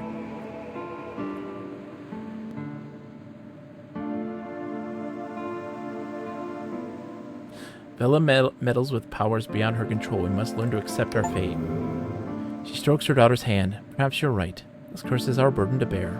To risk utter catastrophe over some fool's hope, it would not be right. You've given me so much to think about, mortal. But for now, you should take your leave. I'll meet you at the blinding light. Awesome. Let's go. Zoink. Zoink. Thanks for the heals. And now we go north. This is to the dude's place. That's to Dude Town. We need to go this way, not that way. Not this way either. Where am I going? Okay. Down a ways. Right here. This is us. Meat Farm Town. That UI beep sounds so familiar. It's like isn't it like a Discord, like the sound of like a Discord notification or something? I hear that beep a lot too.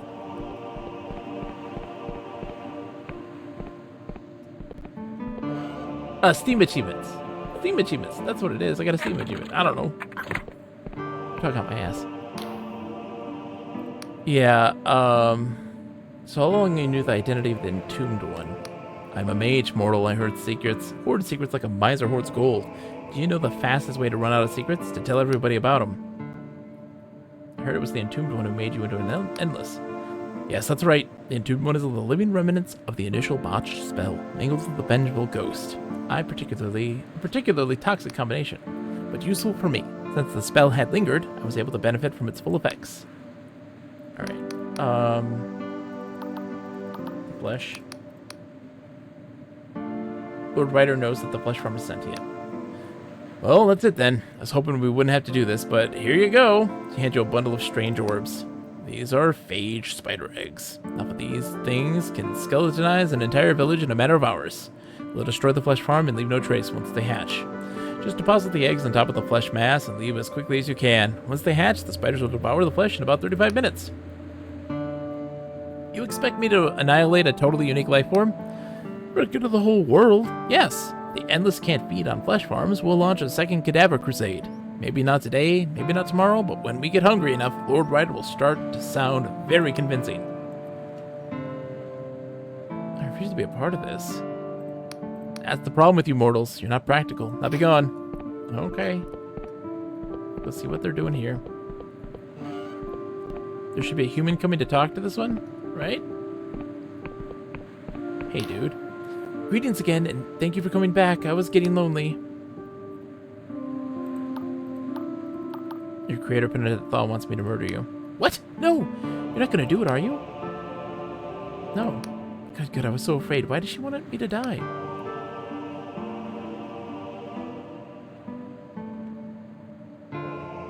The Endless could kill thousands of people if they're no longer able to feed on you.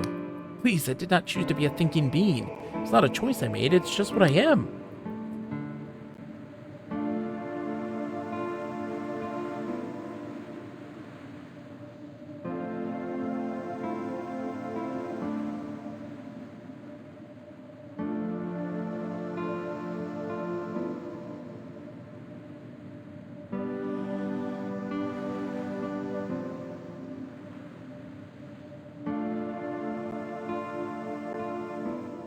We're gonna make an interesting story. Bear the way with the all flesh and crush the eggs. You crush the spideries in your hand, they burst into harmless goo. Don't worry, I'm not gonna murder you. You won't? Thank you so much. We are of the same plump flesh, the same beating heart. I knew you would not forsake me. Oh, we're so doomed. Yeah. Oh, we're so doomed. Hey. Hello, brother. What brings you all the way out to my farm? Oh, Maggottson, you're back, dude. See ya, buddy. Great, we're screwed. Should have kept the eggs, made omelets. Looks a bit like Elden Ring. Oh yeah, I can see that similarity for sure, visually. I'm sorry. About those vats of flesh down there. I dealt with the that situation. You utter fool, mortal. Do you know what you've done? With this proof, Ryder will start another crusade. Still, in the end, it is your kind who will suffer, mortal. I hope you're satisfied with your pathetic display of short-sighted morality. I'm pretty happy with it. No, I don't want to. That's all I want to know. See ya. Goodbye. It's time to go. My planet needs me. Good luck. Whee! Hanging out in the vats of human flesh. Hanging out in the vats of human flesh. Hello, eyeball. Hello, eyeballs. Hello, eyeballs. How are you? Alright. I gotta get back to... Yes, Balmer. What? You don't like me jumping around in a bunch of eyes of human flesh? It's perfectly normal. Perfectly normal. Perfectly normal. Perfectly normal. Oh no, it's literally the snack that smiles back. There you go. What was down here again? I forget. Oh yeah, this thing. We did this. Yeah, we went in here. Yeah, we did all this. Oh god, don't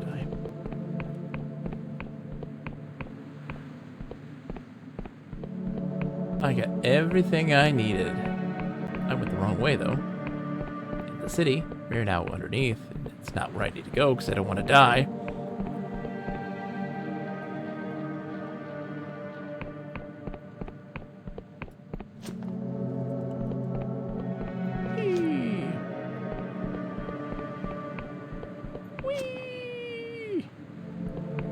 Hey dudes.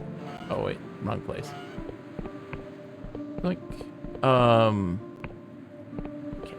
What way do I need to go? Flesh farms. Can I ever keep? No. Okay, this is the way back.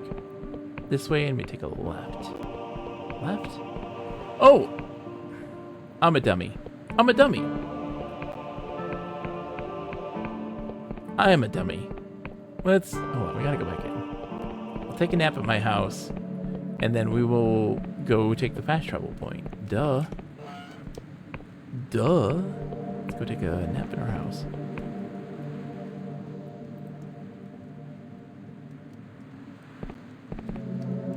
I like to think I'm living in amazing virtual worlds, Balmer, yes.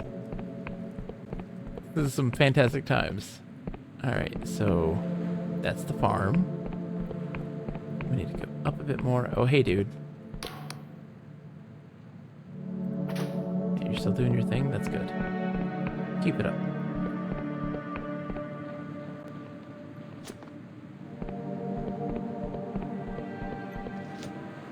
Oh. Oh, snap. Oh, they weren't joking. They're getting ready.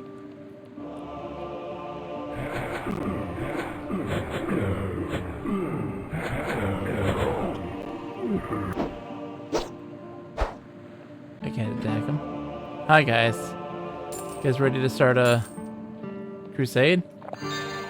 Great. I don't regret my decisions. I never do. I act with impunity. Where is my fast travel? It's this way? Is it? Where is it? There it is.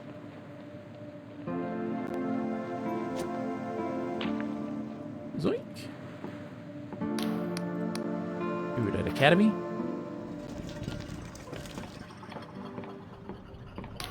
Natalia looks preoccupied with a complex crystal gadget. Welcome back. Let's keep this brief. I've plenty to do. I activated those portals for you. You did? Excellent work, and I'm guessing you're still in one piece. No severed limbs or appendages? Wow, what are the chances these old hunk of junks would actually work? I mean, of course they worked, and I can't thank you enough for finding them. Here, take this. It's the least I can do. Thank you. Okay. What'd you get? Clapper Kingdom time. Okay, so we need to...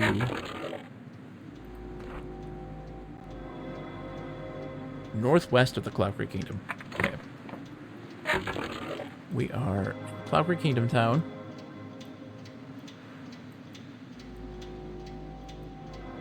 Okay, just northwest, so it's got to be like over here somewhere.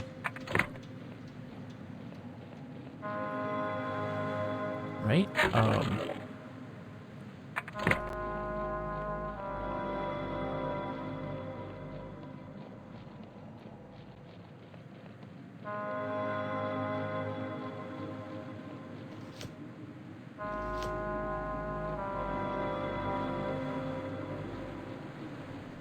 In the right direction, right? Yeah.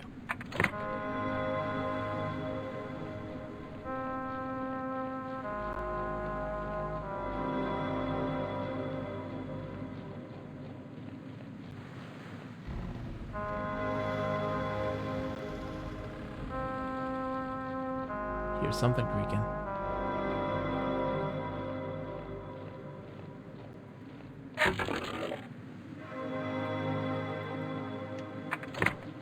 Is it gonna be over here, or let's just check real quick.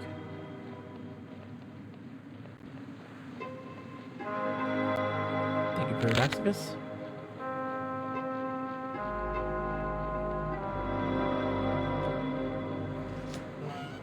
No, not there. Okay.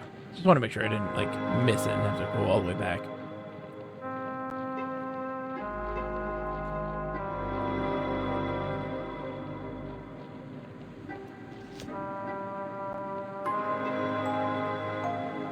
I love this music. This is like my favorite one here. Like I could listen to this all the time while I'm just wandering.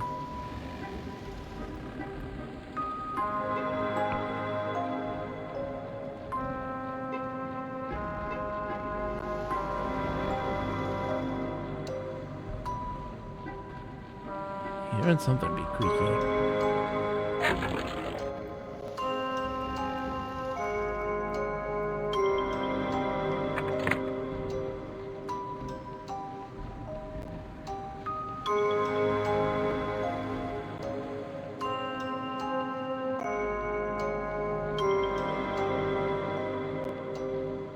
Hi, Cannon Man. Long time no see, buddy. Missed you.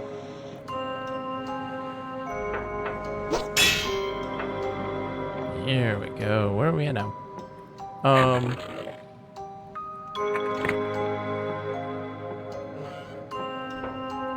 Oh no, this is where the heck am I? Is this the radio tower? No.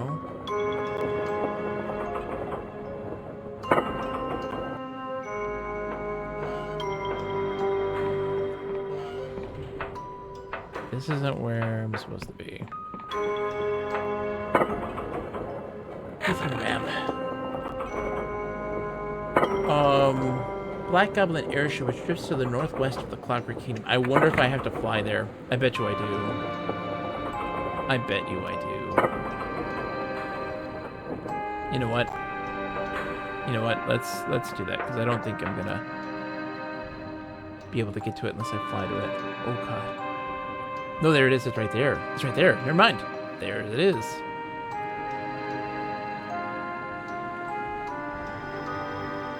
Silly me. You played Whisker Squadron. What's Whisker Squadron?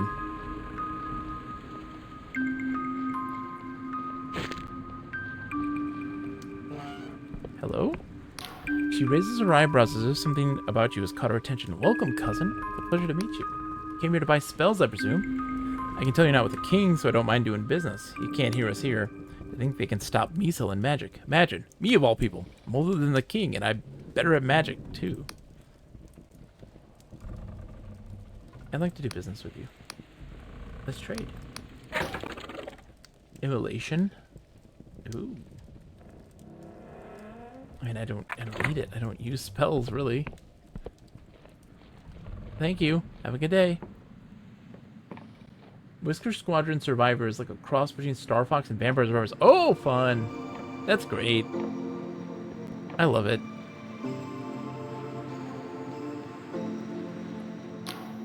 This pile of junk was once the most fearsome pirate ship of the Sky Realms, the Black Goblin. Merchants from Puria to Al-Hasfra feared its volley of cipher-inscribed cannonballs. Union Navy paid us a fortune to headhunt its captain. In the end, we got the coin and the ship. Few dared cross the dark stars after that. So what went wrong? After the Black Goblin came the Blinding Light. A mercenary company with a galleon is impressive, but with a god war fortress, none could best us. It was around then that Bella and Orlaith stumbled upon a map, deep in some Emberian ruin. It told of the cradle, buried far below in the Underlands, which held the power to change everything. Bella was always ambitious. We thought she really could build her fantasy, a heaven of her own making, but now she was speaking of something else entirely. She wanted to become a god, change the very fabric of reality.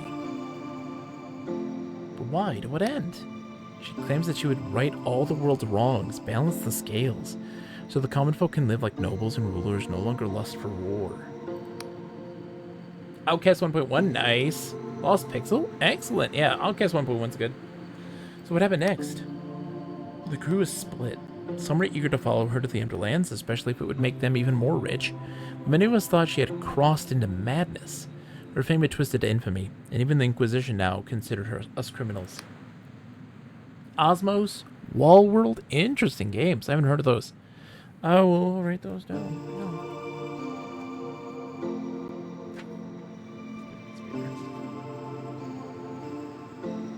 Osmos, Wallworld. I know Lost Pixel and I know Outcast, but... From infancy, I had learned to listen to the language of the cosmos. Cipher flows through all things. Its grammar and syntax weave through our bodies and dreams alike. To change those rules, for me, would be a bigger heresy than slaying 1,000 gods. So when Orlaith raised her sword against Vela and stirred the crew of the Black Goblin to mutiny, I was willing to spill my own blood for the cause. And spill it I would. Let's see. Hold on. Zoink. Zoink.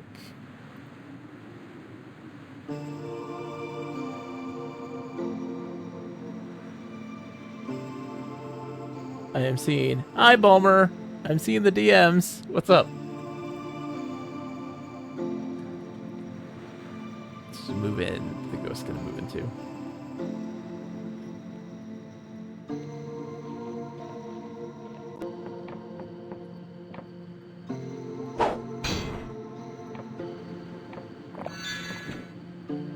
And a potion. What do we else got?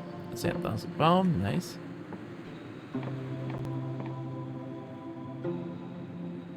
Oh, cool. I'll take a look at it for sure. Thank you very much for the Wallworld Steam key. Thank you. It's very kind of you.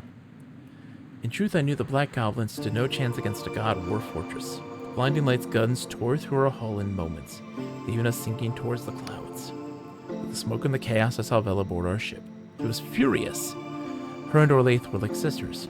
She couldn't take the betrayal. Through the haze of battle, I saw their blades clash, and I saw Orlaith, her defense broken, hurled from the side of the ship. And then a crash, like I've never felt before. The ship had run aground. When I came to, in this very spot, Vela stood overhead, staring right at me. I was bloody, wounded, but Vela just turned and walked away. It was at that moment I was born, the spectral echo of my former self. I tried to scream, I tried to cry, but I had not yet learned how to coalesce to a body, a shape.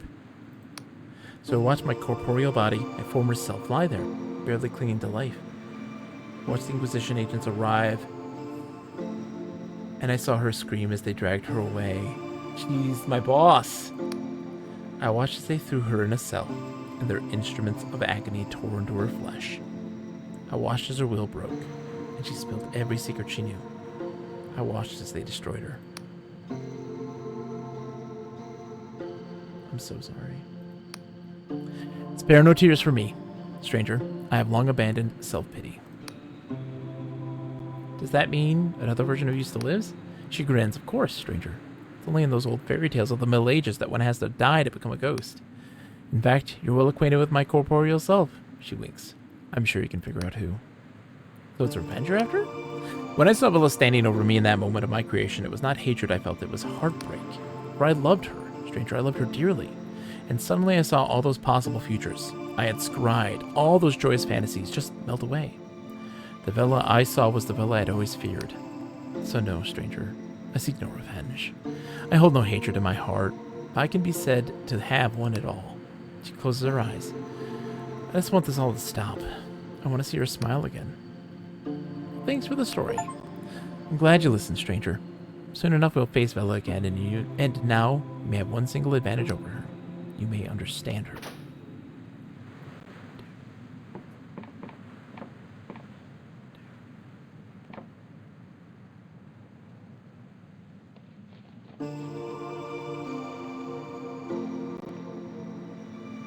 Alright.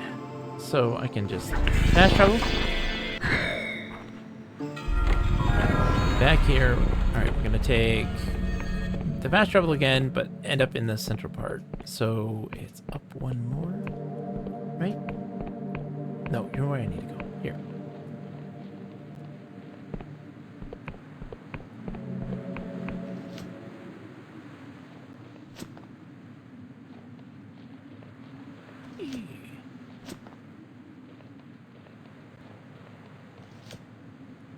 Okay.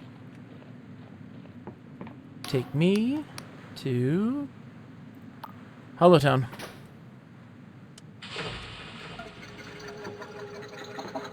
How's it going, Payguth? You doing alright, buddy? Doing okay? I got you covered. You're doing great. You're doing great. Just want you to know you're doing great. Oh, there's a quick way through all this. So let's take the quick way. What's up, dude? You doing alright? Yeah, the famine. Yeah, I got you. Shortcut time.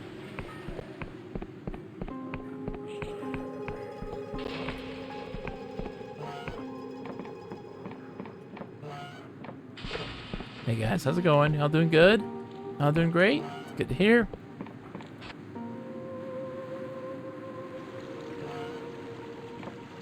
You doing good? How you doing? Hope you're having a good time.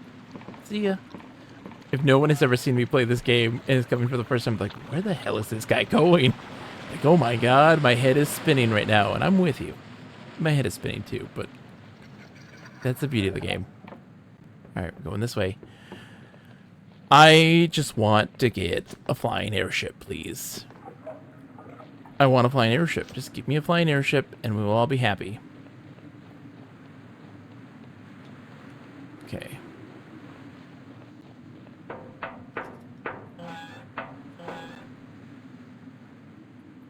This is our original base from the very beginning. And now I get to talk to Ghost Girl, who's in that giant torture chamber. That's my boss. It's like, hey, sup? I know your secret. I know who you are. Excuse me.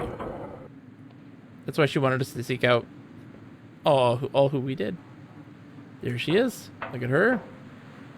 Hey, Ghost Girl. How you doing? Let me see those pretty gams. Let me see that smile. Can I see that smile? Oh, you're about to show me those gams.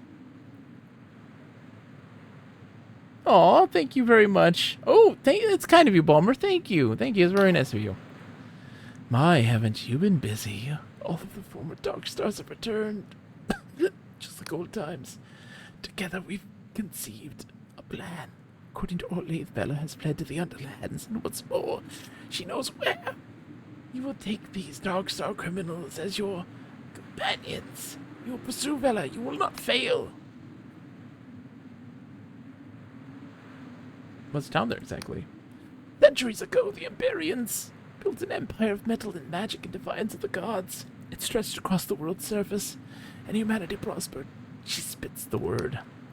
But 400 years ago, the world ran and blasted that empire to dust. Only the sky realms survived. All that's left out there. Accursed ruins, haunted by ghosts and patrolled by mechanical horrors. The very air is poisoned with a thick miasma. Traversing the place will be difficult, but I have the utmost faith that you will die nobly for our cause. You may even succeed. Okay, so how will we do it? Caxton Frost has finished repairing the blinding light. We can launch a small cutter airship and an expedition to the Underlands. But first, I will let you do the honors of activating the blinding light. Go to the main control panel. Set the alert for battle stations. Where? Over here?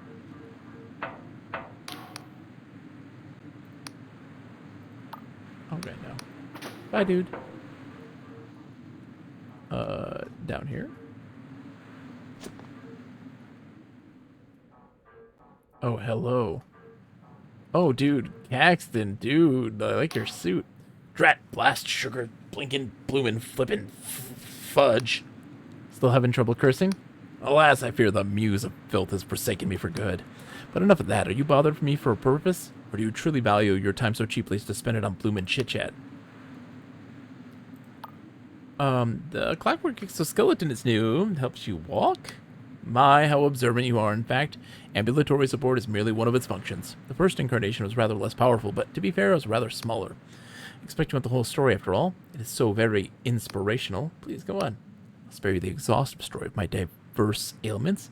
Suffice it to say that I was a sickly child. The only thing my physician agreed upon was that I must submit completely to their humiliating remedies, no matter how painful or ineffective. I disagreed, and in due course, it proved that with a little technological cunning, I could treat myself better than they could. Machines, you see, actually listen to what one tells them. How people loved to hear that tale once I grew up. The machinists loved it especially. Come to the Clockwork Kingdom, where even a low-born invalid can travel the skies and be garlanded as a champion of the realm. True, I was dogged and ingenious, but what purpose? Yes, I improved my capabilities, but for whose benefit? Certainly I accomplished great things, but for whom? Myself. What a cozy thought. Sometimes I almost wish I hadn't bothered. At least then, I wouldn't have been so useful. That's all. Good luck with your fortress. Actually, one moment, if you please. I wish to, it behooves me. Teshel, let's not prevaricate about the bush. You were quite correct to scold me back in the kingdom. The word for what I was doing is wallowing, specifically in childish rage and self-pity. He pauses, apparently unsure of what to say next. Is thank you, perhaps, the phrase you're looking for? Confound it, what else would I be trying to say? Bog off before I regret such wasteful sentimentality. You're welcome, dude. Oh, jeez.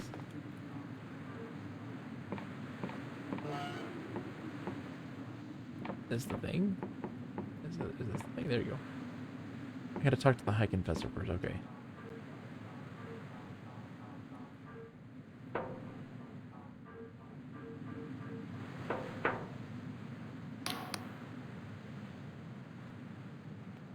Yeah. Go to the main control panel and set the battle stations. I don't know where the main panel is. It must be down at the, like, the bottom. Probably. Yeah, there's a spot below.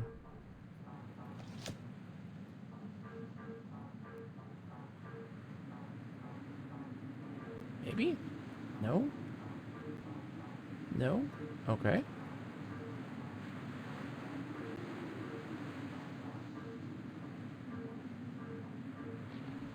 Here? No.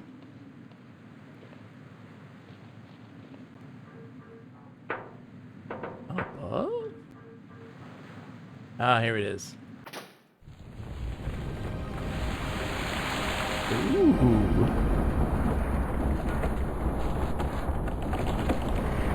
It's not yet midnight. We got a half an hour still. We might actually beat this game.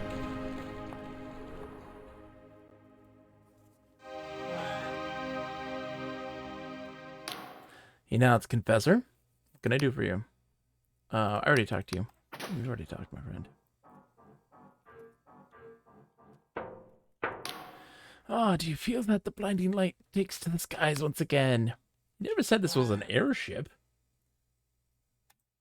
She scoffs. Have you not seen the grand painting or its many reproductions? The blinding light impales a horror, or heard the numerous songs and stories, embellishing as they may be? I cannot be blamed for your ignorance. Can't we just fly this whole ship after Vela? This flying fortress is too large to make the descent. The storms that permanently rage above the underlands would tear it to shreds. But we can launch a small cutter vessel with a reinforced hull that may survive the journey. The tribunal can monitor your progress from the safety of the skies. So what next?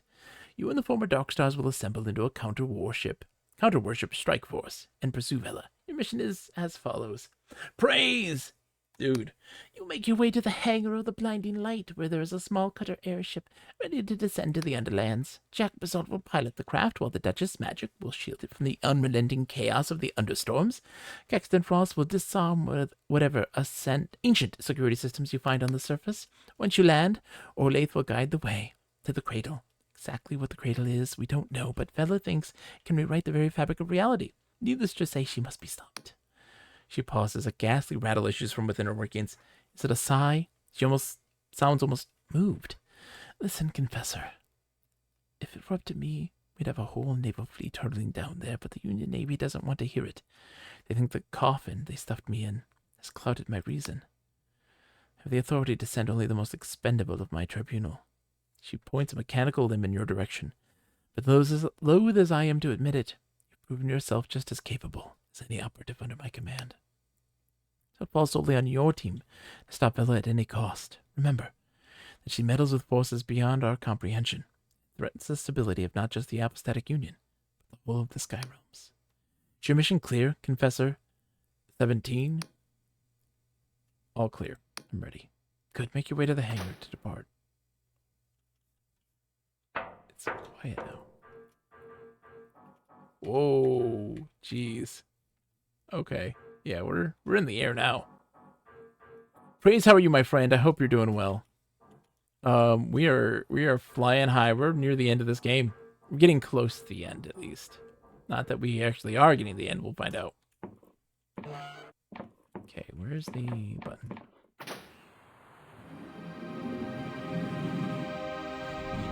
We got our own airship, baby. This is what I asked for. Oh! That's not what I asked for. I wanted to fly around in an airship. You wake with a pounding head. You gasp for breath, your lungs fill with acrid air, everything hurts. This all eyes you without sympathy. You look like squid shit, Confessor. You must feel like you've been chewed up by a typhus. Let me fill you in. He gestures around you. The cutter crashed. Had an itch to learn another fighter, so I'm trying to hand it Mortal Kombat. Yes, believe it or not, I've never actually learned to play one, and I'm having fun. It's so different from Street Fighter. It is so different than Street Fighter. So different. Hold on.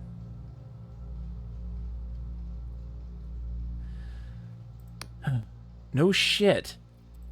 Well, thought I'd spell it out for you. The curse rots one's mind, after all. See? We'd stashed a bunch of protective suits in the cutter, thick leather garments sealed with stitches and cipher to ward off the miasma that clings to the air down here. But they all got burned up in the crash. The only thing we could save, he taps his mask, was this one. So that dizziness, the head pain, the stinging in your lungs, afraid that's the miasma, the curse. Sorry.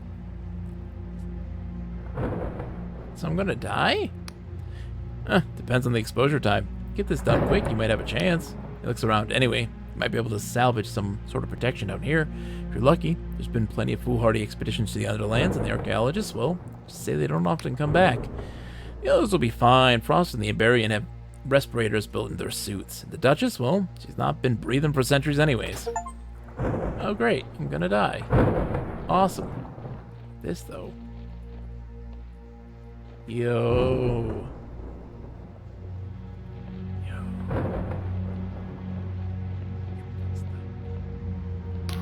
So we're actually here. The ominous Underlands. Below the clouds. Even 4 centuries ago, back when I could breathe fresh air, this place had a mystical quality. From Verdant, we could see the twinkling lights of the Emberian cities, distant, beautiful, far below us. Once even met one. An Emberian delegate who was sent to meet with my father. They arrived in a craft of pure metal. I'd never seen anything like it. But I must admit, to be here after all these years feels underwhelming. I thought that even in death their cities would hold a certain majesty, just as my own home still does, but this is a dreary, ugly place strewn with rust and bone. Let us not linger more than we need to. I'm cursed. Can you help? She waves a hand dismissively. Oh, I've already done all I can. While you were unconscious, I sealed your organs with cipher. It should buy you some time. After a moment of silence, she says, look, Confessor, I apologize if I seem flippant. It's just, to us endless, the plight of mortals can seem quaint. Sure enough, you'll experience agonizing pain as the miasma takes hold. Your body will atrophy as it is consumed by fungi, gradually stiffening until you're rooted in place. There you'll stay for centuries or more, dimly conscious of your torment. I know to you it probably seems like a tireless ordeal, but to someone like myself, who has already experienced a half millennia of anguish, well, that actually sounds rather interesting. Variety is the spice of unlife, no? Nonetheless, I do not wish this fate upon you. We should make haste. What's with the tent? That's my transpositional supply tent. It's woven with an intricate cipher spell that distorts time and space, so it's far bigger on the inside than it appears. Feel free to use it to craft or stock up on supplies. There's also a portal that leads back to my dwelling in the Endless Realm, though at this stage I think it would be unwise to retreat. We should press on. Let's get moving.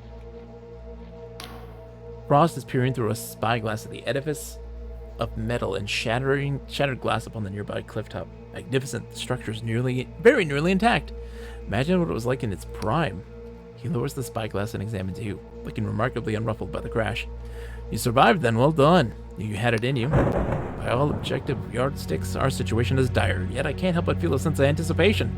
Uncovering the secrets of this place has been my life's work, and now we're pursuing the greatest secret of all. How ironic that it should be due to my own mistakes, rather than those of some comfortably long-dead civilization, he mutters to himself. Keep your head in the game, Horace. Or Caxton. Whatever. Praise says, I found MK11 and the DLCs for like $10, so I thought, why not? Yeah, it's a very different game. That's a great price. I'm cursed. Can you rig up some kind of protective device? Alas, our bumpy landing has left me without the requisite materials to improvise a new filtration mask, but we're not far from where the Monroe expedition went down back in 35. Some of the equipment might still be intact. Your sole chance of survival is to limit your exposure. Every minute, every heartbeat that you spend here without a mask will bring you closer to a fate worse than death. Should you fail, I can at least offer you the same remedy I gave my old colleague, Magda. He digs in a pocket and opens his palm to reveal a little ball of some waxy substance. Venom of the purple-spotted typhus. Extremely deadly and quite painless. He made me promise, you see. I might just take you up on that if it comes to it. Then you better hurry. Tick-tock, my dear, tick-tock. Basalt said you had some plan to get us out of here? Correct. In ancient days, this entire continent was crisscrossed by an advanced transportation network, allowing the Amberians to travel hundreds of leagues per day in perfect comfort. These auto coaches, as contemporary scholars have dubbed them, were propelled at high velocity along special courses by some unknown means. If you've ever been inside a modern-day mining operation, you may have seen wagon tracks inspired by their examples. Hence, our first priority must be to get, he taps at the cliff top, there. If any such conveyance remains operable, I believe I can commandeer it. So you've been to the Underlands before? As Willem the Slug Lover said to the young maid, it was only the once. Back in 33. I was chosen to lead the... As Willem the Slug Lover said to a young maid, it was only the once. I only had sex with a slug once. I was chosen to lead the Clockwork Kingdom's first and only surface expedition. At the time, I considered this a high honor. Only by a miracle of impromptu engineering did we fare any better than old Stultus in 26. A mere half of us died instead of all. Still, chin up, eh? Back then we didn't have the Duchess with us. Cool. Okay, going, guys. Alright, see ya. Here's the tent. Bigger in the inside than in the outside. Hold on. We have to craft the better armor. Where's my armor? Oh, do I have to take it off? Yep. No?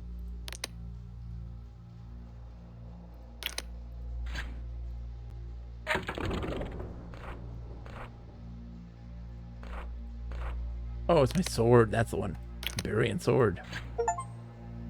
Weapon forged from Amberian ore recovered from the long-lost civilization that shares its name. The metal is razor sharp and near impossible to shatter. I'm right back, please. Thank you.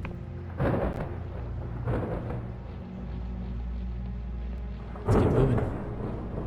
Dude. What a place, huh? Don't mind me. I'm just exploring. I know the clock is ticking, but you know, my mortality is, I'm sure.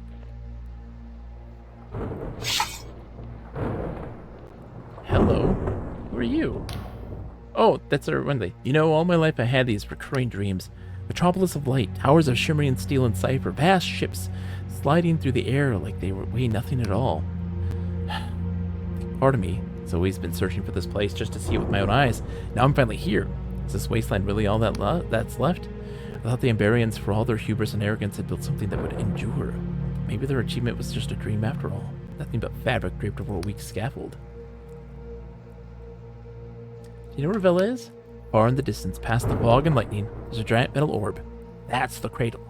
The most advanced piece of tech or magic or both to have existed. That's where Villa is, no doubt about it. She's been planning this for years, and if we're going to stop her from activating it, we better move fast. Villa's well ahead of us already. I've been cursed by miasma. She nods. Sorry about that, Confessor. Seen people come back from expeditions, even just from low-lying islands, afflicted with a curse. I'm sure you don't need me to tell you how bad it can be. The Duchess has already worked her magic on you, and if we get this over with quickly, you should recover. Let's join arms and fight together. Alright, lead the way. Oh, she's coming with me. Yeah, look at this. Street lights are still... Oh, some coin, thank you. I got the Ambarian to go with me, man. Let's go. Yeah, so this is, we're on the ground right now. We're on the land with its curse, and this is like the ancient civilization, of course. Wait, can't I open this? It's barred from the other side. Okay.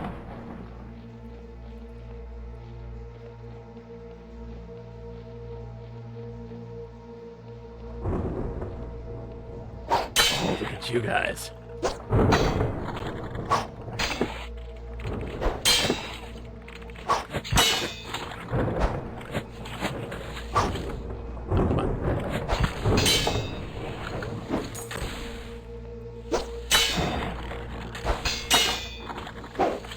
Something shoot me?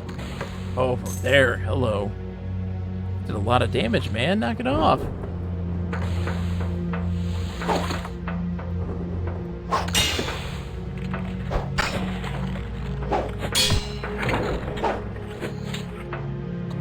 Asshole.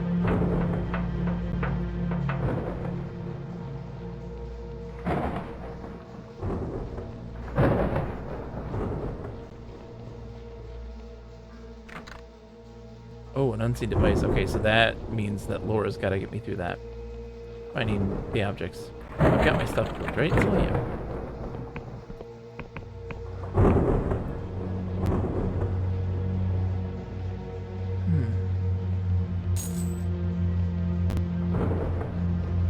Here we go.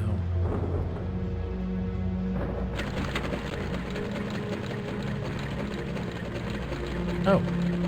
Just cuts through here. Okay.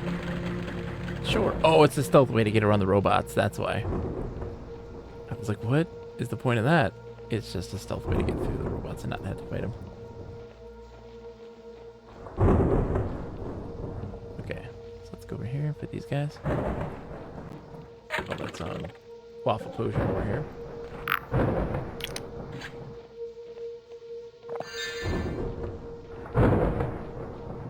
Hello, sir. Oh, you're a big boy.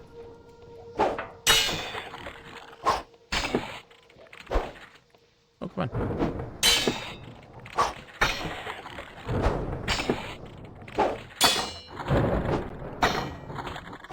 You are a big boy.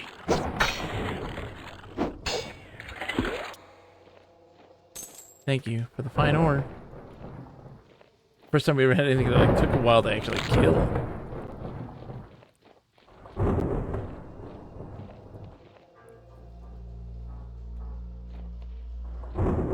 Hello.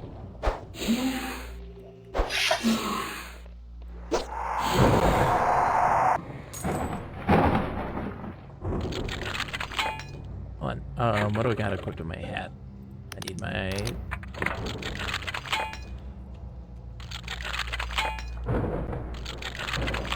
There we go.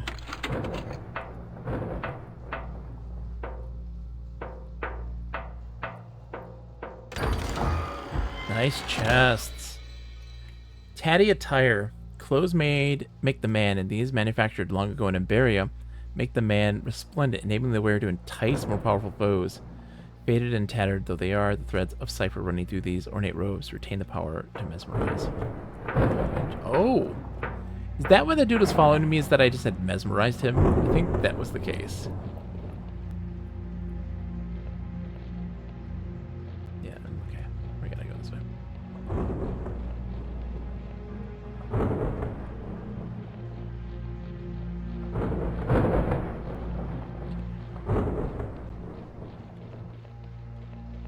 Don't want to miss anything.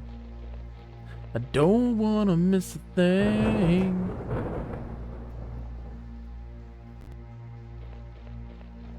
So close. Snagged, yeah. Oh, hey, dude. Hey, Caxton. How's it going, buddy? What you up to? Ross is fiddling with a handheld device that resembles the offspring of a dulcimer and a carriage clock. Silence, if you please. This procedure requires concentration. Deep mechanical boom sounds from within the wall as the door begins to grind. Aha! Even when I dream of you, I'm dreaming now, baby. That's my. I'm good at singing. What can I say? Evidently, the Ambarians haven't revised their sealing spells since my last visit. Rather careless of them. Hmm? Incidentally, I believe we were close to that crash site I mentioned. If you wish to survive this, little John, I suggest you search the area for a filtration mask. What happened on your last expedition anyways? Well, first, our vessel's buoyancy engine broke down upon arrival. Then our signal flares proved to be duds, so we missed our rescue rendezvous. Our thermometer fritzed out at anything above 7.3 millihex, and our faulty breathing casks became overpressurized, causing us to hallucinate. It was my first inkling that the Clockwork Kingdom's vaunted manufacturing prowess might be in decline. Frankly, without my late colleague Magda, I wouldn't be standing here today. In the end, everyone got medals, living and dead, and the king, no doubt, thought our discoveries many times more valuable than what we had paid for them. Jammed the jack into his eyeballs. Lip, you're late, but better late than never, my friend. Look where you are right now. Guess where we are?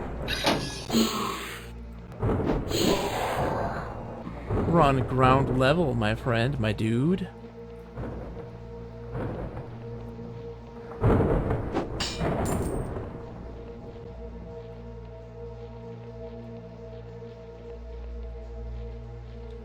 Yeah, one might say it does look hellish, just a bit hellish.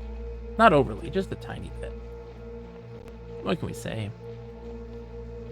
Hello, robot. Let me get my talkie hat on. Cipher network severed. Critical memory failure. Power levels dangerously low. Further, multiple organic anomalies detected. Reality distortion in progress. Additional information restricted to Class C citizens and above. Charm. Look around, machine. Everyone's dead. You want a classy person? I'm the best you're gonna get. Analyzing the speaker's statement is correct. Population drastically reduced. Situation critical. Additional information request granted.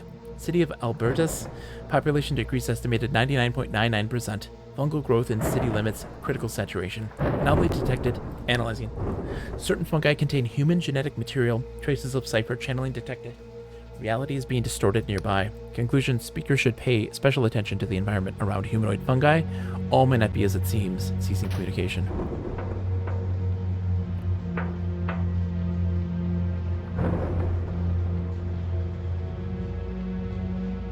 Have a good night, Balmer. Thank you, my friend, and thank you again. That's very kind of you to give me those keys. That's very, very kind of you. I'll take a look at those games for sure. All right. So which way do I go? Do I go that way, or do I go in here? I think I gotta go in here. Right?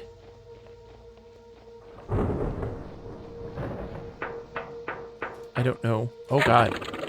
What's happening to me? I'm afflicted with the curse, I know this, but like... Damn, dude.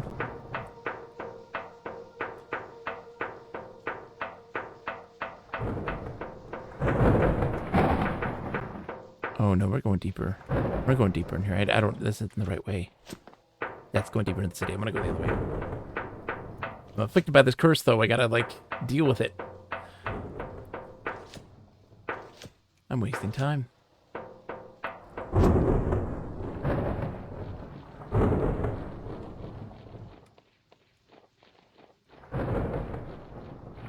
I don't want to miss a thing.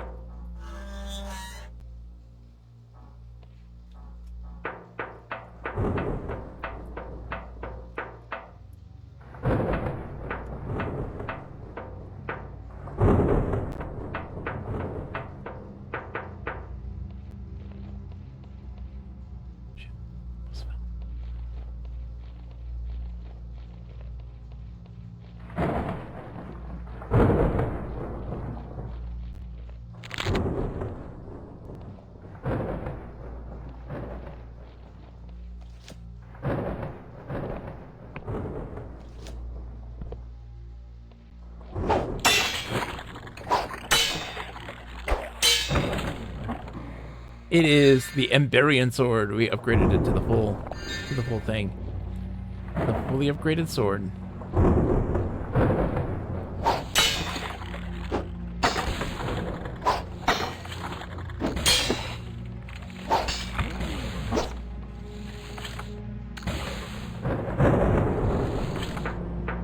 This guy does a lot of damage though if he hits you. Oh, he's got a skull in there. There was somebody in there. A dead body. Oh my gosh. It's just moving on its own accord. That's cool.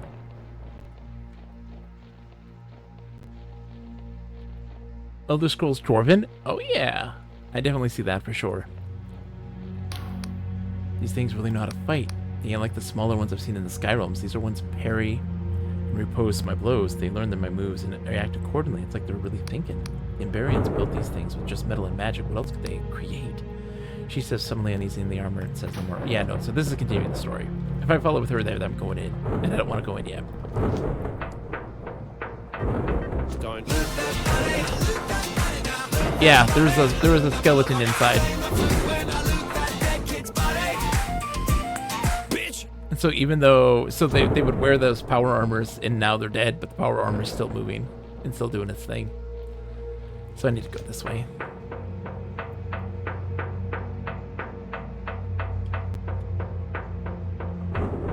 There's just so much to see.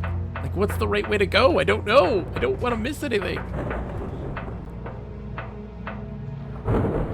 And then here's my dude. Dude, what are you doing over here? See that couch house up above? You know, that thing that looks like no coach house you've ever seen? That's where we're trying to get to. Ross reckons if there's an Emberian auto coach left intact, you might be able to fix it up. Oh, see, that's okay. All right, let's see what we can do.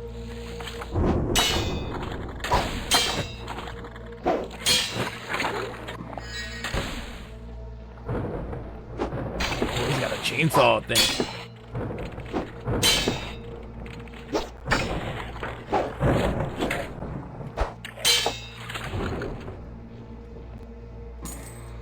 I bet you have to do this for all of them.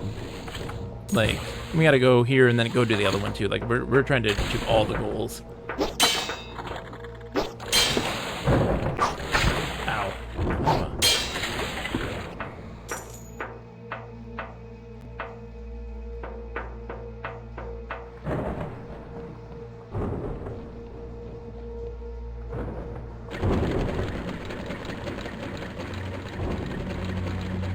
Okay, let's go up to that thing. Oh, that's the thing. Okay.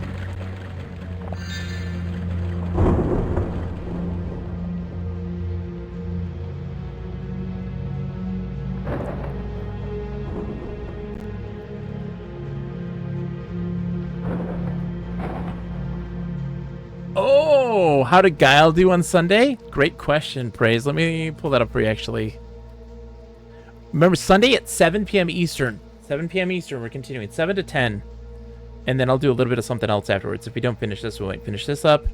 Or we might do some other things. Let me look at what I got here. Sheets. I'll tell you how Guile did. Totally forget how Guile did. Guile ended the night 1-2.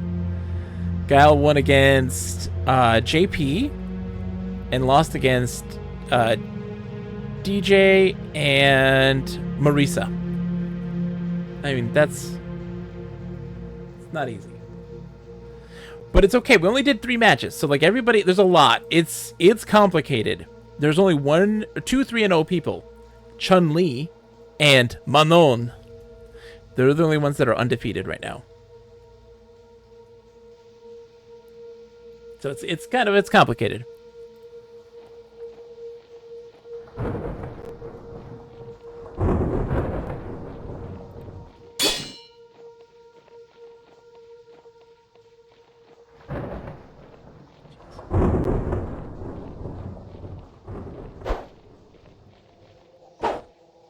Come on.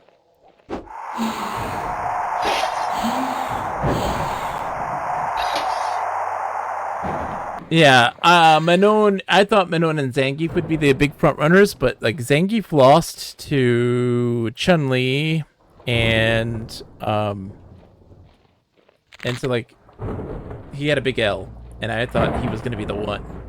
But Manon still killing it right now. Oh, the lift.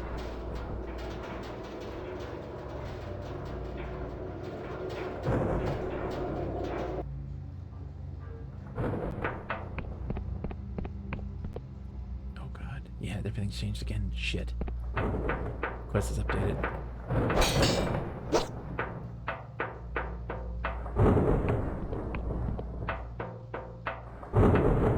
Oh no, I so botched all of this. Let me look at the journal and see what it's got to say.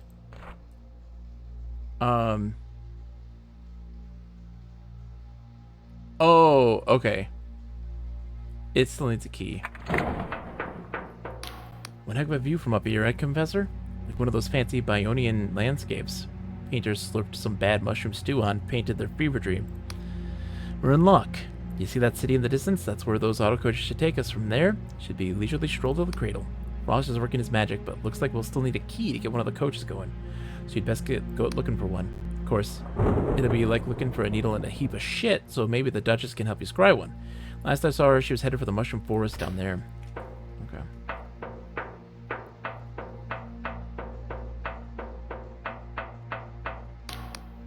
Frost emits a torrent of bizarre epithets as he wrestles with the mechanism. 10,000 toffee-chewing, blistering, confounded fiddlesticks! He kicks the tram with one steel-capped boot. It rings like a gong. Frog me backwards with a blinking battle axe. Having trouble? Frost looks uncharacteristically embarrassed. Please accept my profound apologies for this delay. This is quite the most advanced machine I've ever encountered, and I'm not accustomed to this degree of obstinacy. I've managed to restore motive power, but the security measures are startling in their elegance. I can only guess that the Ambarians consider the autocoach network to be a great strategic value. All seems to revolve around some sort of key. Never fear, I'm confident I can bypass it. See if we can track down the key for you. What? Absolutely not. That would be cheating. Oh, God. It changed again. Shit. Oh, it changes every time I move. So if I move into here, it's changed, and when I leave, it goes back. Oh, look at this. Oh, the Ambarian's in here somewhere. Where's she at? Their sword, I think. No? That's so cool. Oh, jeez. Was it moving? Shit, it's not supposed to move. I didn't have the key. What is happening here? Hello? It's not moving. I thought it was moving. It's not at all. It's just that... Okay. Scared the crap out of me. Really thought it was moving. Okay. So we need to go back down. I don't want to go across. I guess I don't think I... Maybe I can't go across. I can through that... Through there. Through this? No? Whatever. We're gonna go down the other way. We're going back the way we came.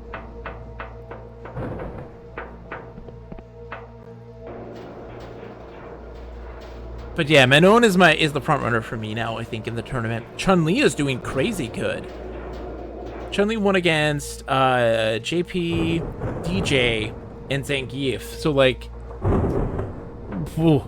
Zangief and DJ are both big front runners as well. So like, I'm surprised. Like, not surprised, but like, that's a big deal. That's nothing to scoff at, you know? She killed it. So we gotta go back the other way. Another long trek. I'm sorry. Sorry for the going back and forth and being crippled by choice. Hold on, let's just look over here real quick. Nothing? Nothing. Just checking. Her specials chain together so much better in 6 than her damage output can be insane. Yeah, and we saw with like I also thought that Jury would do really well. But the problem with Jury is that with her combos and stuff like that, it causes the damage decay from hitting more and more is just goes crazy. It goes off the walls. It's intense. Like she just doesn't do any damage with any big hits and stuff. It's crazy to see. But with Chun-Li, she's killing it. She's doing great. Oh, look at this. Oh, this is the human tissue they told us to watch out for. The human DNA in the mushrooms. That's the cause of the miasma. It's these guys. Dude. Then that means... Hey, Gooth. Hey, Gooth's up to something, man. Genetics was the cause of my asthma. There, exactly. Oh, hold on.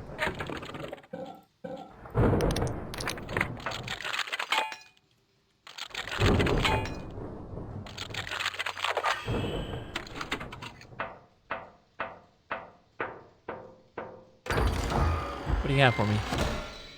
Eldritch Focus. An Emberian amulet imbued with all the power and arrogance of that ancient empire. When worn, it empowers your spellcasting while reducing your defensive capabilities. The truly powerful forget what it is to feel vulnerable until it's too late. That's cool. I have asthma as well. I'm with you. We are brothers in asthma. I know we went this way. Oh. We could have opened the thing this way instead of having to do the lockpick. I see.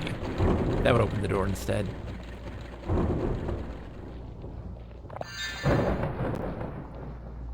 Alright, so we gotta get back down again.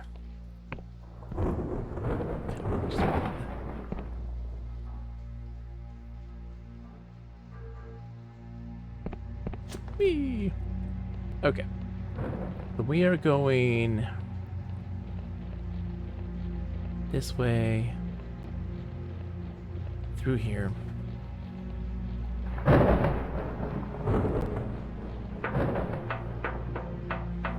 I'm sorry. I know, like, Mnemonic Man's like, I want to see the end of this, but I gotta go to sleep. And I'm like, if you're still watching, I'm sorry. I'm going back and forth all the time and being crippled with indecision.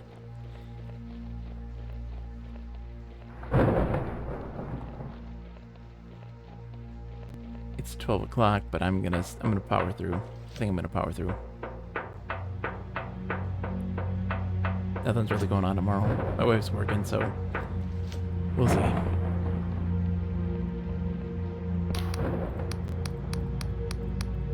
Yeah. They know how to fight. Let's go, Emberian. Let's go.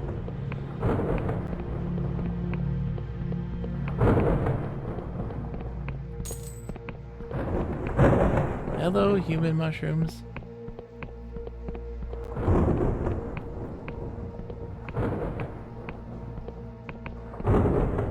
Oh, this is the mushroom forest. Never mind, we were supposed to go this way.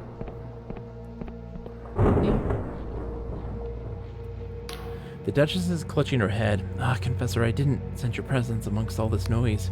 Are you alright? I'm not in pain, I'm just overwhelmed with psychic information. She gestures ahead. See all these fungi?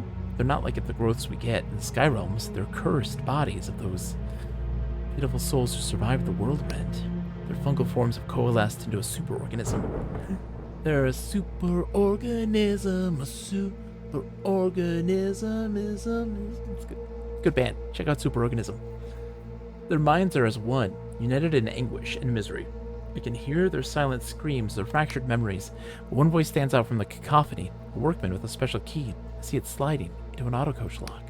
He lived in that house over yonder. I think you'd do well to pay it a visit. This one?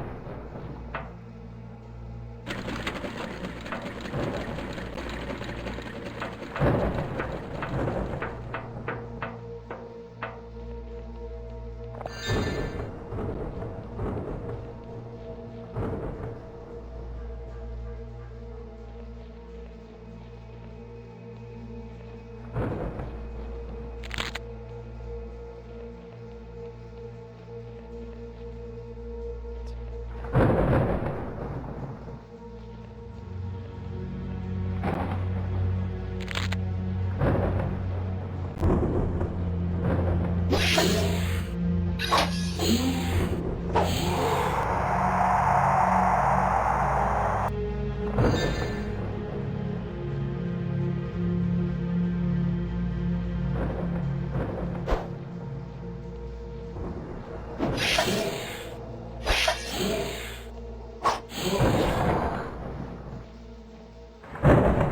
ya. Thanks for the shuriken.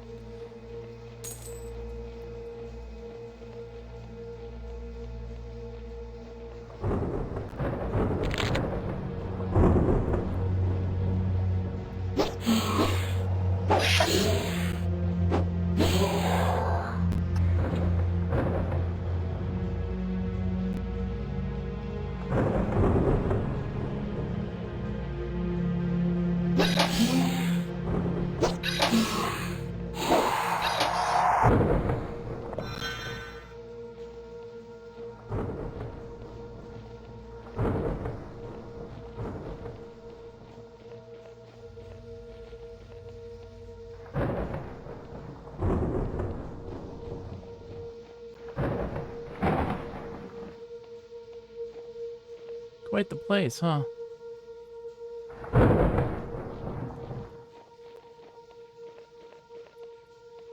Okay, where am I going? I'm so lost. Over there. There's where we need to go. Okay, she's over there. And we need to go this way.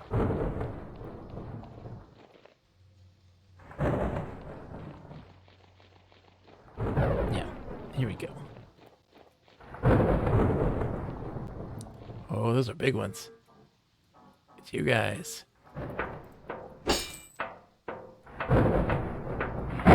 Hello, mushrooms. Don't mind me. I'm just gonna get your thing. I don't have any protection, but I got the key, at least. Hooray.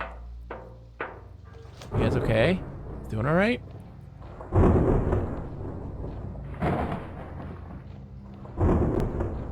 Love some protection equipment, though. That would be really nice. I don't want to die, but, you know. Guess I'll have to for my cause if I need to, I guess.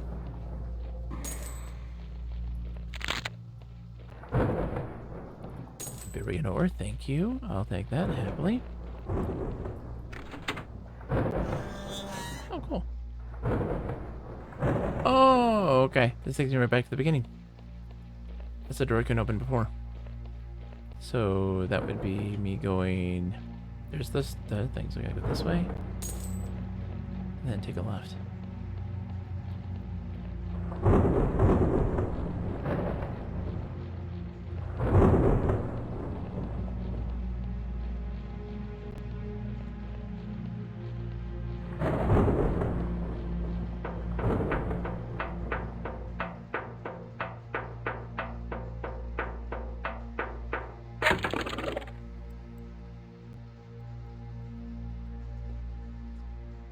The Empyrean Vault. Oh, there we are. Bam, right there. Not a cadaver keep, obviously.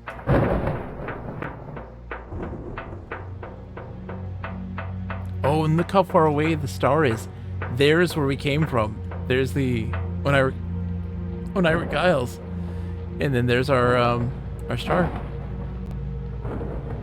That's very cool. Going the right way. That's so wild. That's so far away. But you can see it though. It's there. Oh, here's the lift. We didn't see this before. Let's just activate the lift. That's right here.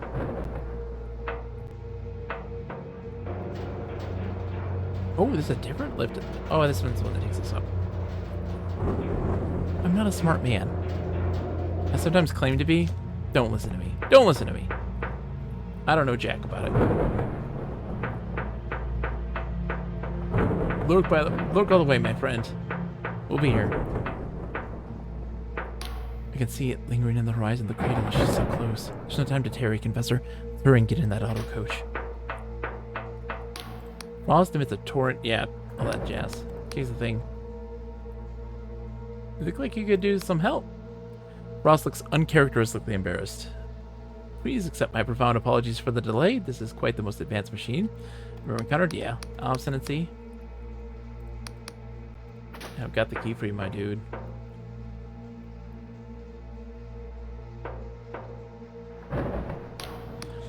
You are a spoil sport. Do you know that?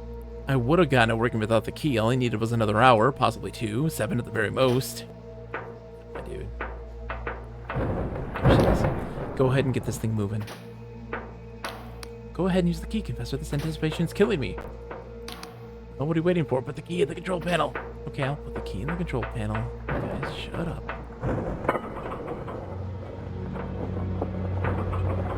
There we go.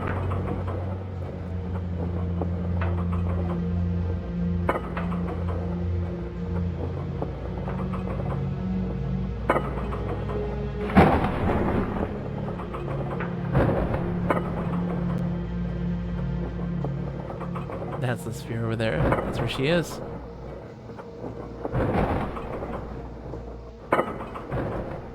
Fantastic.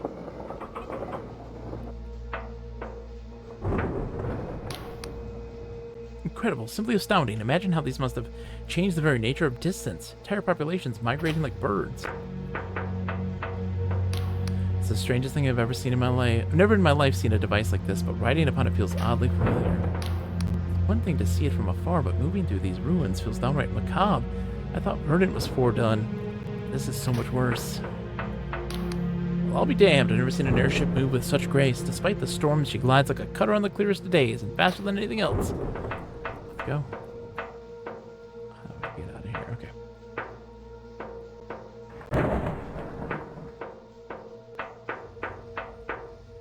Just that way. I'm just checking around here for anything else. Missing? Okay, let's go.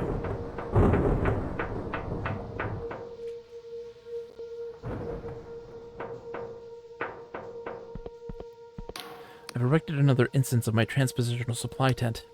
That said, I feel like we should not linger any longer than we need to. Let's make our way through the dreadful city as quickly as we can. She fidgets in her armor, clearly restless. We're close, Confessor. For better or worse, we'll be upon Bella soon, but don't get careless. The city's a tangle of walkways, tunnels, and crumbling masonry. It may take us a while to find a route through. Let's join arms and fight together. Well, I'll be. I've been to plenty of places in my time, but the floating ziggurats of Al Asfara to the glittering domes of the Riavan council chambers, but this city, even in ruins, is quite the spectacle. He wipes his brow. Let's have a moment to take a breather. This city looks to be crawling with mechanical guards, so we need to have our wits about us. When you're ready, we'll head to the tallest tower over there. At its peak, the Duchess describes some sort of auto coach that's angled toward the cradle. Not gonna be an easy climb, but I ain't got any better ideas. Still could be worse. You point to the slums beneath the city. At least we don't have to go down there. Frost is gawking around with innocent wonderment. Just look at that. You can fit my hometown's entire population into only a handful of these towers. How in the blazes did they support so many people? He snaps his fingers, looking back at you with a wild surmise in his eyes. Of course, the auto coaches move goods and labor to wherever it's needed at lightning speed. It all fits together, do you see? They could live in the countryside and work in the city, or vice versa. Devote whole buildings, whole towns to a single purpose. Utterly specialized and optimized, the Clockwork Kingdom perfected. And yet here is another pagan thing I never did. Push bar to the other side. I don't know what these pagan things do. I missed so much.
Too late. Well, hello, dude.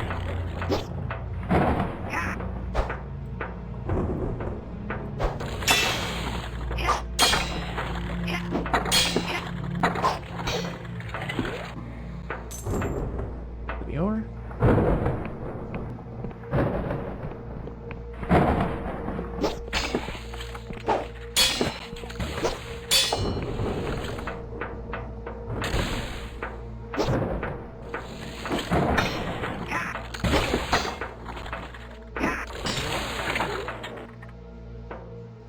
You got this. Iron ore for days, man. Just chopping our way through. Paradoxicus, thank you.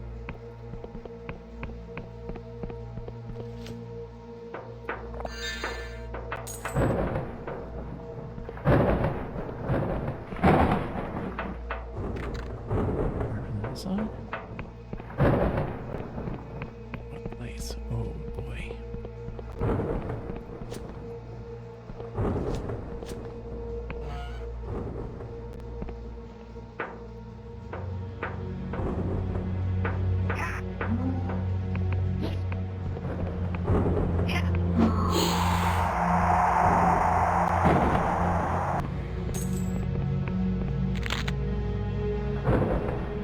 Interesting.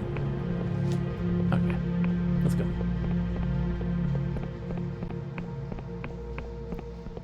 Big tower.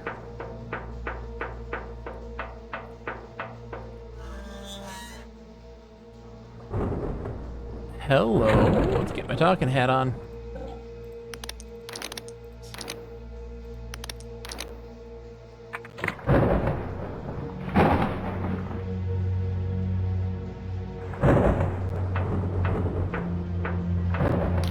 To think this room once held hundreds of my ancestors unified in merriment. I suppose it's the closest I've ever been to some sort of home. And yet, among these rusting, empty seats, I've never felt more alone. It seems as though this is a theater of some kind. How intriguing. In the endless realm, we're beset with playwrights and poets who make up for their lack of talent with an abundance of time. Strangely comforting to find a cultural parallel here. I wonder, despite their grand achievements and innumerable luxuries, do Emberian poems still lament the basest of human follies? Do their tragedies still brim with pathos and regret? Of course they do.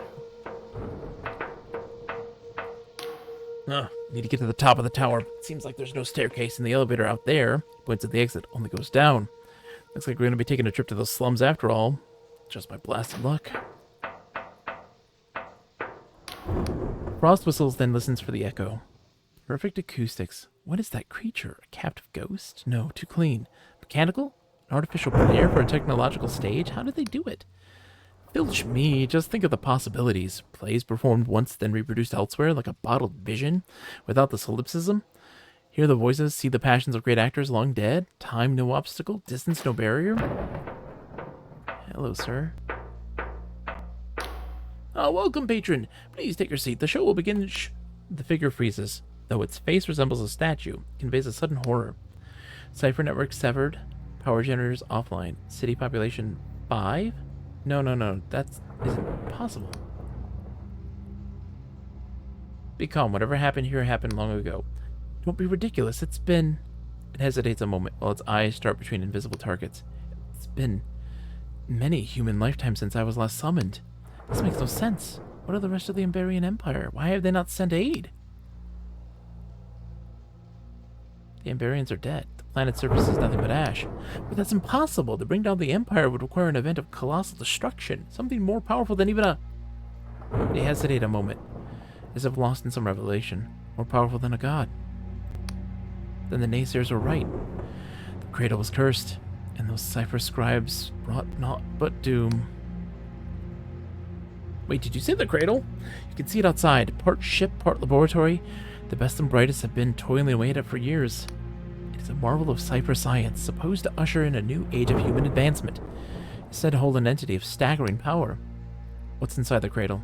That is a question many want to know, but the supervisors have it under lock and key. Clearances for Class A individuals only. Still, whispers have slipped out from the symposium, and they are constructing something of terrible potential. They could remake the whole world anew. For spreading such rumors, I would normally be destroyed, but I suppose my supervisor is in no such position to do so. It's oddly liberating to speak so freely. I have other questions I want to ask you, and I'm obliged to answer all queries. What are you? What am I? Forgive my surprise, I have never been asked such a question. Times must truly have changed. I'm an avatar of the Emberian Empire, a construct of cipher designed to simulate a human personality. I exist to serve the needs and whims of the populace. Here I run this amphitheater. I was selected for my love and knowledge of drama. I've memorized 100 plays and could perform them by visualizing a cast of spectral actors. But my connection to the cipher network has been severed. My power source dwindles, and I can already feel my cipher logic degrading. It is strange. I recited profundities on death and mortality 1,000-fold, yet I still do not feel ready. Can you tell me about the city? Albertus is the 3rd largest city in Emberia, and the 6th largest of the wider empire. Or I suppose it was. It was a city known for its scientific prowess. Every day, thousands of people clogged the auto-coach networks, commuting to their labor halls. Every day, the cipher network was refined and expanded for the betterment of the empire. It was said the city would prosper for 1,000 years. Cradle. Oh no, I gotta get going. Goodbye, dude. Sucks to be you.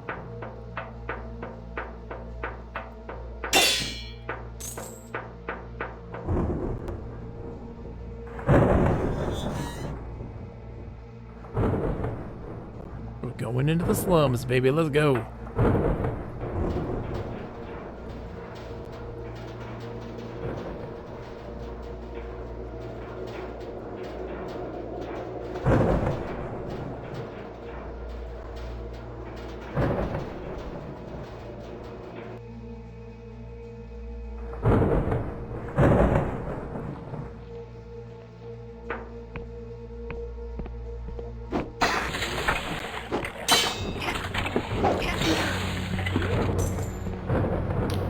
These are the deplorable slums of the Emberian underclasses.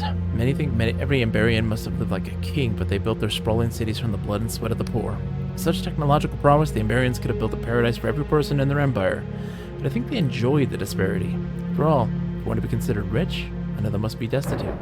That's why I could never quite believe in Vela's ambition. Call me a cynic, but paradise is only for the periodicals. In truth, we'll always be scrambling in the mud.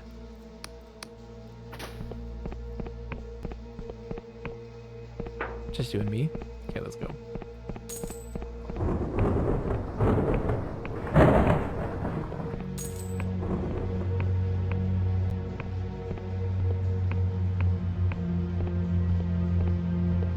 What a cool place.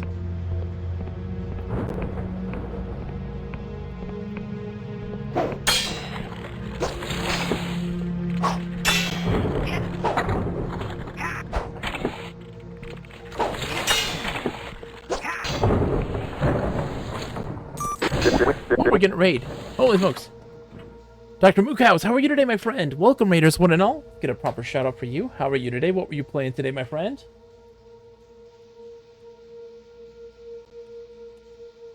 Boom. I think it's well right. What were you playing tonight? Retro, of course. The wonderful, wonderful retro. Golf practice? Getting ready. I've done very little. I am winging it as usual. I'm trying my best, but look, I got kids, and I gotta beat this game. We're on the end of beating this game here. Everyone, you should be following Dr. Bukows, a talented tromboner, a wonderful golfer, a Dr. Phil impersonator extraordinaire. Dr. Bukows is absolutely fantastic. You need to give them a follow. They're so good. Thank you. I'm glad you like the Seaman shirt. We will be doing a full playthrough of Seaman soon. Because I just love Seaman. Who doesn't love Seaman? Tonight we're going to be playing, we're playing right now Dread Delusion, which is a recent game, but with a PlayStation 1 visual aesthetic that kind of complements this strange and ethereal like world that is fascinating. We're getting close to the very end. We're stopping essentially an Armageddon. This woman who is trying to recreate the world into a heaven. It's complicated. You won't understand the plot. I mean, you would, but like, there's just so much to say about it. This is definitely my game of the year so far. It has been one that is an absolute joy to explore and experience. Its writing is phenomenal. It's world building extraordinaire.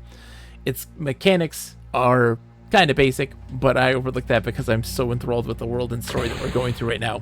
So we're right now at we're on floating islands normally, the Oniric Isles to be specific, because being on the land is instant death because the people who used to live here caused a cataclysmic event and they're all dead.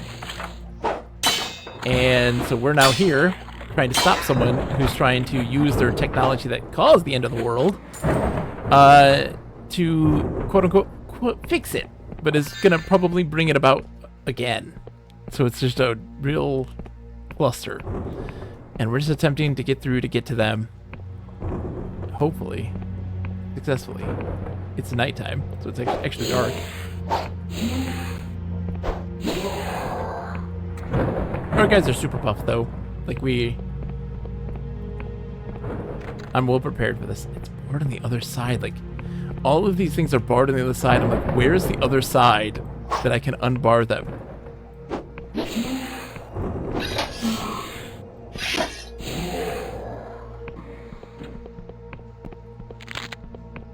How'd you do overall in your practice? What was your scores? And by the way, if you need to go and raid and run, like, that's totally fine. As a child, I'd stare down from verdant past the clouds below to the shimmering ocean of light that was the Emberian Empire. I believed that every man, woman, and child must have gone to bed with a full belly. Strange to see that, in fact, they had their serfs and peasants just the same.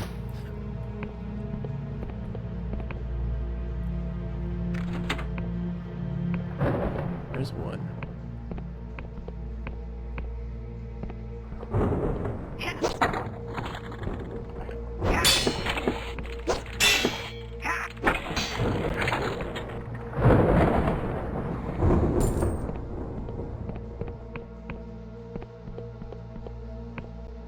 We push so many buttons. There's always these little secret things that allow us to get access to places.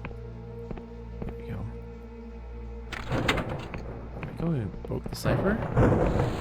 Oh, let's go there.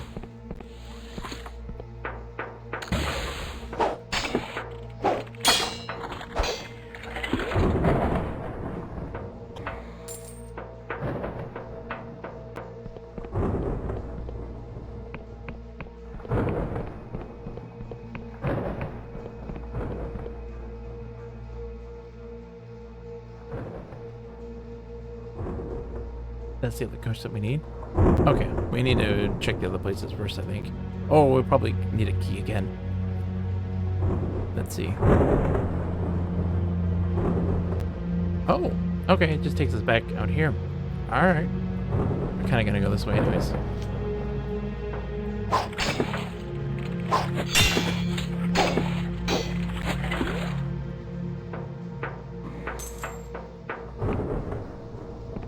Alright, dude.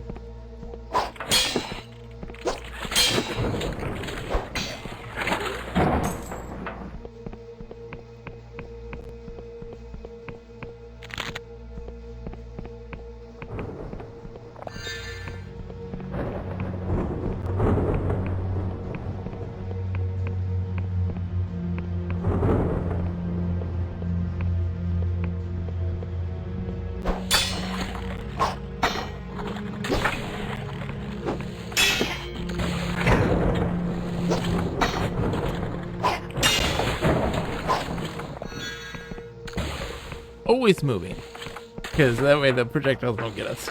This dude.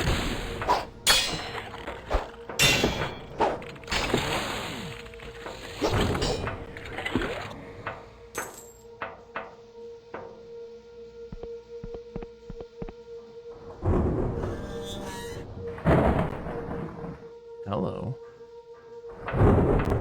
Oh, hey Caxton, how's it going, dude?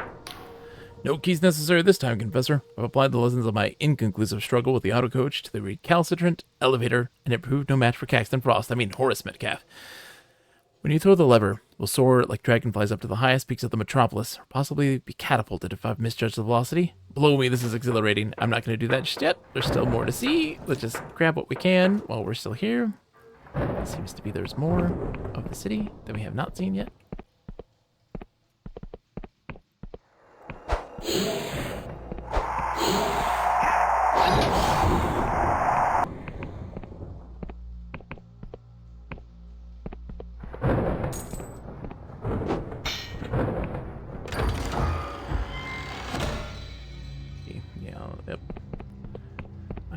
bomb.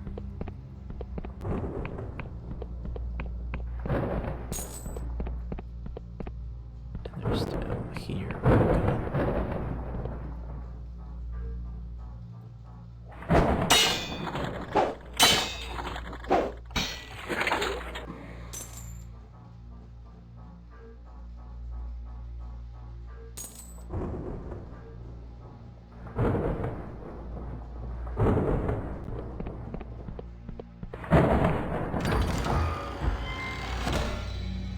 Emberian vault key.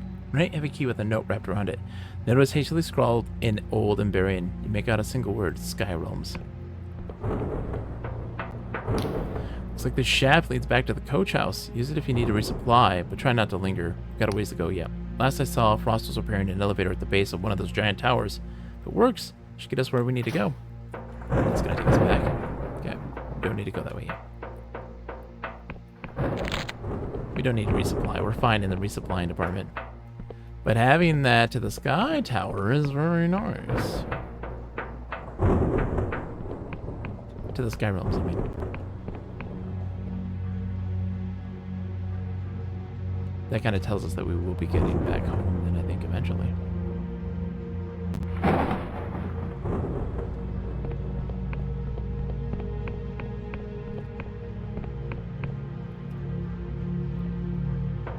Alright, let's go.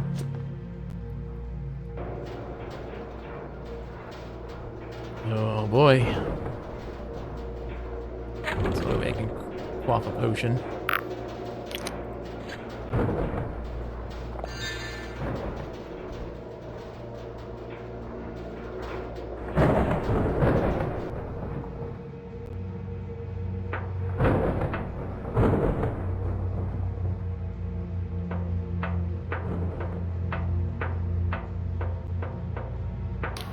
See the tallest tower over yonder, Confessor? I've scried an auto coach at its peak. That should take us to the cradle. Be careful making your way across. These platforms look awfully unsteady.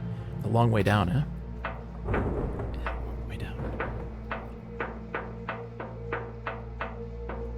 Oh, man. Yeah, I'm feeling very unsteady.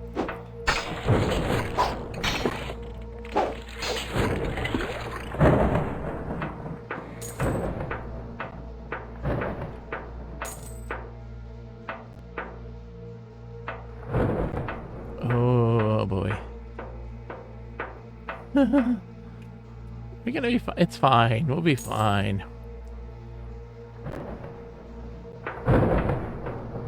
What could possibly go wrong?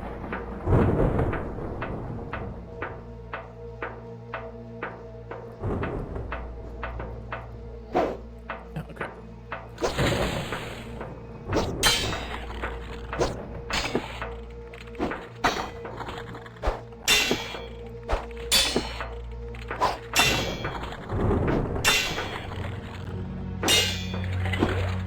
Oof. Oh, someone died there.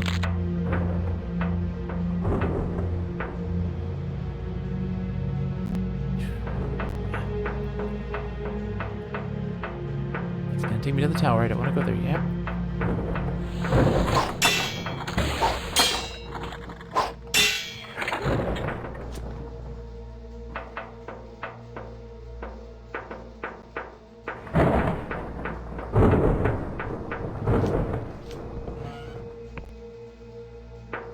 We must be meticulous in our search. Very north, thank you. I'll take it.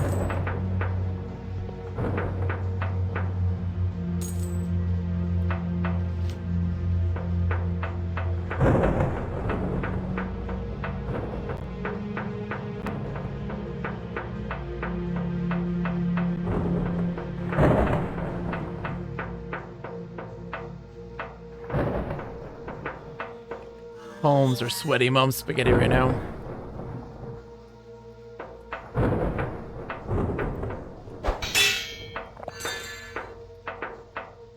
Frost has craned his neck to examine the ornamental ceiling. The markings are intriguing, elaborate, yet entirely abstract. No apparent representation of figures or scenes. Perhaps the Emberians held mathematics and geometry in higher respect than myth. No doubt this pattern had some ritual significance. Or it could just be really cool to look at. Where did you go? The Emberian was here just a second. Yeah. Looks like something big's up ahead. Let's not get careless. Destroying fights, let's go. Come with me. Hello. Just gonna be. You're fine.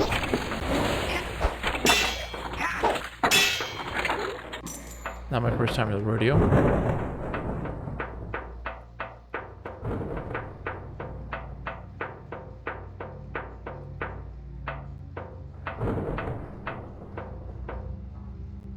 Let's go.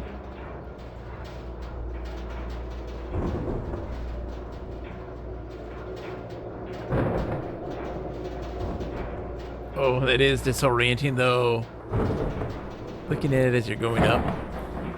It's kind of cool.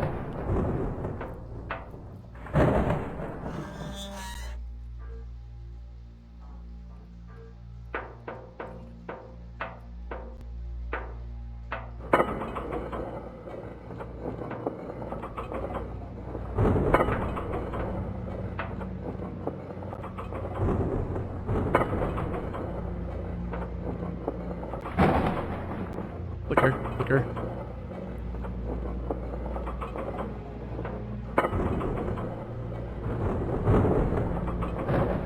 Going into the cradle. Here it is. I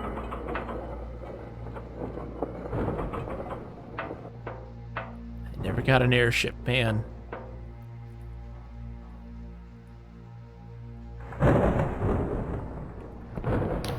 Here we are at last, the cradle. Looks like no whalehouse I've ever seen. Chuckles. This platform should take us inside. When we get to Vela, you can do the talking, Confessor. I reckon that's the best chance we've got. If she sees the rest of us, she'll only want to talk with her swords. What with us being mutineers and all. Guessing your superiors want her brought in quietly, but if things go south, and I'm betting they will, we'll have your back. There may only be a handful of us, but we've faced tough odds enough. I'll talk Belinda coming quietly. He sighs. Oh, I hope that'll be that easy, Confessor, for our sake, and for Vela's. Just know that if she tries to slit your throat, we'll be ready to jump in. Oh my, this cradle really is enormous, isn't it? I'm sure even the stonemasons who built our endless mausoleums would break a sweat at the sight of this. It's pretty big. Is my talking head on? Talking head is on. Okay. Just looking at anything else here.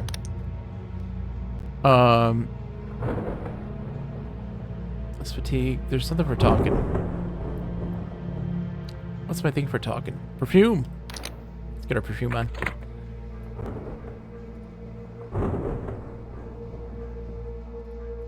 Hi, Caxton. Ross is staring at the cradle in silent awe. His former exuberance stopped dead in its tracks. Please forgive my ineloquence. I find myself quite overcome. What's the matter? He pauses for a while as he mulls his words. Matters of religion, Confessor. I am my father's son. My mother's, for that matter. Apostates to the end. They fled their homeland rather than truckle to any god. But this place, the power, the industry, the knowledge that its existence represents, I find no other word for it but holy. Is this what the devout feel toward their gods? Yes. Yes, it is. Being here makes my stomach churn, but make no mistake, my sword will be swing true. If it were up to me, I'd rush Vela head on, give her no time to think before I cleave her in two. But Basalt thinks we should hold back, assess the situation while you two have a little chat. And loath as I am to admit it, the bastard's usually right.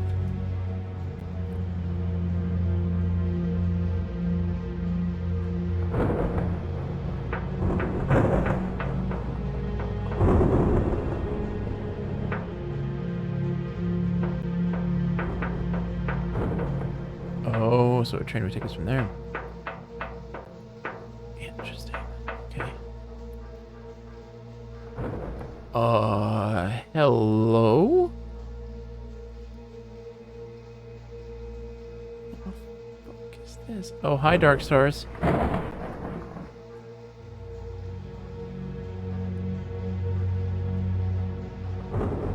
Nice to see you all. How you doing? It's okay? Bella stands with poise, her commands booming through the chamber of dark star mercenaries scurrying at her beck and call. Attempt to approach silently. Creep towards Vela, your soft steps muffled by the clamor. You're nearly close enough to intervene when her head snaps around, her eyes fixed upon you. Freeze and say nothing. An intruder, here. We're leagues under the sky realms, in a place as dangerous as it is inhospitable. You must be incredibly capable or extremely stupid to follow me here. She squints. Hold on. You're that whelp who had the gall to approach me on the blinding light, aren't you? A thin smile spreads across her lips. My, you've had quite the journey, Inquisitor. I almost didn't recognize you. But you must have had help. She ponders a moment. Only Orlaith saw the map that led here. She wouldn't have decided to come on her own, so Basalt must have convinced her. If he was putting a team together, Caxton Frost would be at top of that list. Maybe the Duchess as well. She shakes her head, but it can't just be Basalt leading this. He'd never have joined the Inquisition without persuasion. It can only be care. You don't deny it?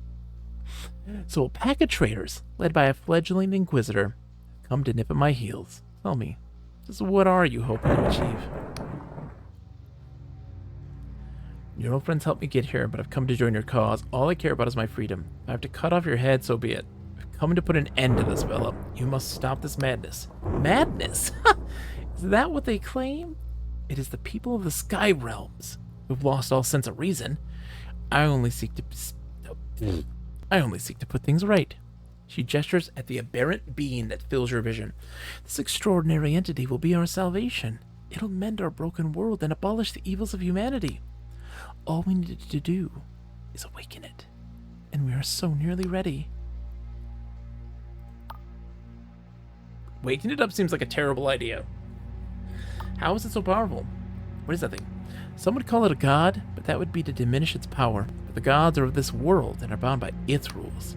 This being is of the void, the non-place of pure creation, where time and space act in mysterious ways. We know not whether the Emberians plucked it whole from that realm, or wove its corporeal flesh from void stuff. Regardless, in the ancient Emberian dialect, they called it an angel, after the mythical creatures of middle-aged lore. How is it so powerful? Reality is formed from the semiotics of cipher. It is the language that flows through all things, the truth behind the illusion that dances before our eyes. With study, we may learn to alter its flow, its rhythm. We may tweak a word here, just a sentence there, and this is the basis of all magic.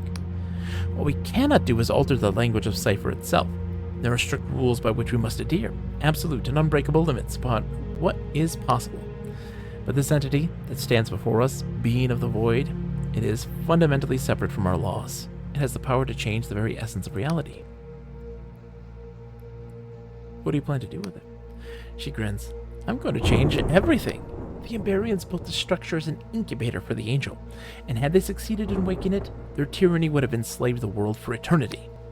We're fortunate that the lesser evil occurred, for in stirring the angel, they caused the world rent and nearly obliterated all of existence. But we've learned from their mistakes. We'll use the angel to turn this world into a heaven, where every soul is free and equal.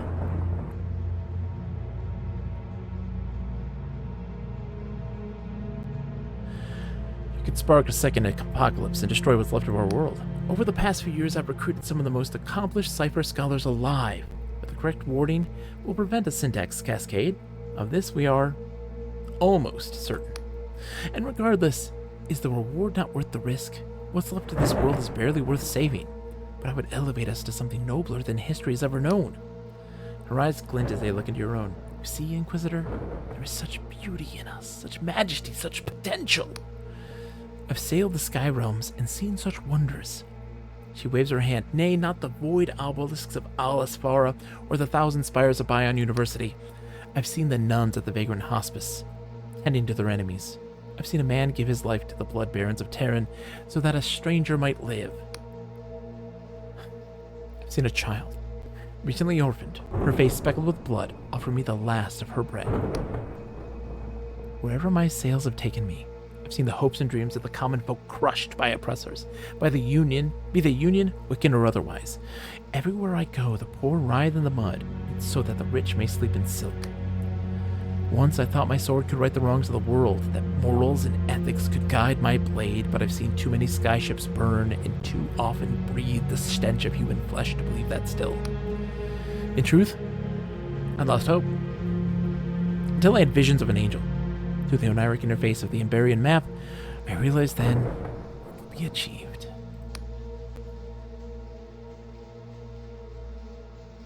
You can't change human nature.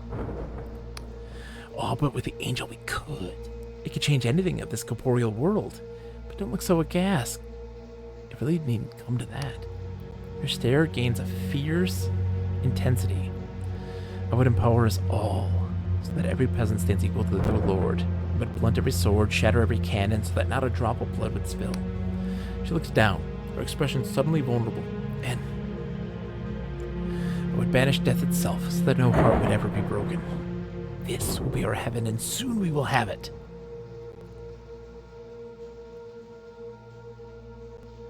You'd be taking away our freedom to fight for something, even to die.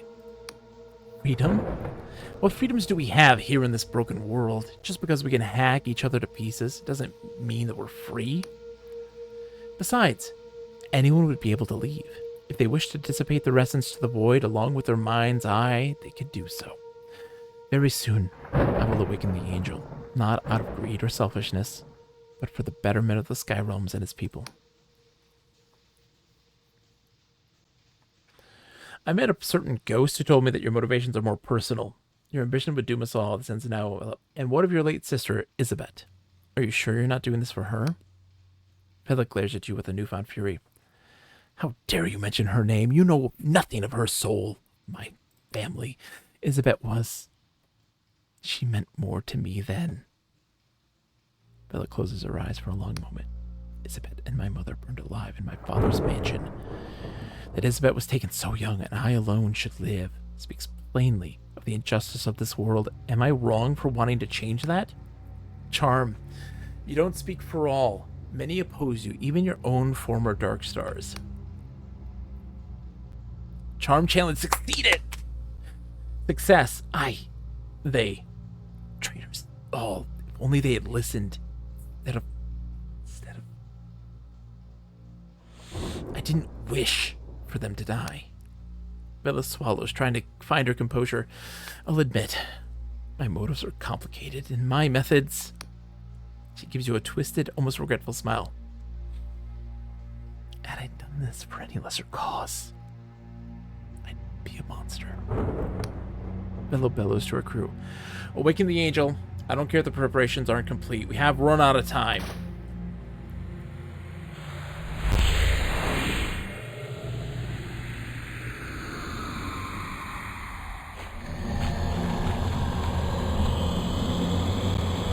Seems quite angelic. Her eyes return to you. I'm terribly sorry about this. I wish there was another way, but there isn't. The coming days are crucial.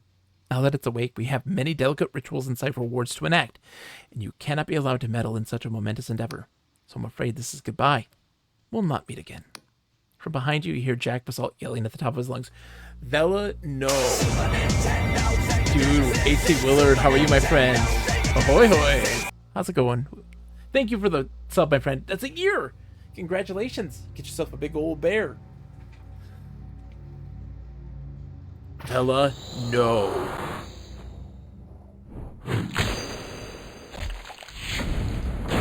Oh, she done did kill me.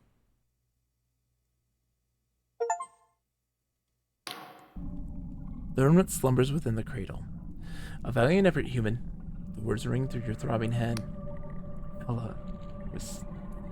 Do not be disheartened. Vela's blade has cut down many foes more powerful than yourself. And once again I've plucked you from the jaws of death. One of many times I might say, though there is no shame in that. You performed your task admirably. But confronting Vela again will prove a formidable challenge. The Emberian craft she has commandeered will not be so easily assailed a second time. To fight your way through, you'll surely need my assistance. The entity rattles its chains. These void steel shackles are bound with Vela's magic. Only by her hand or her death will I be freed. So my trust in you, human. I won't let you down. The deity nods its conjoined heads. Now make your way to the High Confessor. I believe she wishes to speak with you. What? Oh my gosh. This is insane. Well, that's going to take us back down. Oh, interesting. Oh, dude, H.C. Willard, yes, El Pollo Diablo. Oh my god, I loved it, dude. That was fantastic. Holy smokes. An authoritative voice booms from the ship's sound relays. You assume it belongs to Admiral Colossi of the Union Navy. Simply out of the question, need I remind you, High Confessor Care, that your position of authority in this tribunal is in spite of your numerous crimes against the Union, most of which were committed alongside Vela herself. I care not if you sent an incorrigible band of felons to find my daughter. Considering your history with Vela, I cannot in good conscience allow you or your lackeys anywhere near her. So you will use that dilapidated old relic of an airship to hold the flank. You will not interfere with this operation, which is solely in the hands of the Apostatic and Union Navy. You are dismissed. That insufferable fool of all the people responsible for the nightmare, he is hardly blameless. He had just been a father to Vela when she needed one. A loud clang rings out from the coffin, and now he would beat her at her own twisted game. They want to steal it. Confessor 17, the Navy wants the cradle for themselves, so the Union's subjugation of the Sky Realms is absolute. So what are we going to do? Sigh rings out. I suppose I'll have to hold the flank, just as Admiral Colossi demands. It's too late, with too much at stake to rock the boat now. There must be a way. There's always a way, Confessor. We have a card to play it. While you were off getting yourself killed, the rest of your team managed to escape the Underlands aboard the cutter, thanks to Frost repairs. As you have no doubt noticed, the cradle has made its ascent to the Sky Realms. The Union Navy, finally realizing the gravity of the situation, showed up in full force. But they can't punch through. The cradle's defensive shield, some sort of highly advanced Emberian tech. So for the moment, they're at a stalemate. So all we have to do is slip past both, pilot the cutter, and sneak your strike team past the largest fleet in the world through an impenetrable Emberian shield to stop the most dangerous person alive. It could be simpler. How would we get past the fleet? Yeah, no, there's so many things to paint in this game.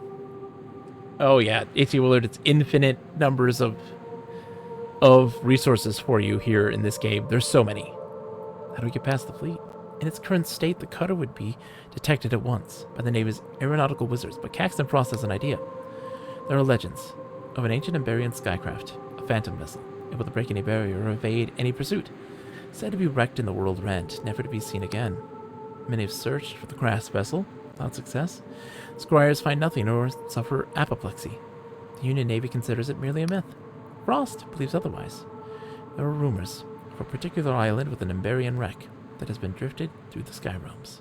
That very island has strayed into the Oniric Isles. Search the most distant islands in the Oniric Isles and find whatever power it is that hides the wreck from scrying minds. Then you might slip past the Navy blockade.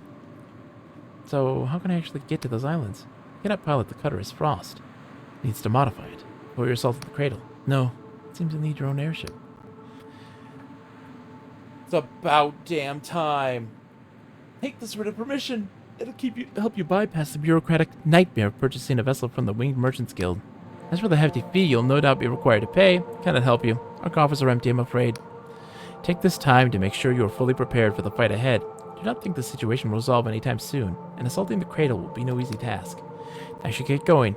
I have my own troubles to attend to. What troubles? Oh, it is a rather delicate matter. If I'm honest, your help would be appreciated. As you've no doubt noticed, there are tensions between the Tribunal and the wider Union. Both the Navy and my Inquisition superiors have begun to question my loyalty to the cause. So they have asked me to issue a command they know I will find disagreeable. There's a small house in the western forest of Hollowshire, where our agents have stumbled upon a certain godlet. This tiny stunted god would be of little significance, only my superiors know that in years past it was in my care. That I was fond of that thing. She's silent for a moment.